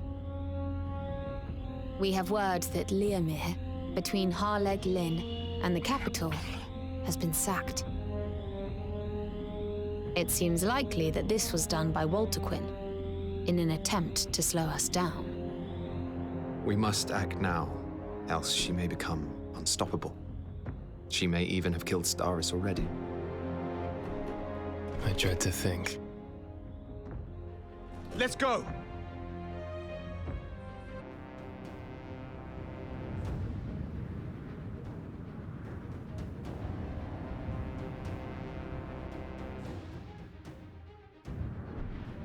This is Leomir.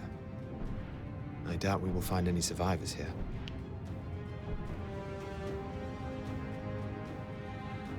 Let's deal with the undead first. We can worry about survivors later.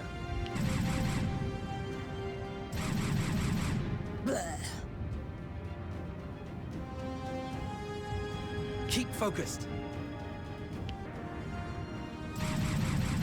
It's here. I'm at a loss. Push forward. Reinforcements have come. Damn. All according to plan. Wait. No way. Those undead. The thought of the innocent being tormented, even in death, sickens me. The undead have been dealt with. The path to Harlig Lin is clear. This is it then. It is time to put a stop to Walter Quinn once and for all. Indeed. Defeating her is our priority now. Let's get it done.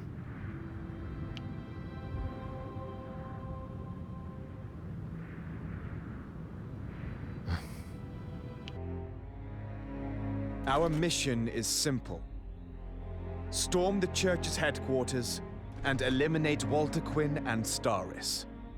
Harleg Lin is built like a fortress, but its layout is rather simple. A direct approach will serve you best, provided you can deal with any undead you'll encounter. Riaz, are you all right? Believe me, your reluctance is understandable. What are you talking about? I'm not the least bit reluctant. Good. Then we can be off. Let's go.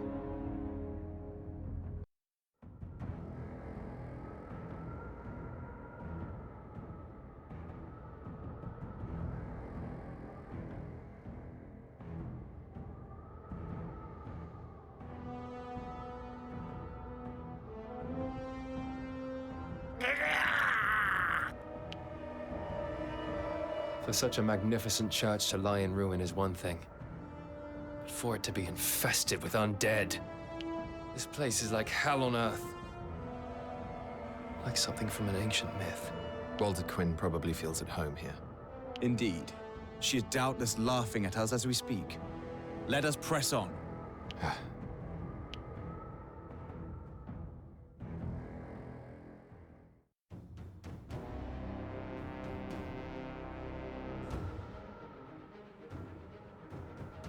Oh, no!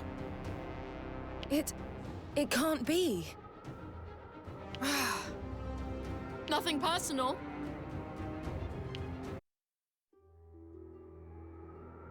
We fought hard to get this far, but it seems we're nearly there. Yes. Now we must head into the sunken hall of Newith, the very heart of Harlig Lynn. Our final meeting with Walter Quinn awaits. Right. Let's go.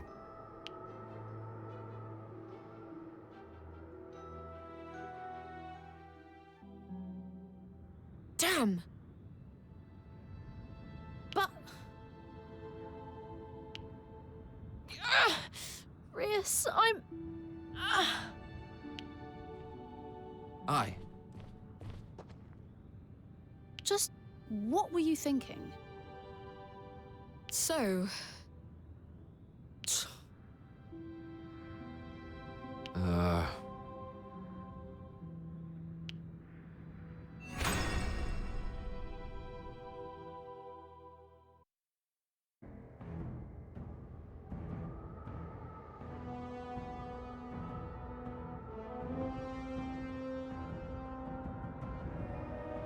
Walter Quinn is waiting for us.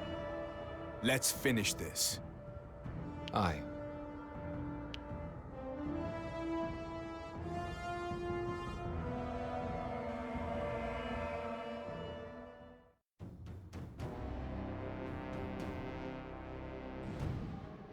Rias, are we really doing this? It's what we came here to do. She has become too great a menace. If we can't subdue her, only one option will remain. Right. At last, the path ahead is clear. You took your time. I was getting tired of waiting for you. Walter Quinn! Rias, do you remember when you asked me to join your unit? You knew what I was from the very beginning. And yet you still asked. As for me, I knew right away that life with you would be more interesting than life without you. Nonsense. It's not too late, you know. You could still help me bring an end to this dull world. You're being childish. Even if you destroy this world, nothing will change. What do you want to change? Please, enlighten me.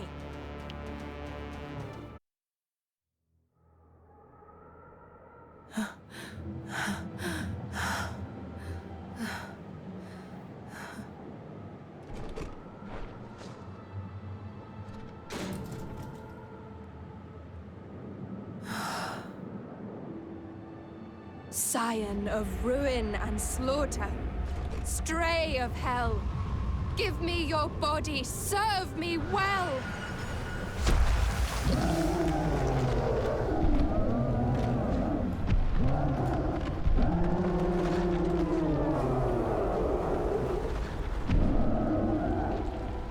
Well, Rias, how about you all play for a bit?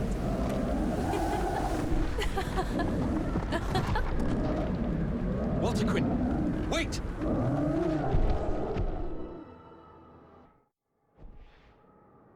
I'll go after Walter Quinn. Got it. We'll take care of the stragglers.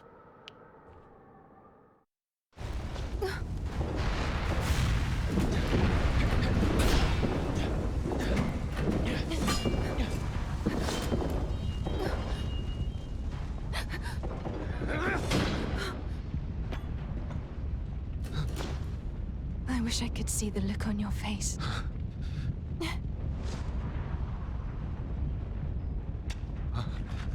Don't worry. You'll see me again before long. I promise you.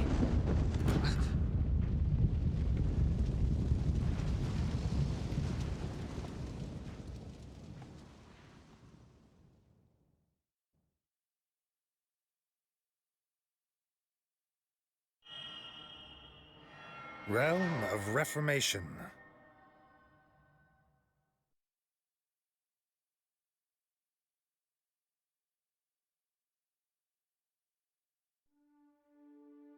Over the 200-year reign of the Shatham dynasty, the crown has passed 10 times from father to son, with the rightful heir within the royal bloodline always indicated by the Mark of the Blessed.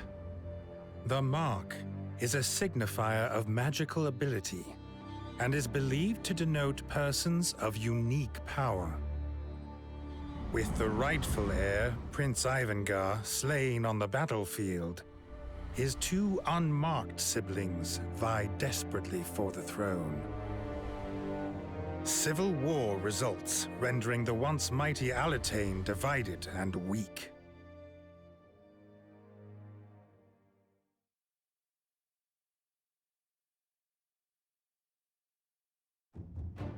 After bringing down Walterquin, the Blue Foxes discover the remains of the third-born prince, Staris Shatham. They bury his body, clean up the carnage at Haleg Lynn, and prepare to return to Central Field. With the princes dead and the future of the kingdom in doubt, Fredrit makes a startling announcement, one that will change the nation. He is Levantia Shatham, the 4th-born prince. News that a beloved blue fox was in fact a royal greatly excited the people of Alatain, and many started to look forward to the start of his new reign. But while the common people rejoiced, a schism formed amongst the members of the Lord's Council. However, even those who doubted the veracity of Frederick's claim struggled to argue against a successor bearing the mark. To settle the matter, Andrea seeks the aid of Hezelia Shatham, Levantia's younger sister. Then what? Why, yes. Of course. Of course.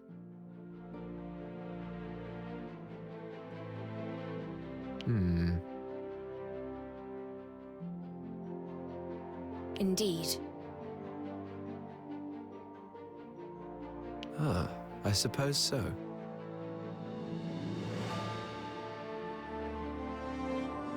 Anyway. Really? Indeed.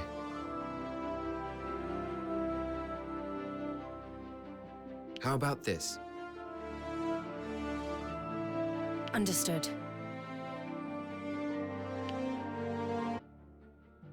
Very well.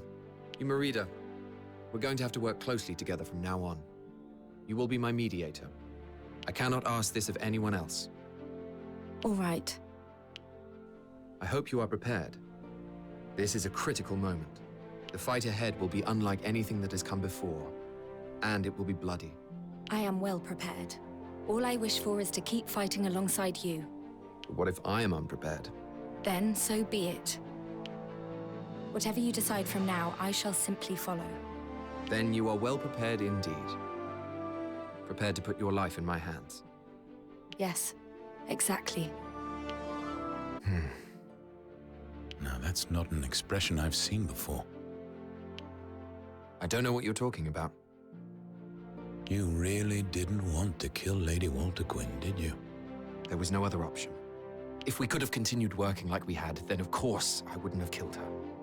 This is none of my business, but I've never seen you get emotional before. You're right, it's none of your business. Leave me alone. Just a moment, I've more to say. The Blue Foxes have grown. Not long ago, you were mercenaries, taking on bandits. Now you're burdened with the fight for the kingdom's survival. Communication can suffer when an organization grows. People develop conflicting opinions.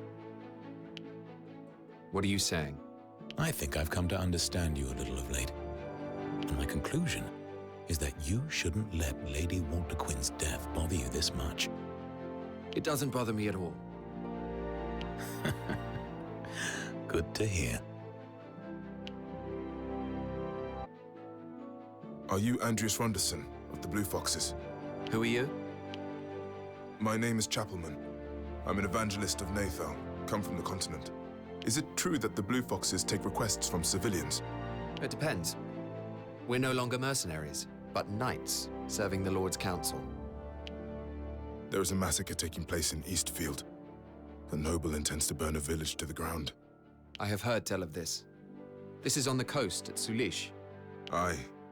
The locals, thrown to and fro by constant conflict, petitioned the aid of their lord, but he denied their entreaties, perhaps out of fear. As a result, the people revolt.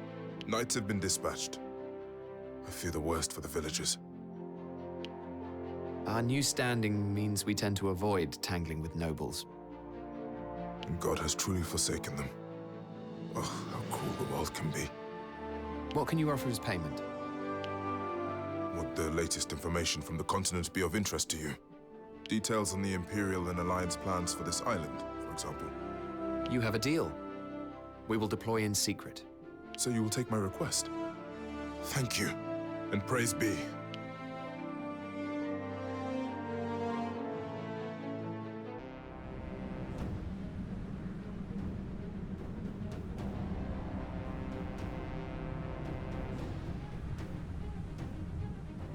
The village is over yonder. All right, let's move.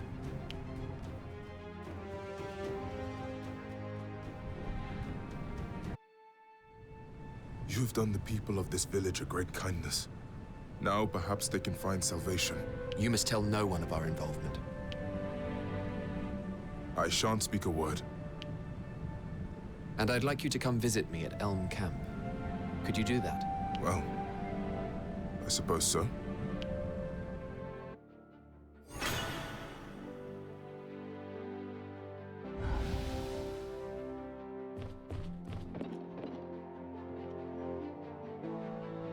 Why do continental evangelists seek to help people of this kingdom, Chapelman? We evangelists are servants of God. We seek to lessen suffering, no matter the sufferer. Is it typical for a preacher to have detailed knowledge of Empire and Alliance movements? And how exactly did you become so accomplished a fighter? You noticed then. As a young man, I fought as an Alliance soldier, but war took its toll on my soul, and I decided to trade my weapons for the Holy Book. I see. But you were no ordinary soldier, were you? It seems I can hide nothing from you. I was in fact a spy, posted within the Empire. There, I learned to control wyverns, becoming a Knight of the Skies. A wyvern rider. Chapelman, if you truly wish to help the people of this island, join us. You'd achieve more as part of the Blue Foxes than you would alone. Well, the thought had crossed my mind, I must say. And I...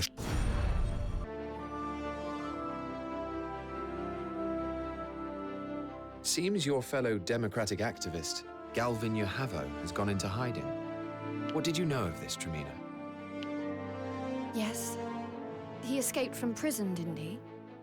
And with assistance, or so I've heard. Are you implying that it was me who helped him? I did no such thing. Can you prove it? Galvin and I cooperated as we strove to better the nation. But our views are quite different. I thought we were on the same page at first. But Galvin's group became more and more strident. Before long, they were using force to silence anyone who didn't agree with them. There can be no democracy without discourse. He ignored that, and I cannot forgive him. There wouldn't have been many people who'd want to help him escape. Then... What do you mean? It seems likely that the one who aided Galvin didn't agree with his views. Which makes his actions even more perplexing. Who exactly are you referring to? Who indeed? And what do you intend to do with him? Nothing. There is no need. The democratic movement has failed, and Galvin is no longer a threat. I see.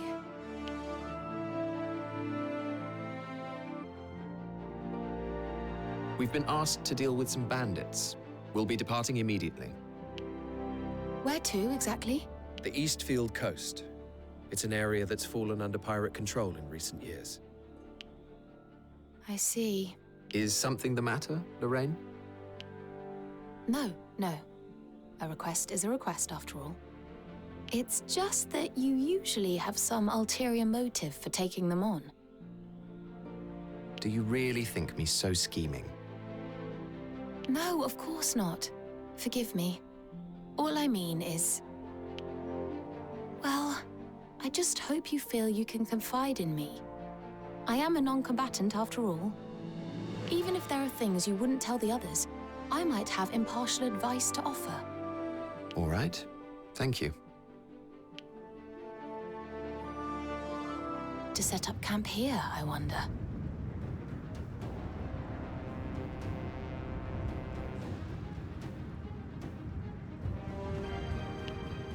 There was once a village in these parts. It was razed to the ground, but its location would be ideal for attacking the surrounding area. That would explain it. The pirates are terrorizing the nearby populace. We must eradicate them wherever they hide. Yes, absolutely. Our work is done. Listen, Andreas. I saw you staring out to sea a short while ago. It looked like you had something on your mind. It's nothing. I feel like you're hiding something beneath that stoic demeanor. Sadness, perhaps. And I feel you have a bad habit of saying everything that comes to mind. I'm sorry, but even so... Enough, Lorraine. It's time to leave.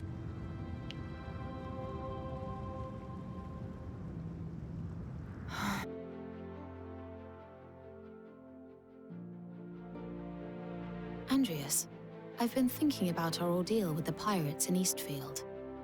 What about it? It seemed to me that the area was important to you somehow. What makes you say that? The other day, I was going through the Duke's library and I found something interesting. Apparently, before the Shatham dynasty unified Diofield, there was a royal house known as the Shuckbolts. Have you heard of them? The Shuckbolts would eat small amounts of jade from a very early age. In doing so, they developed extraordinary magical and physical abilities. Such extraordinary powers came at a great cost, however. Most children in the family went mad long before they could wield any such abilities. And so the Shuckbolts dynasty fell to ruin not long after its founding. What does this have to do with what happened in Eastfield? The Shuckbolts had all but disappeared after centuries of war, and by the time the Shatham dynasty rose to power, it's believed that the few remaining members of the dynasty had settled in a remote village. And you're saying that you know where that village is? Yes. After many years of searching, the Duke managed to locate it.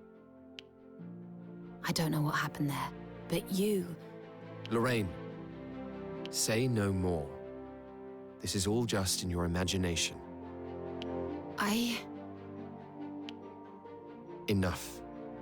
I don't want people prying into every last detail about my life. My apologies. You seem troubled, Fred. Is something on... Do you really think she will fall for this? That she will believe I am her brother? We have nothing to worry about. Princess Hezelia was a baby when she last saw Levi. She won't remember his face. Besides, she is a timid and obliging sort. So long as you possess the mark, she won't doubt you. And if she does? We'll cross that bridge when we come to... Just what are you suggesting? Calm down, Fred. She will believe you, I promise.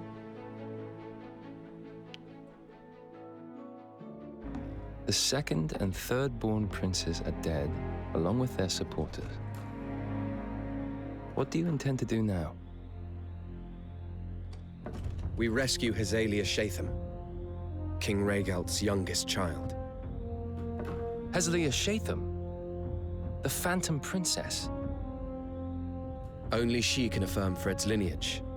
She's our last hope. The princess is locked away in Beazle Tower, in the mountains between Westfield and Centralfield. Victor's former supporters have holed up there, and may wish to use his sister for political ends. And by political ends, you mean putting Hezelia forward as the true heir to the throne? Is that about the sum of it? Precisely. We need to stamp that fire out before it blazes out of our control. So you're saying we rescue her and have her back up the claim that Fred is Levantia? I must say that it's quite the scheme. I'm the only one she has left now. She'll want to help her brother. I'll go alone if I must.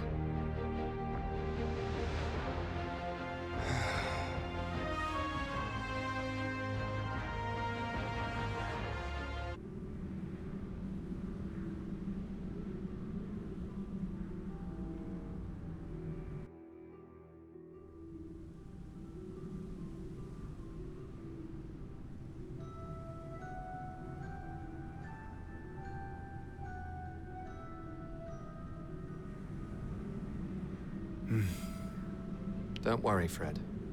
This will all work out. Oh, I'm not worried. Not in the slightest.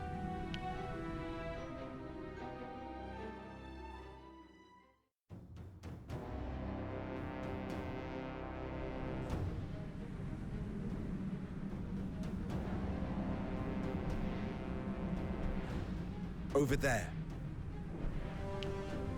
Damn. Right then.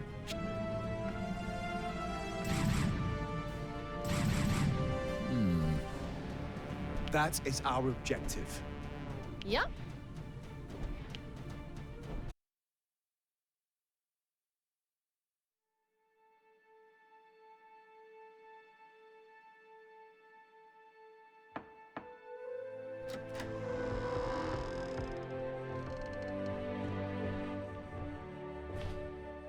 Who are you? Princess Hezelia. We bear the same mark. Look. The Mark of the Blessed? Yes. My name is Levantia Shatham. Your brother. Sister, your incredulity is understandable. We were but children when last we met. My brother? Princess Hezelia, we have something to ask of you. Would you accompany us to Centralfield and attest that this is your brother, Levantia Shatham? You mean I can be free of this place? Indeed. We have come to release you. Please.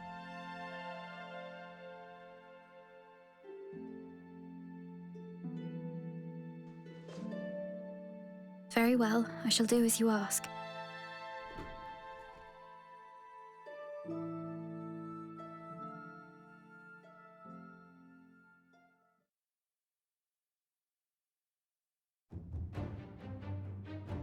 The Blue Foxes rescue Princess Hezelia Shatham from her imprisonment in Beazle Tower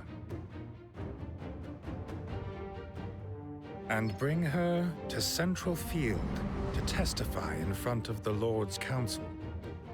There, she confirms that Frederick Leicester is in fact her brother, Prince Levantia Shatham. The Council are suitably convinced, and proceedings for the coronation officially begin. Meanwhile, Empire-occupied Dagland Trading Port is no longer beset by violent chaos. An eerie quiet falls. Then, news arrives. The Empire is marching north.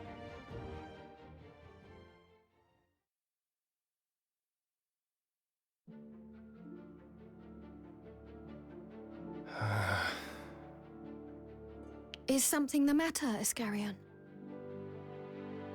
Before long, Fred will be king. And that has made me realize that I have lost sight of what I am fighting for. What do you mean? I have no regrets about the path I've chosen, but I'll not become his pawn. After all, I have no idea what his intentions might be. Who are you talking about? Frederick? You mean to say you would not support the new king? Oh. It's not Frederick's intentions that worry me. Listen, Iskarion. I really believe that our unit is going to bring peace to this kingdom. If you think differently, then perhaps you could share your concerns with me.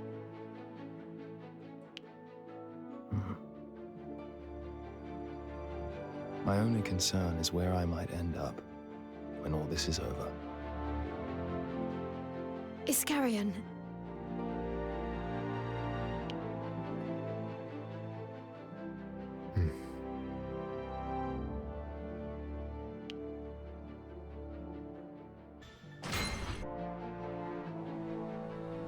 May I speak with you a moment, Andreas? What do you need? You are no doubt aware that the religions of the Rotail mainland differ from our church. Are you referring to the evangelists of Nathal? Yes, and many more besides. There are idols the world over. These are inspired by various cultures and traditions and revered as guiding symbols. All right, but what's your point? The god I believed in is not the only one. This contradicts everything that I had held to be true, but I cannot simply choose a different god instead. Doing so would have no meaning. So what will you believe in? I shall believe in myself, of course, and in what I see with my own eyes. You know, I have often worried that you were too naive, too easily led astray. But perhaps at last you're starting to grow beyond that. Yes, perhaps so.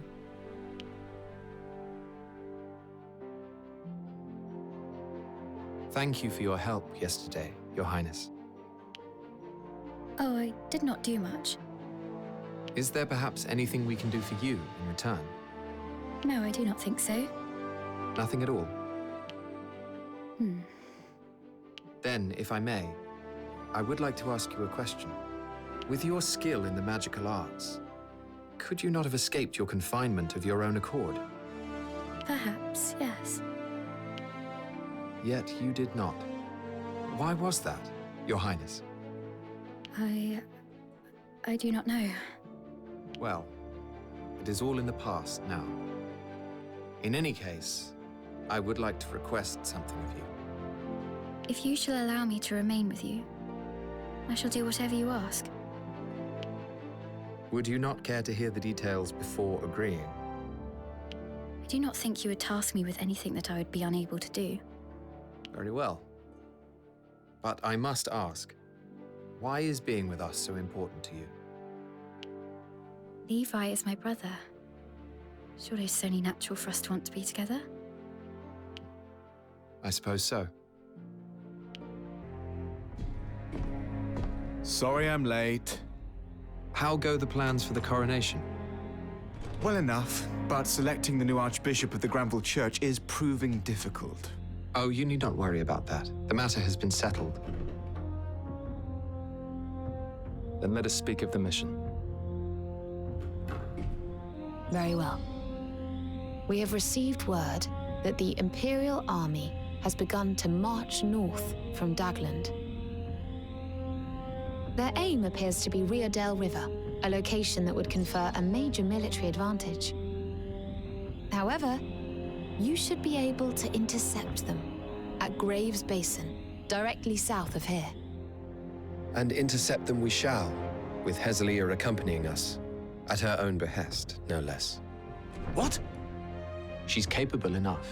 She bears the mark, remember? She has no lack of magical talent. In that case, it is only right that I lead our forces from the front. How very fitting for a prince. Now let's get moving.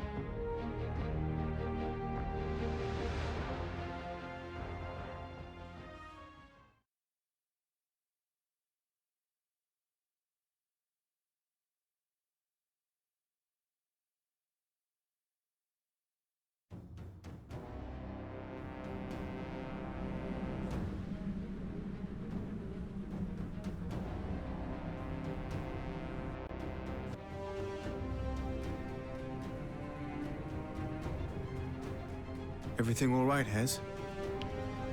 Yes. You understand that you are to heed our orders, yes? On the battlefield, we are your superiors.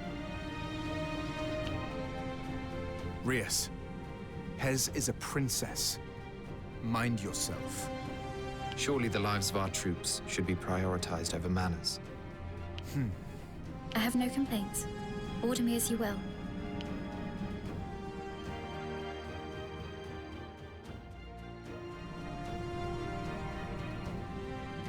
Princess Hezelia, our objective here is to hold our line and wipe out the Imperials advancing on us.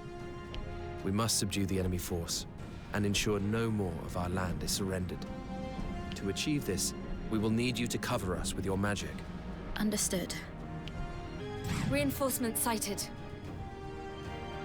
Yes, indeed. I understand. Surely not.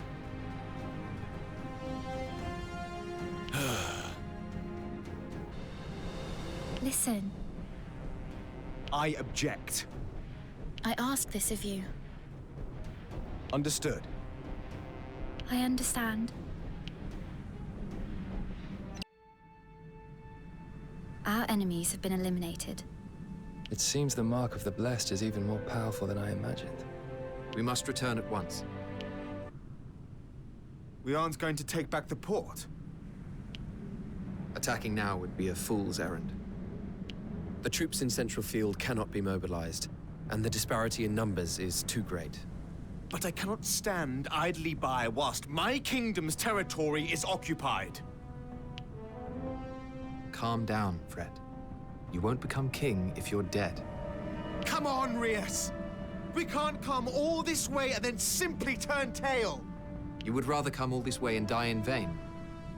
Our time will come. We must be patient.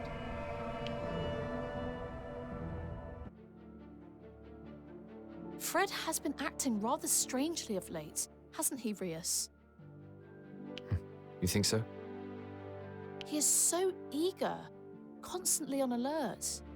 He tries so hard, despite not yet being king. But soon he shall be. It's only natural. Better to be eager than to be crushed by the responsibility. It's just strange, seeing someone you know change so much. I miss the old Fred. You needn't worry. He'll be back to his usual self before long. And what about you, Rias? Are you okay? What do you mean? It seems like something inside of you threatens to snap. Snap? If that is how it appears, then perhaps you may be right. Just remember that I'm always here for you, Rias. Friends to the end.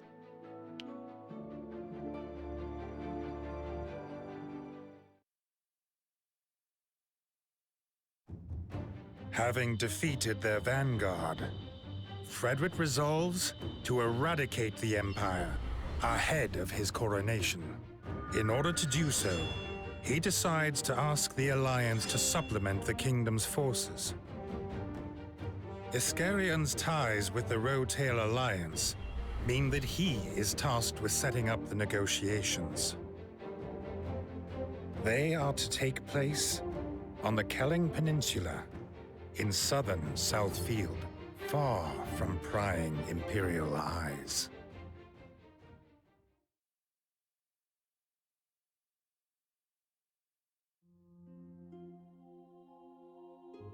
You wanted to see me, Andreas? Ah, you Merida. Good. What can you tell me about our passage to Kelling? I've scouted the route. Lorraine has the details. The only concern is a single nest of monsters. Better a nest of monsters than to be surrounded by the Empire. Also, we're working with the Alliance on this one. The Vermin army has a very bad reputation. Even if we succeed in repelling the Empire, we may have another headache to deal with before long. I'm well aware of that. But no matter what transpires on that front, it should only serve to enhance our position. I see, though I do not quite understand.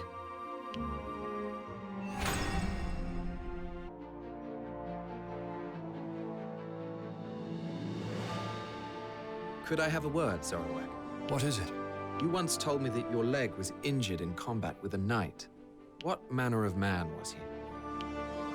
I can't speak as to his character, but I shan't ever forget his appearance. He was a huge man, with scars across both cheeks. He had several companions with him, too. I was in the Royal Guard at the time. They had come to slay the king, I am sure. A knight after the king's head? What reason would he have? Who knows? Why are you interested, Rias? No particular reason. Anyway, we have a mission coming up. It seems that an Eastfield noble's property was raided by armed robbers. We had best get ready. Understood.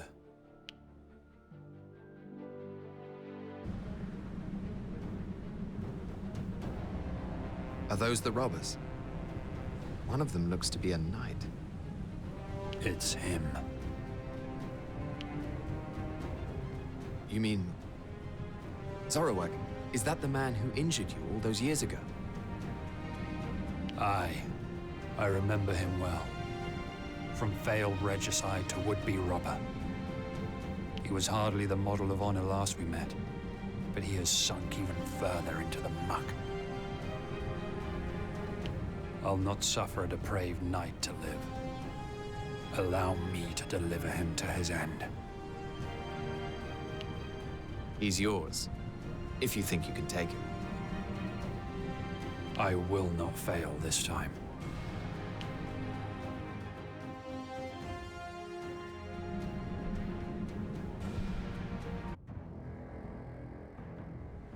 The enemy has been eliminated.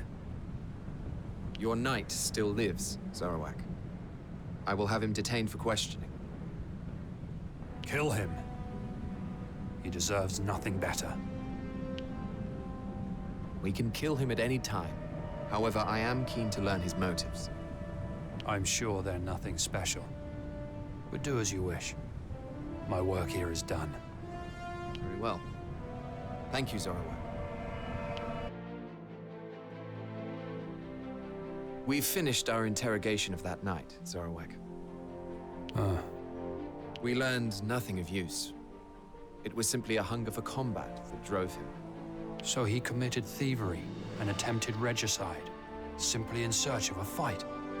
Strange, I know, but not uncommon. I have met mercenaries with similar motivations. I can understand it. There is a sense of joy that comes from being immersed in battle. Your foe's blood brings pleasure, and victory, ecstasy. He was a knight, and yet his thirst for that thrill turned him into a brute. Zorowek? Fear not, Rias. I shan't ever become so depraved. Oh, I'm not worried about that. Good.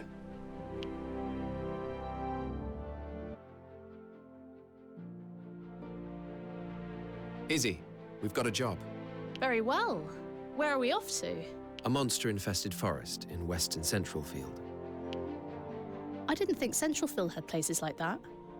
It's long been used by mercenaries as a proving ground, to test whether they're up to snuff. Even Zorowek went there in his youth, I'm told. Wait a minute. Is this mission about testing whether I'm good enough? Surely that's not necessary. Of course not. We're only responding to reports of increased monster activity. People have been hurt. Well, why didn't you tell me that to begin with? Does the purpose of a mission affect your willingness to fight? Of course. I can't just ignore people who are in distress. Is that so? Then we had better get going.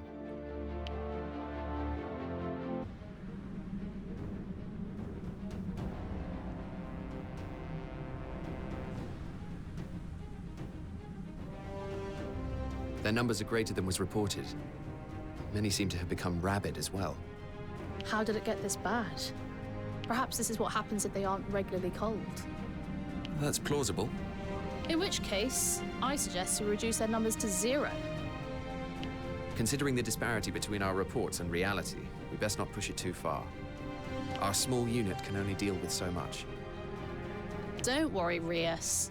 We have enough might to wipe them out in no time. Ow, ow, ow! Took a few hits back there. I told you to be careful, didn't I? We got rid of all the monsters, though. I guess we are fit to be mercenaries after all. Oh, that was still on your mind? Let's make sure we let Father know, eh? Aye. It seems our monster-slaying expedition earned us a letter of thanks from the local village. Oh, really? That's fantastic. A fine reward for a good job done. Zorowak is less than pleased, though. He says we've deprived young mercenaries of a chance to train. Well, they shouldn't have been using a monster den like that in the first place. He did say something else, though. He said the fact that you'd slain those rampaging monsters proves that you're a seasoned mercenary. He said that? Yes. He was adamant that I shouldn't tell you, though. I can't believe he thinks that. I'm over the moon. And thanks for spilling the beans, Rias. You're welcome. But don't tell Zorowak, all right? Mum's the word.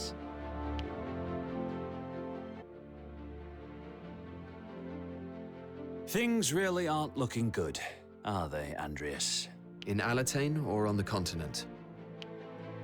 Well, both.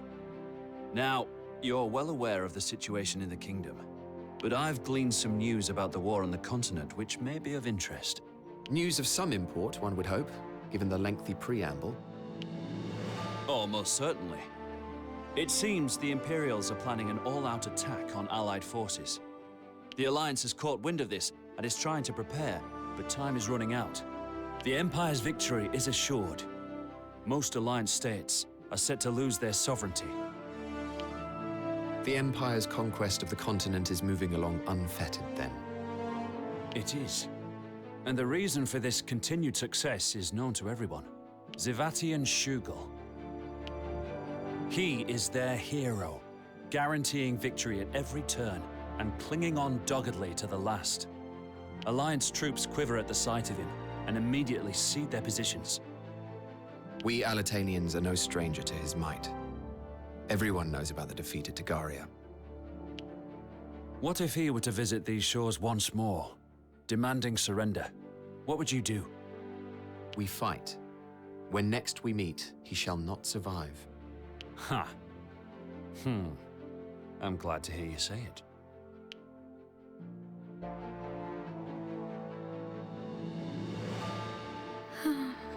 Are you feeling unwell, Princess Ezelia? Why do you ask? Fred relies on me to keep an eye on you, and you seemed lost in your thoughts. I was just thinking how happy I am to be free. It didn't seem that way. You and my brother are close, aren't you? Yes. We've been together since we were young. So it's the closeness that comes from spending a long time in each other's company. My mother is the only friend I've had, apart from my handmaidens. She died some years ago, though I suppose my brother Victor would come and visit from time to time. And did he envy you for bearing the mark of the blessed? I suspect he indeed did. I believe he planned to ask me to become his puppet upon the throne. Would you have been willing to accept his proposal? I think I would. As foolish as it sounds. I could have refused, but I doubt I would have done. That is the first time I've seen you laugh.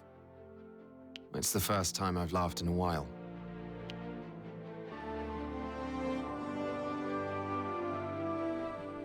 Chapelman, I wanted to ask you about something. Yes? What is it? What prompted you to proselytize here on diofield? My faith, that of Nathal, originated from the old communion on the Rotel mainland. The same origin as Diofield's Granville Church, of course. But my church now differs drastically from yours. I doubt many here would accept our ideology. Then aren't your efforts futile? These are desperate times. When people cry out for salvation, ideology becomes immaterial. People have become more open-minded, more willing to listen to new ideas. The more distraught the man, the more he clings to a new idol. It's exploitative. You're overthinking things, Andreas. Believe me, all I want to do is help the people of this island. If you say so. The aim of this mission is to rendezvous with the Alliance on the Kelling Peninsula in Southfield. We will approach from the southwest to avoid the Empire. It is a significant detour. Crazed monsters have been sighted along this route, so please proceed with caution. Iscarian, who is the Alliance's representative? It would appear they'll be sending our friend Commander Dalmatio. Dalmatio. He was the one who turned on us after negotiations with Duke Hende broke down. Is he really to be trusted? Whether we trust him or not, he commands the majority of Alliance ships. We have no choice but to negotiate with him. We are the ones who suggested we work together. We should just have to see what it is they demand in return. And then decide on the spot whether those demands are acceptable. Then that's our course. We must expel the Empire.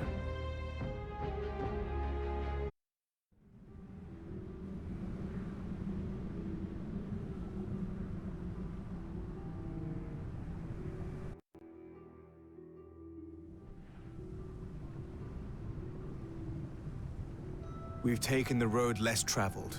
That much is certain. No chance of Empire surveillance here.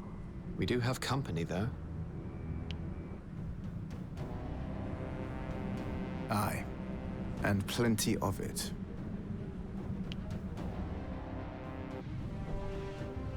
I see it now. That's right. That's true. How could this happen? Oh, boy. Mm-hmm.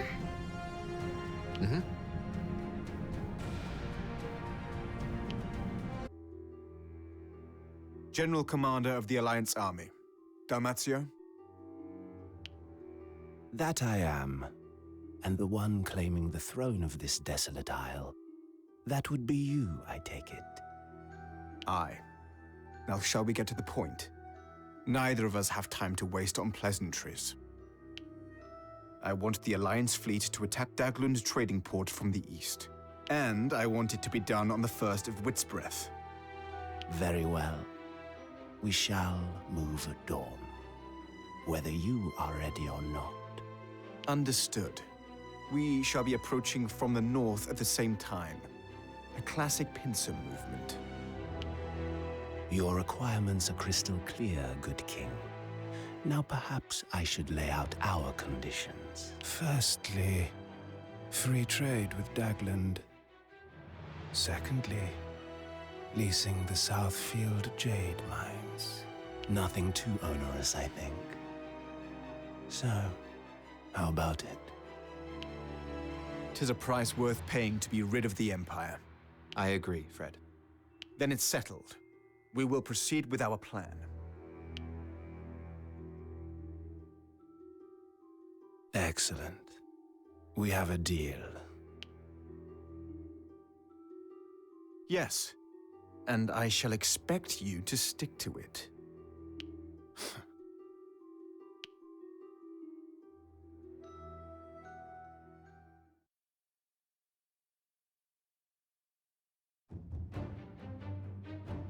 The Blue Foxes meet with Commander Dalmatio of the Alliance on the Kelling Peninsula.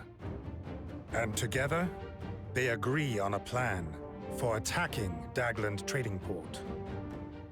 Out of an abundance of caution, Andreas and Iscarian decide to keep the plan a secret. Dawn breaks on the day of the attack, and Alliance ships commence their naval assault on Daglund. Upon hearing of this, the Blue Foxes immediately convene in order to mobilize.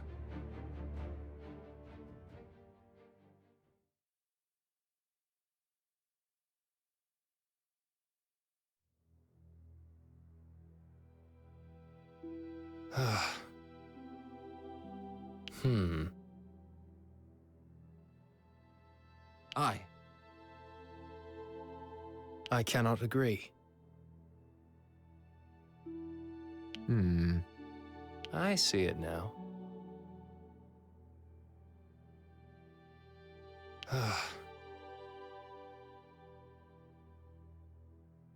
However, and what's more,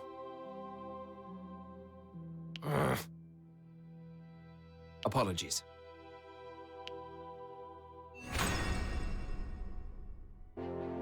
What is it? Well, I would prefer to speak somewhere else, away from prying eyes and ears. That would arouse more suspicion. Go on, speak here. Very well. There appears to be a group of spies or some such lurking around Elm. Sent from the continent? It seems likely. Understood. I will have it investigated. Thank you.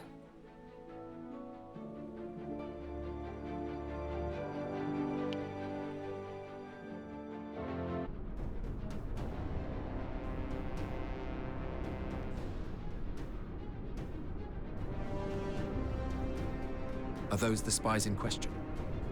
Yes, and they have yet to notice us, it seems. What should we do? They are from the Trovelt-Shovian Empire. If word gets out they managed to infiltrate the kingdom, it would cause panic. We must act quickly. Are you certain about this? We cannot suffer Imperial spies to dwell on our territory unhindered. Do you object to that?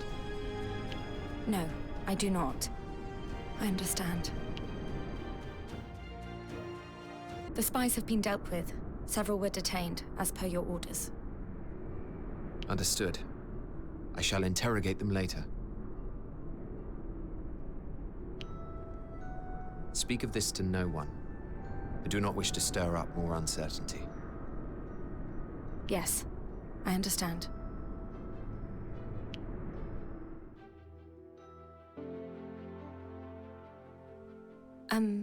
Andreas? What is it? What happened with the Imperial spies we detained the other day?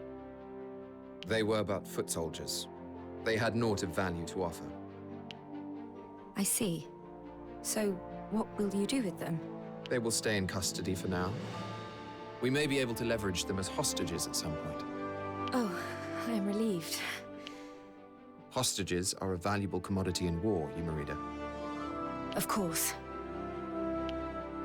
Now, if there's nothing else? Oh, yes. I'd best be off then.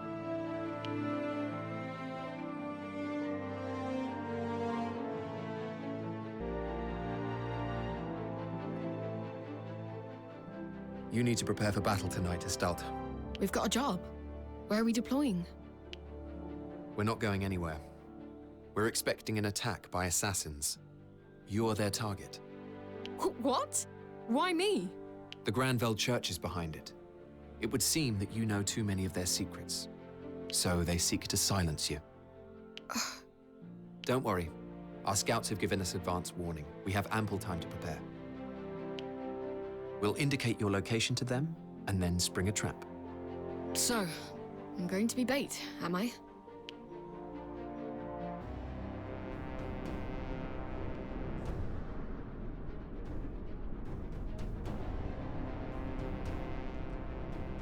The assassins are here, still unaware that their plans are known. You'll protect me, won't you? You can protect yourself. What? Isn't that why you chose to join the Blue Foxes? You're right. I need to prove that I can fight without anybody's help. Good. Now get ready.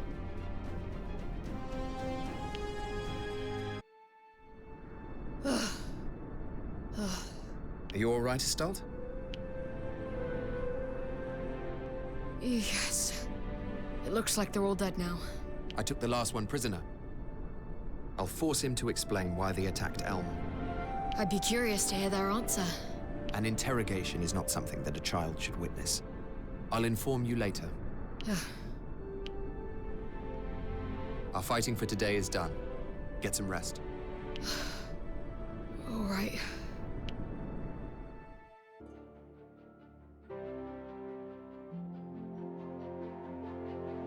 I've finished interrogating the assassin. Huh? They had indeed come for you. The Church investigates everyone who leaves their ranks, and anyone who is deemed to pose a threat is disposed of. But that means... Yes. Catherine was a target as well. Thankfully, the assassins were few in number, and we killed the vast majority of them today. They shan't be trying again soon. I see. So, in a way, I did protect Catherine. You could say that. Aye. Andreas, I wish to make a request of the Blue Foxes. Would you be able to accept it, despite it coming from a member? If the price is right. In the backwaters of Northfield, children are being rounded up and kidnapped. It seems they are being taken by bandits and sold into slavery. And there are buyers within Alatain. I cannot imagine such business being openly done here. Indeed, such an operation could not flourish here. The children are being sold overseas. Tell me where. But, Andreas, regarding the money... We'll sort that out later. All right. Thank you.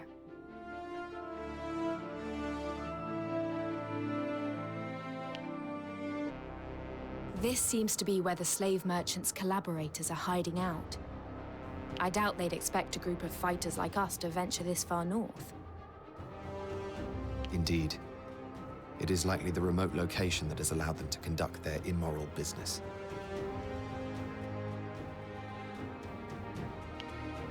Listen, Andreas. I am ever so grateful that you agreed to help me. But I wonder, did you have some other reason for agreeing to my request? No. Now come, before we're spotted. Right.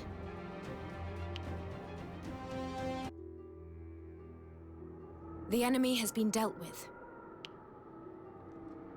I interrogated a few of them.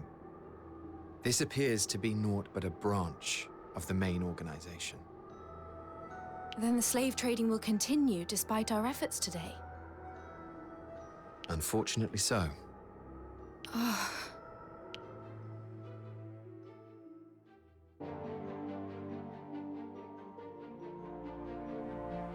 Catherine, I wanted to talk to you about the Northfield kidnappings. How did you find out that children were being abducted? I heard a rumor from friends at the orphanage, back when I was with the Templar Knights. I see. If any further such information reaches you, report to me at once. The organization remains in operation. We must continue to follow the trail. It seems you really do have some special reason for wishing this matter resolved. I told you before, it's nothing like that. Deny all you like, but I can tell. And your resolve reassures me. Think what you like.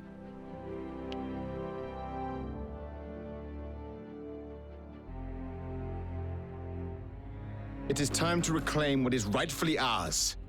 Lorraine, if you would.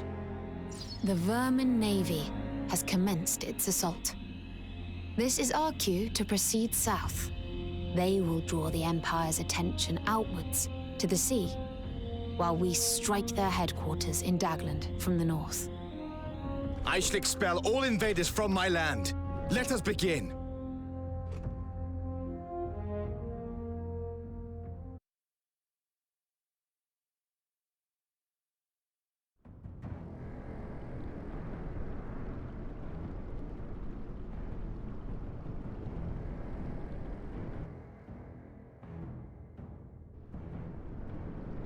The Vermin Navy is quite something. They seem to use the same modern magic as the Empire.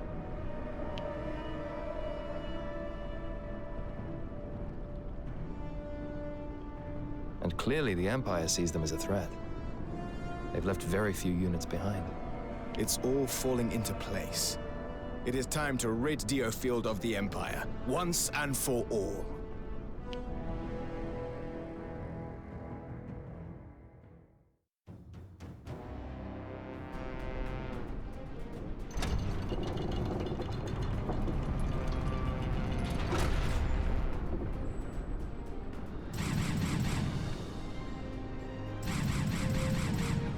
That appears to be the last of the enemy forces.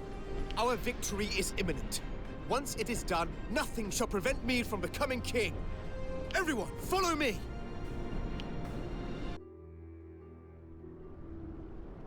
I am Levantia Shatham, and I shall bring glory to Alatane.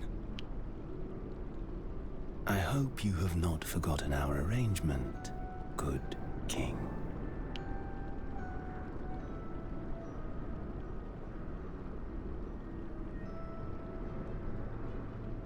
No, I have not forgotten. Very good. Then I believe there is nothing more to discuss. Indeed not. I have preparations to take care of.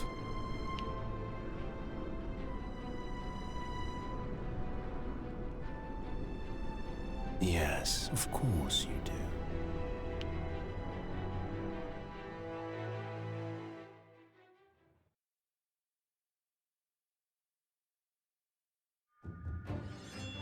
Having expelled the Empire with the aid of the Alliance, the Blue Foxes return to Central Field.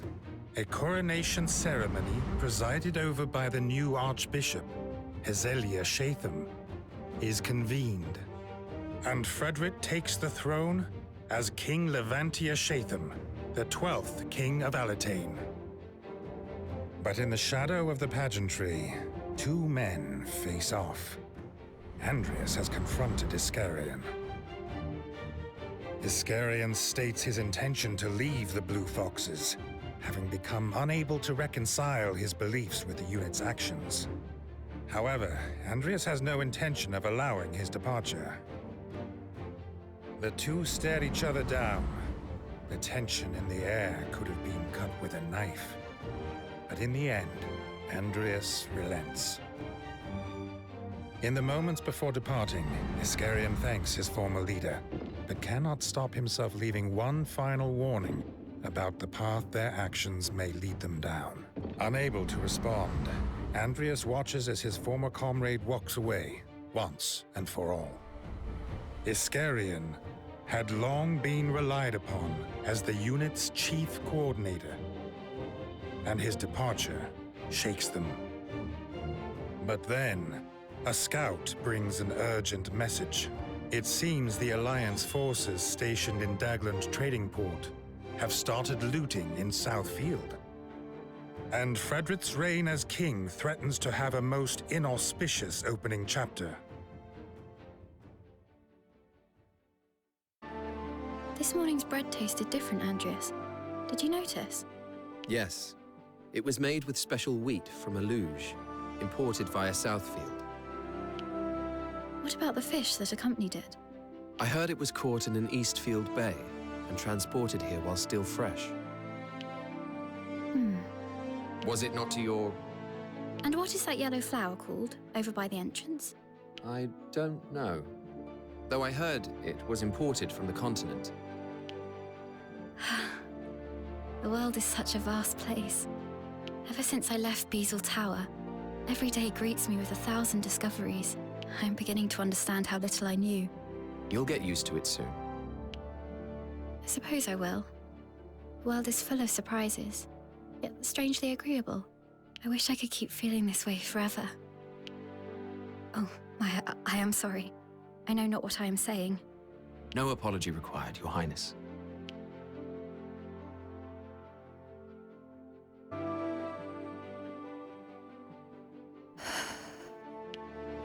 You ought not to go into battle in such a state, Tremina. You understand why I'm upset, don't you? Perhaps. It's your fault. You caused Iskarion to leave. Iska left of his own volition. I simply refrained from stopping him, that's all. Why? Why didn't you do something? Iscarian is a man who prizes his independence above all else. I always knew that we would part ways one day. But you were friends. You'd fought alongside each other for so long. Friends? I'm not sure he saw it that way. Anyway, I made an exception for Iscarian. I don't intend to accept any more resignations. And make no mistake, should he ever stand in my way, he will receive no mercy. What do you mean? You would not understand. Wait! I'm not leaving the unit. I will stay and fight to realize the nation we dreamt of. I will show no mercy to those who cross me either. That includes you. Think of me as some expendable soldier you can use as you see fit, and you will regret it. Very well. Do as you please.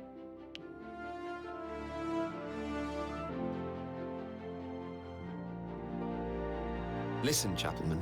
Yes, Andreas? It seems someone wants you dead. Can you tell me why that might be? Me? We've received a written ultimatum. We are to deliver your severed head this evening, else Elm will be destroyed. You've doubtless made enemies over the years. Would any of them wish you dead? My apologies. It was inevitable that this would happen, given all that I've done. I served as a spy in a foreign nation, and now I proselytize a strange religion. The Empire hates me, to be sure, and the Alliance may well consider me dangerous too. I doubt the Granville Church thinks too kindly of you either. If my presence is putting the unit at risk, we had better part ways. No. You are a first-rate fighter and a Blue Fox. We cannot abandon you. My deepest... We shall proceed to the location mentioned in the ultimatum, with a small force in tow.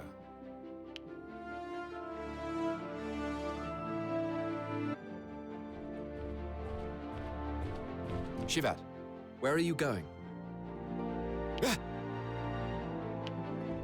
Honestly, Andreas, how do you manage to sneak up on people like that? It's frightening, really. Answer my question.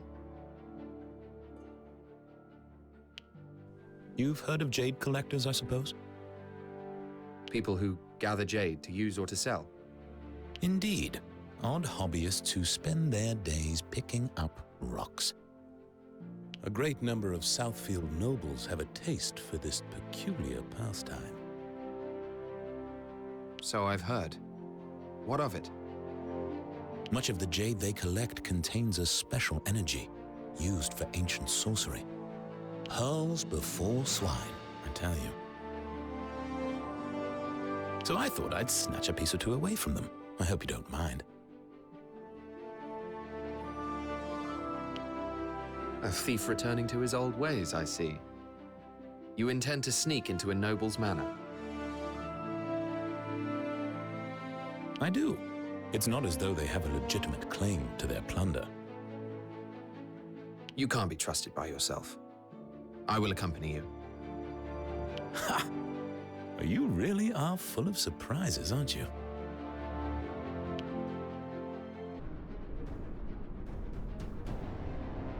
I see the enemy camp over there. It's quite large. They clearly didn't expect us to accede to their demand. They're ready to fight. Good. If it's a fight they want, it's a fight they shall have. We'll eliminate them all.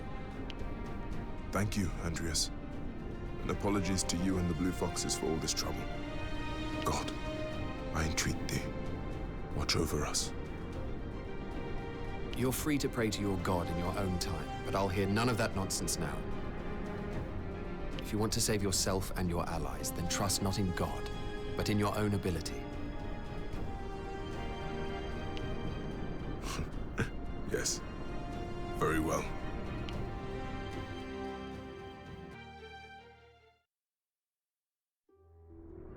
The battle is over, though it seems some enemies were able to escape.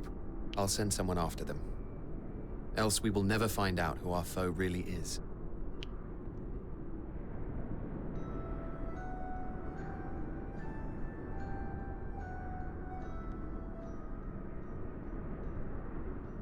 There seemed to be a great number of hired men.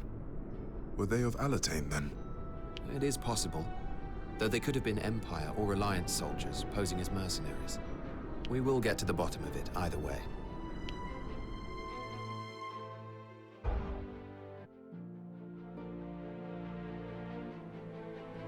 Well, Andreas, have we learnt the identities of those who wanted me dead? Yes. It seems the order came from the continent. I see. From the Empire or the Alliance? Neither. The men we fought were Alatanian mercenaries hired by the Nathal evangelists. What? It's rather comical. First, your church sends you to proselytize abroad. Then it deems you an enemy and tries to have you killed. Comical is one word for it. Can you think of why they would do this? Perhaps they thought I had switched allegiance to Alatane when I joined the Blue Foxes. Well, you've no place to return to now, and no reason to continue as a preacher. Oh, I shall continue to spread my faith. To do otherwise would be a betrayal of my God. As you wish. So long as you can fight, you are free to do as you like. Thank you.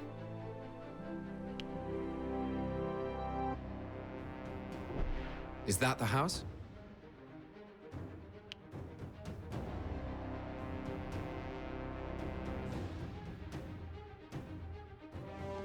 Aye, and it looks like they have guards.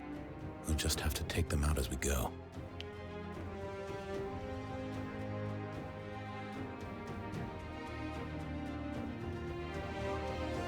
If that's all right with you, making enemies with a nobleman's knights could bring us trouble. These are no knights. I've already checked. They are, to a man, scoundrel mercenaries who'll accept any unsavory job. You've really done your homework, haven't you? As of you. It was your scouts who told me.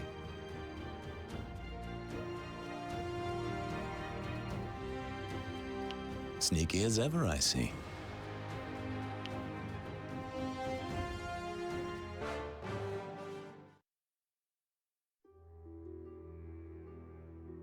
So, this is the Collector's Jade, is it?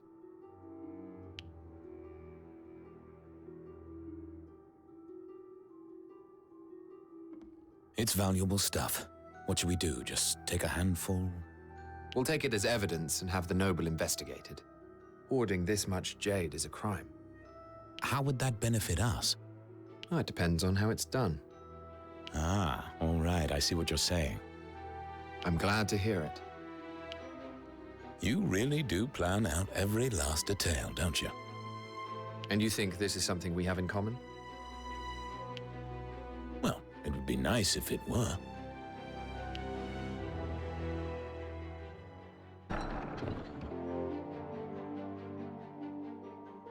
The royal government has confiscated all the jade as part of their investigation into the Collector. What a terrible waste. Not at all. It was the Blue Foxes who presented them with the evidence. A feat for which we will soon be rewarded. We can use this reward to set up new facilities and increase salaries. Excellent. I shall look forward to it. It is a shame, though. As a magicka, I had hoped to try a bit of that spectacular jade. Be honest. You snatched some, didn't you? I'm afraid my lips are sealed. Well, make sure they stay that way.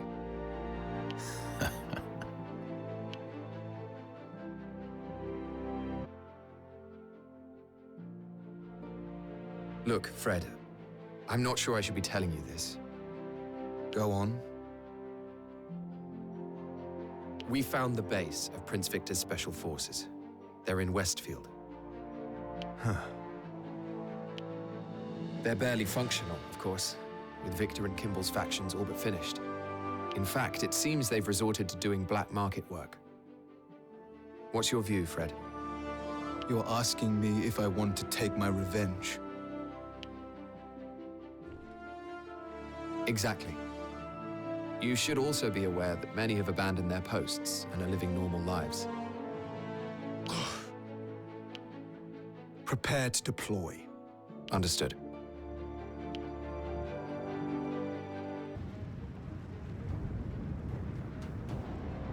There they are. We mustn't let our guard down now. Riaz, what did you mean when you said you weren't sure if you should tell me about this? I wondered if you might prefer not to act, given your current position. Inconceivable. We must put these dogs down before they come back to bite us. And of course, the thought that those who murdered Levi and my father are living freely, it makes my blood boil. Mine also. Is that the last of them? Aye. Victor and Kimball are dead, and the remains of their organization are now sundered. Levi and my father can rest in peace at last. Everything is in hand. I will not let them down.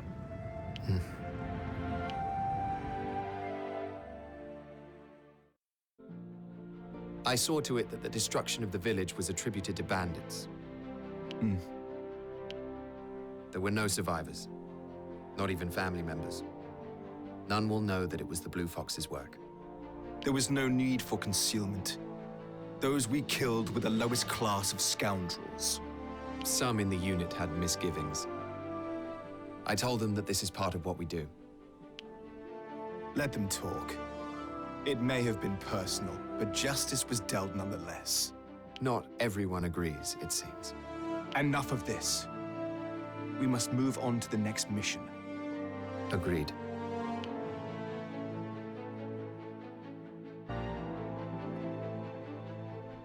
Andreas, there's something I need to ask you.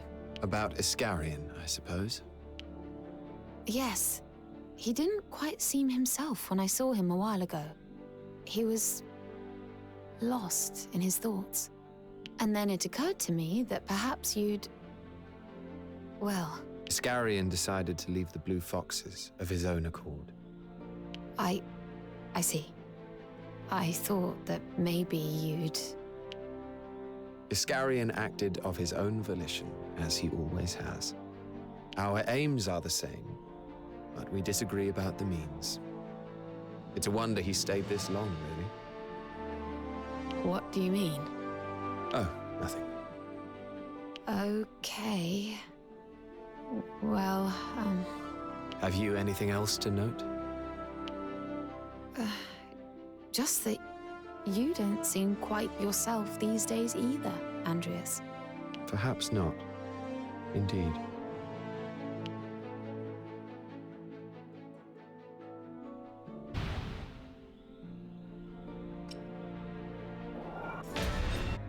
What word from Dalmatio? He says that he is taking what he is owed for assisting us in battle. Which is why we must make as short work of this as possible. This was always bound to happen, one way or another.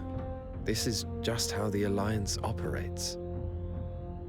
Then what the devil are we to do about it? There is one option.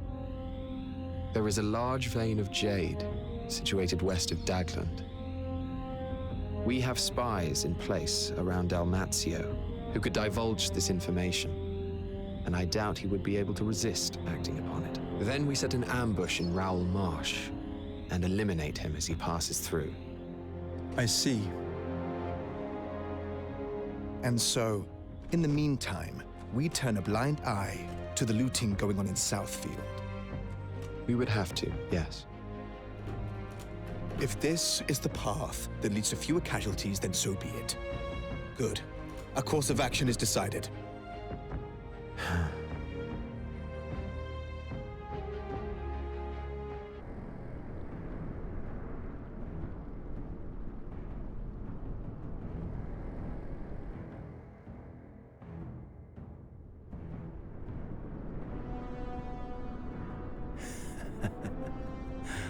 There it is. My mountain of money. I can't wait to pick it clean.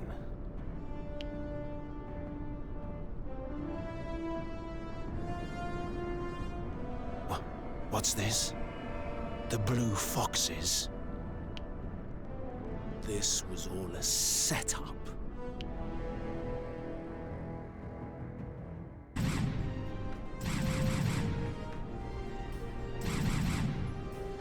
You fools! Surely you're not so deluded as to believe yourselves a match for the Empire. That I cannot say. However, it is clear that nothing good can come of partnering with your treacherous alliance. If we must fight a war on two fronts, then so be it. So be it. Alatain will be obliterated, but not before I have put your loathsome head on a spike.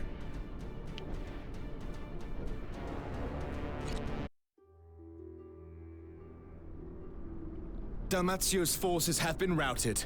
Now there is no one to stand in my way. Let this be the beginning of a new era. The era of the 12th King, Levantia Shatham.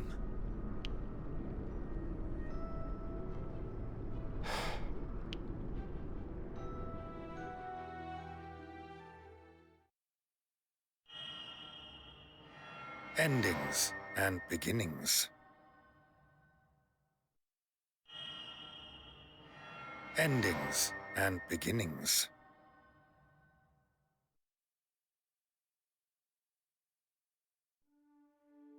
Having repelled the Empire from the realm and reclaimed the occupied region of Southfield, the fourth-born Prince Levantia Shatham becomes the 12th King of Alatain in Whitsbreath 1503. The ascension of a new monarch to the throne was expected to put an end to the kingdom's enduring hardships. And yet, beyond this veil of hope, the darkness creeps ever closer.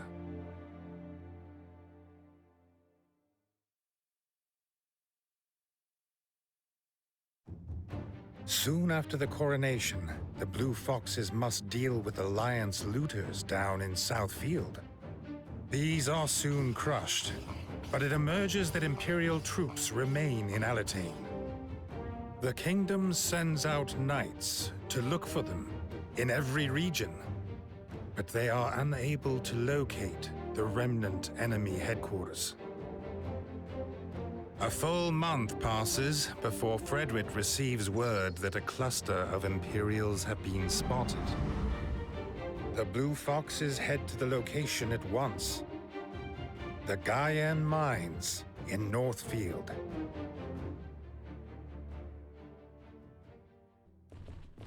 I hope this works out. However, that's it. But I'm so sorry.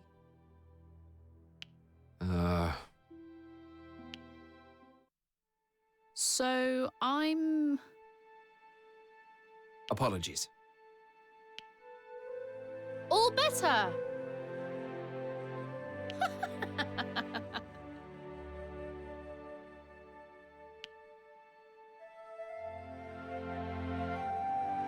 Aye.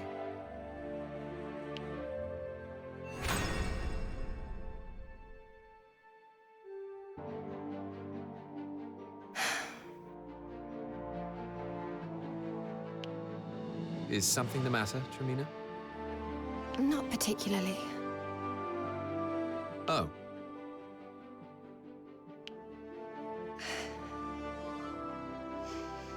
Actually, I might have a job for us. What are the details? A Southfield trader called Umbert seems to be having a lot of trouble with bandits. They're clearly being targeted for some reason, and would like us to act as bodyguards. Umbert? You mean this is a relative of yours?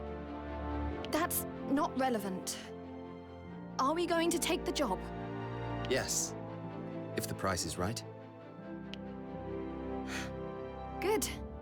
Then it's settled. I'll provide more details in due course.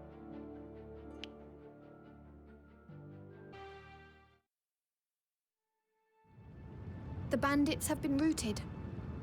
Now tell me what you meant before. It's nothing important. I was just thinking about your family. You became estranged from them during your activist days, didn't you? And you've kept your distance ever since. But as soon as you heard they were in trouble, you immediately wanted to help. Except, of course, you wanted to keep your involvement a secret. Is that right? You dug up my past. It was merely a supposition, though it appears to be spot on. Damn you, Andreas.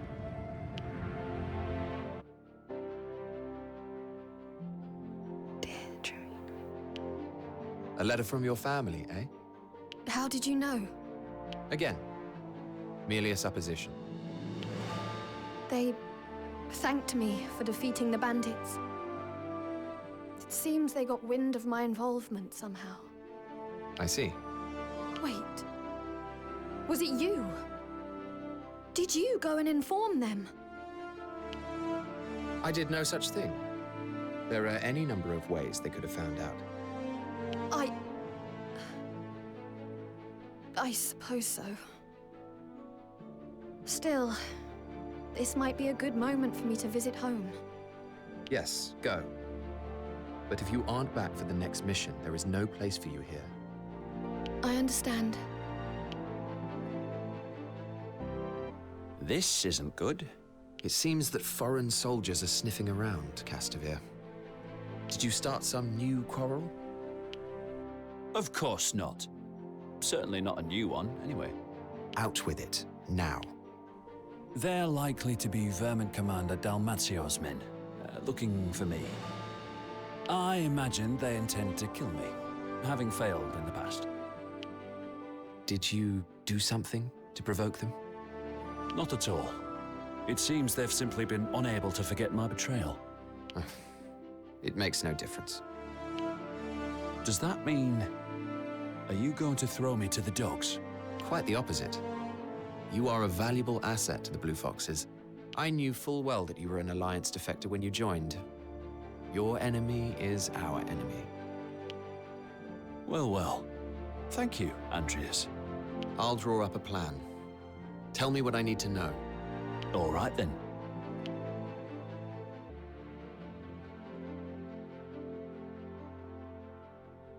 Would you be willing to accompany us on our next mission, Princess Hezelia? Yes, but... Hmm? In the short time since I left Beazle Tower, it has been battle after battle, day after day. When will people stop killing each other? We carry on killing so that one day we can put an end to it. How does that make any sense? I do not expect you to understand right away. And besides, our enemy this time is but demi-human. A swarm was sighted in the Eastfield swampland. Preferable to fighting real humans, I'd say. Demi-humans? Those creatures whose bodies are infused with jade? They were once human too, were they not? Why not see for yourself? You'll soon see that they have not a scrap of humanity. We will depart as soon as we are ready. Very well.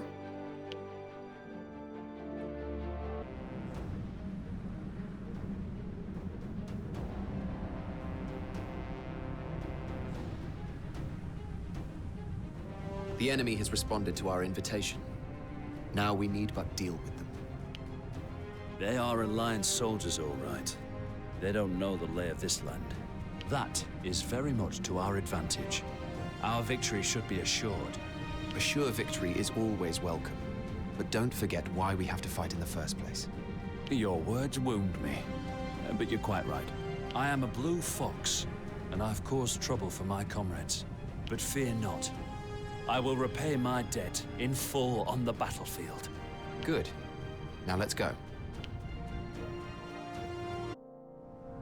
Those poor vermins. Such a long journey, and all in vain. These were Dalmazio's personal troops, yes?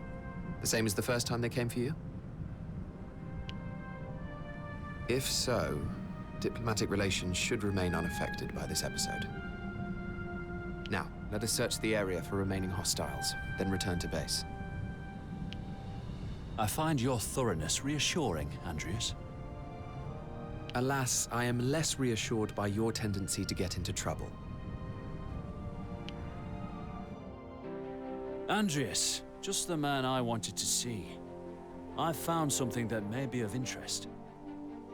It's a scientific discourse on the differences between ancient sorcery and modern magic. Only available on the continent, I believe. It's a good thing I'm well connected, eh? This is all a bit sudden. You don't want it? Oh, it sounds intriguing. But I find the idea of a surprise gift from you rather worrying. Haha! There's no ulterior motive, I promise. Just a token of gratitude, that's all. Well, if this is your way of saying thank you, I shall gladly accept. Excellent. I look forward to our future endeavors, Andreas.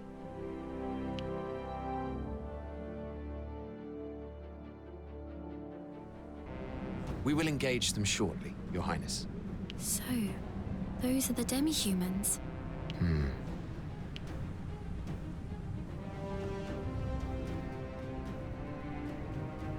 Can they use ancient sorcery?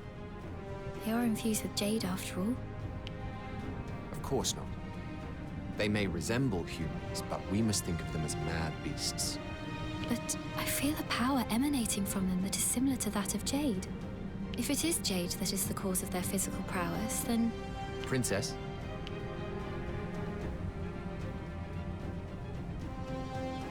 Forgive me. I shall focus on the battle at hand.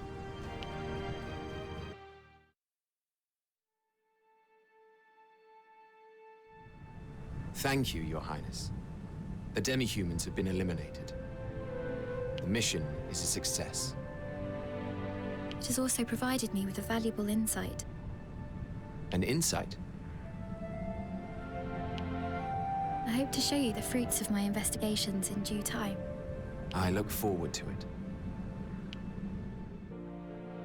Princess Azalea, your powers of ancient sorcery have grown markedly.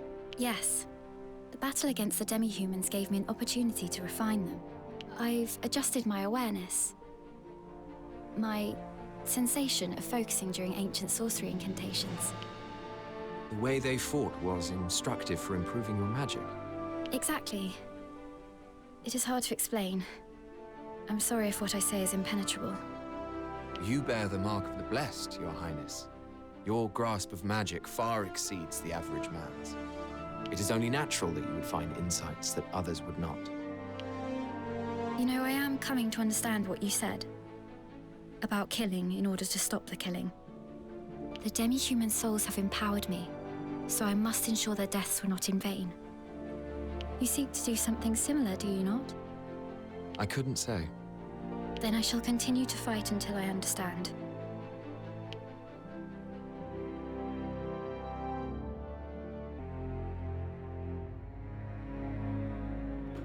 What news of the Imperial stragglers? It seems they may not in fact be mere stragglers. Have you some new information? Reports claim that there are a significant number of elite soldiers included in their ranks. Our intelligence suggests that the largest gatherings of the remnant forces are taking place at Guyenne mines.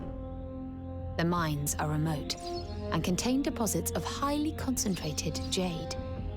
What's more, the surrounding terrain is barely penetrable.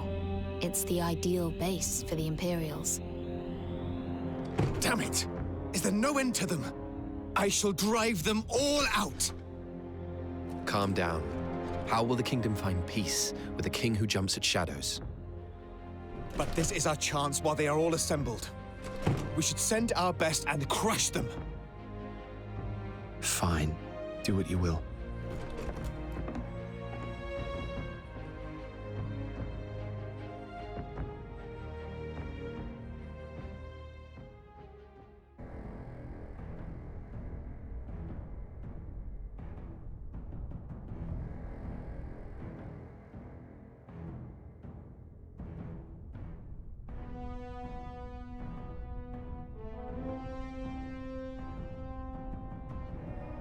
The Imperial scum have been found. Onwards to victory. Another triumph for King Levantia. Why is His Majesty in such a rage? How should I know?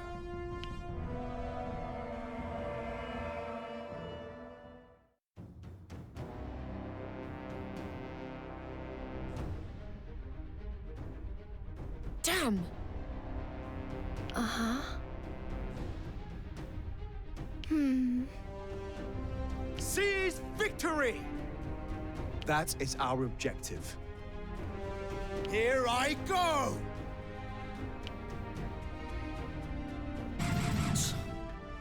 Right. Why would you?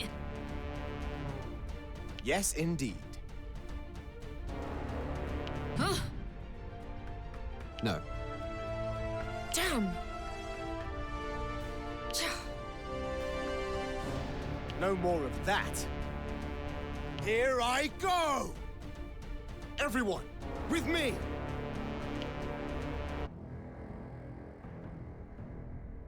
The Imperial threat is vanquished at last.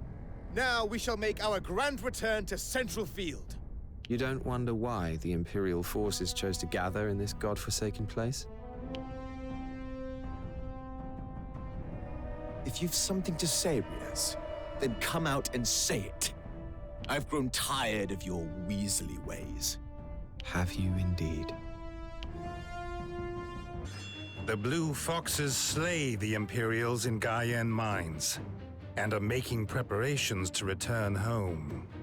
When they receive word that an even larger force has been sighted in Westfield, Frederick immediately decides to confront them, determined to drive the Empire out of the kingdom.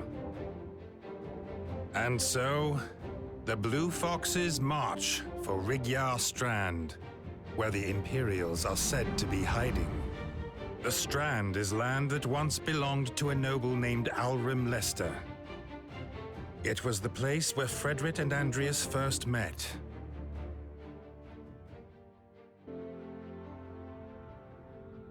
The thought of visiting Rigyar Strand has made my brother rather pensive. I'm not surprised. It is the place where Prince Levantia spent his childhood. I imagine he is particularly keen to rid it of the Empire's presence. What is it? And you are also similarly compelled? No, not particularly. Oh, I see. I must have been mistaken. I thought I'd learned to read people's subtleties, but perhaps not.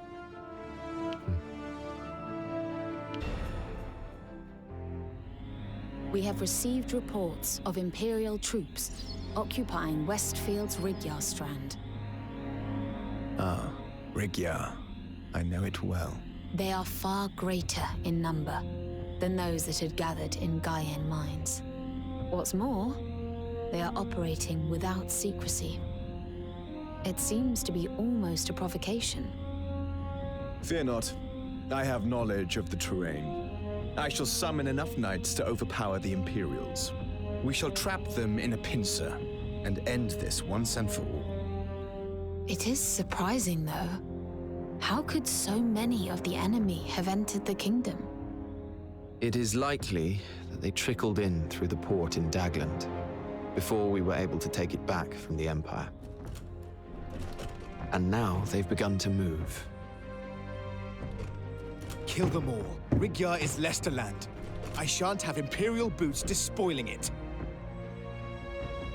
Yes, it means much to me too. Then you ought not object. We shall eradicate the Empire from our lands.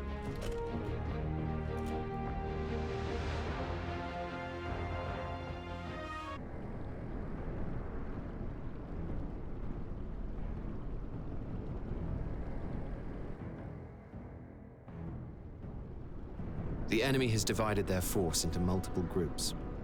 Then we shall simply crush them one by one. With our numbers, it will be an easy task.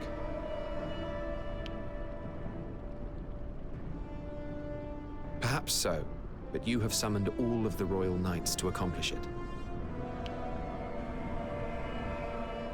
Which means that all of our might is focused here. Our defenses have never been weaker. which is why we must make as short work of this as possible.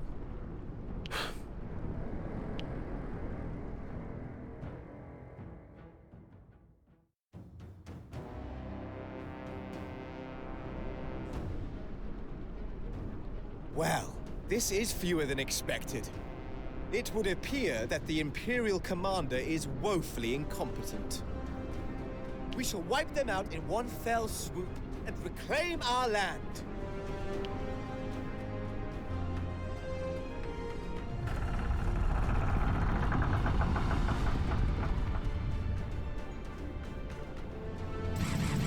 That's our target. Surely.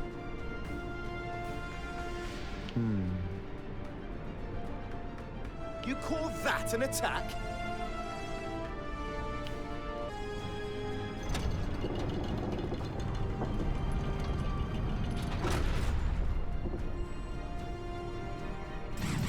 What is this? I suppose. Yes, indeed. Come now. I'm at a loss.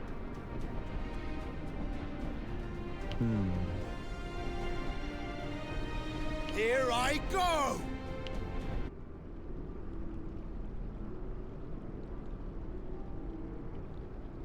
A job well done. Now, to hunt down the survivors. Aye. Fred! Rias! Grave news!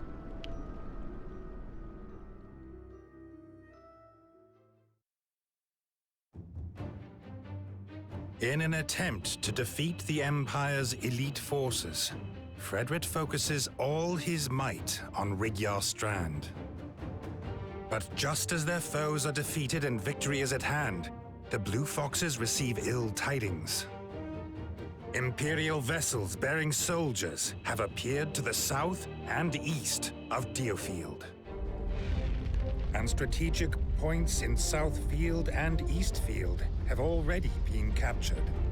Shortly afterwards, thousands of Imperial soldiers begin to march on the capital. Consolidating their presence in Central Field, they set up camp in the rocks and Gaudian grasslands.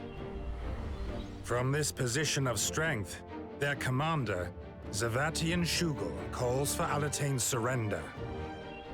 Frederick vehemently protests, but he lacks the soldiers and resources to face the Empire's might.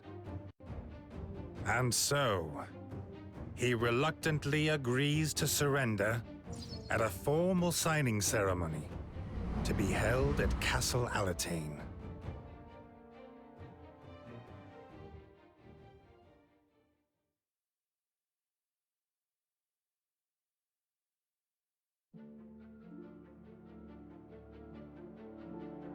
What's the meaning of this? Damn.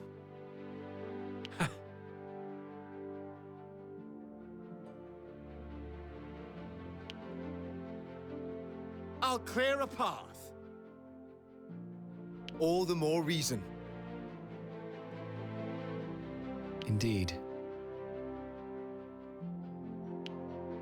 Just what are you getting at? So that means...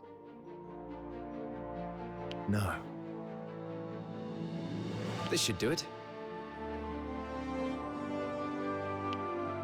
How about this?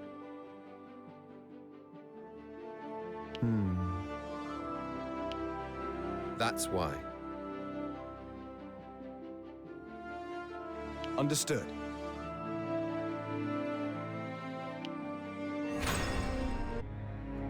Right. Let us go over the plan once more. We agreed to the Empire's demand for surrender in order to lure out Zavatian and kill him. The signing ceremony is to be held on the morrow at Castle Alatane. Fred, it is vital that you attend in person. And attend I shall. Where shall I lure the general to? As far into the castle as possible. Signal us immediately if he begins to suspect anything. We will then destroy the castle gates, separating him from his forces outside. With their general dead, the Imperial army will be in disarray. And in that disarray, our forces will then pounce upon them from all sides, stopping this cursed invasion dead in its tracks. It's certainly a clever plan. But even with their leader taken out, the Imperial army will be far more powerful than ours. And turning the town into a battleground will result in countless civilian casualties. Defeating Zavatian has to take priority. We've come this far. Sacrifices must be made. But that's... Enough, Lorraine. This is not up for debate. You may go.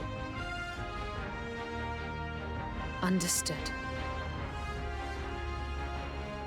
I'll start making preparations. Wait, Riaz. Going back to Leicestershire after all this time, it brought back memories. That it did. And it made me wonder, am I still that same person? You haven't changed much. You're still the Frederick Lester I knew.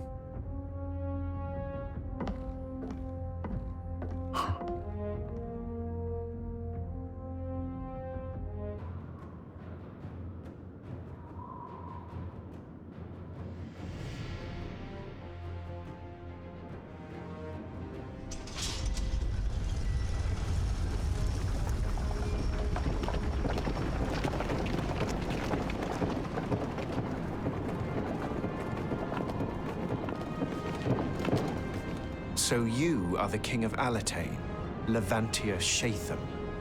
Aye.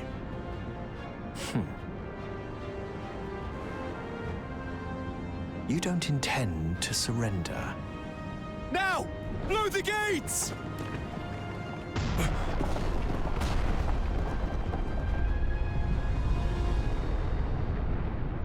Blue Foxes, come forth! A valiant effort, but alas, an effort in vain. Bring the airship round. Sir! Kill them all, just like we planned.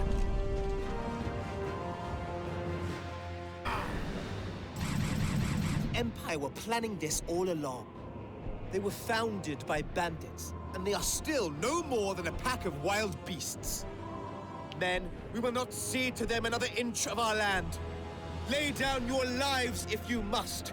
Their general dies today. A rousing speech.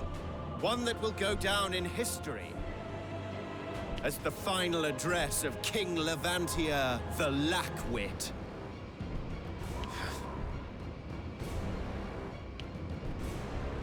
To be done. Your subordinates have done you proud. It seems I will have to call upon my main force. Your resistance will not last much longer. Summon the Gigas unit. Your subordinates have let you down, Savatian. You wretched vermin! Here they come. All who oppose me meet death, as you shall soon find out.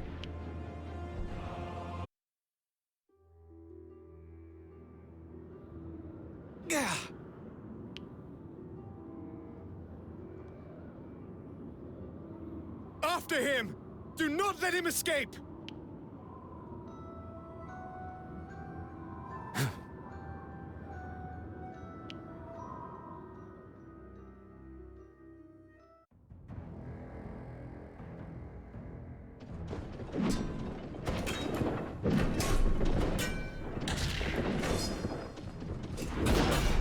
Curse you! You will not escape me!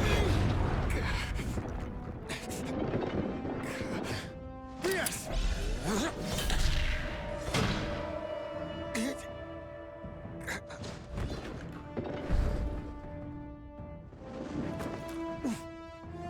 You... What is the meaning of this?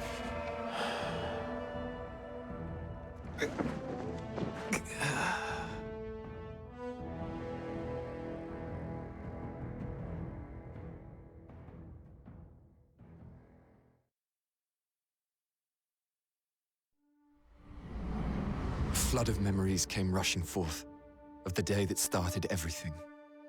Memories of a time before I became Andreas Ronderson. Memories of how I cowered as my parents were killed as if they were mere animals. And of how, still coated in their blood, that man turned his gaze upon me.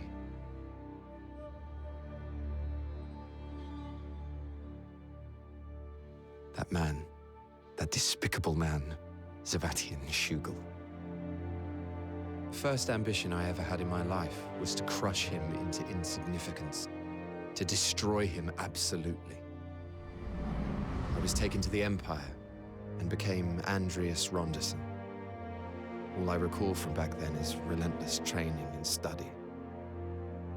And one day, I was summoned by a man whose bearing was dignified but devoid of human warmth. He stuck out his hand and said to me,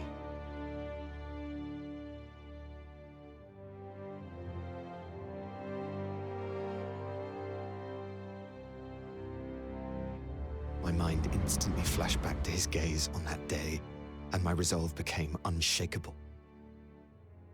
I was going to accomplish my objective while holding true to my beliefs. Shortly after that, I was appointed as the Chamberlain of the fourth-born Prince of Alatain, Levantia Shatham.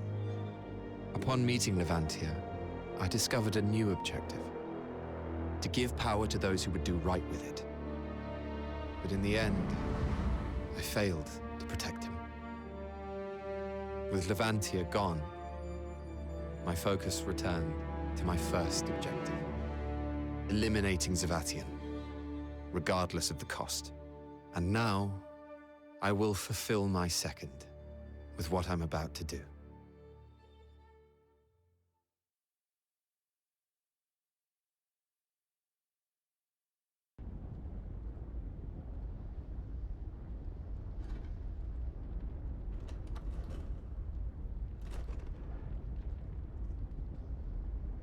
We did it. Rias!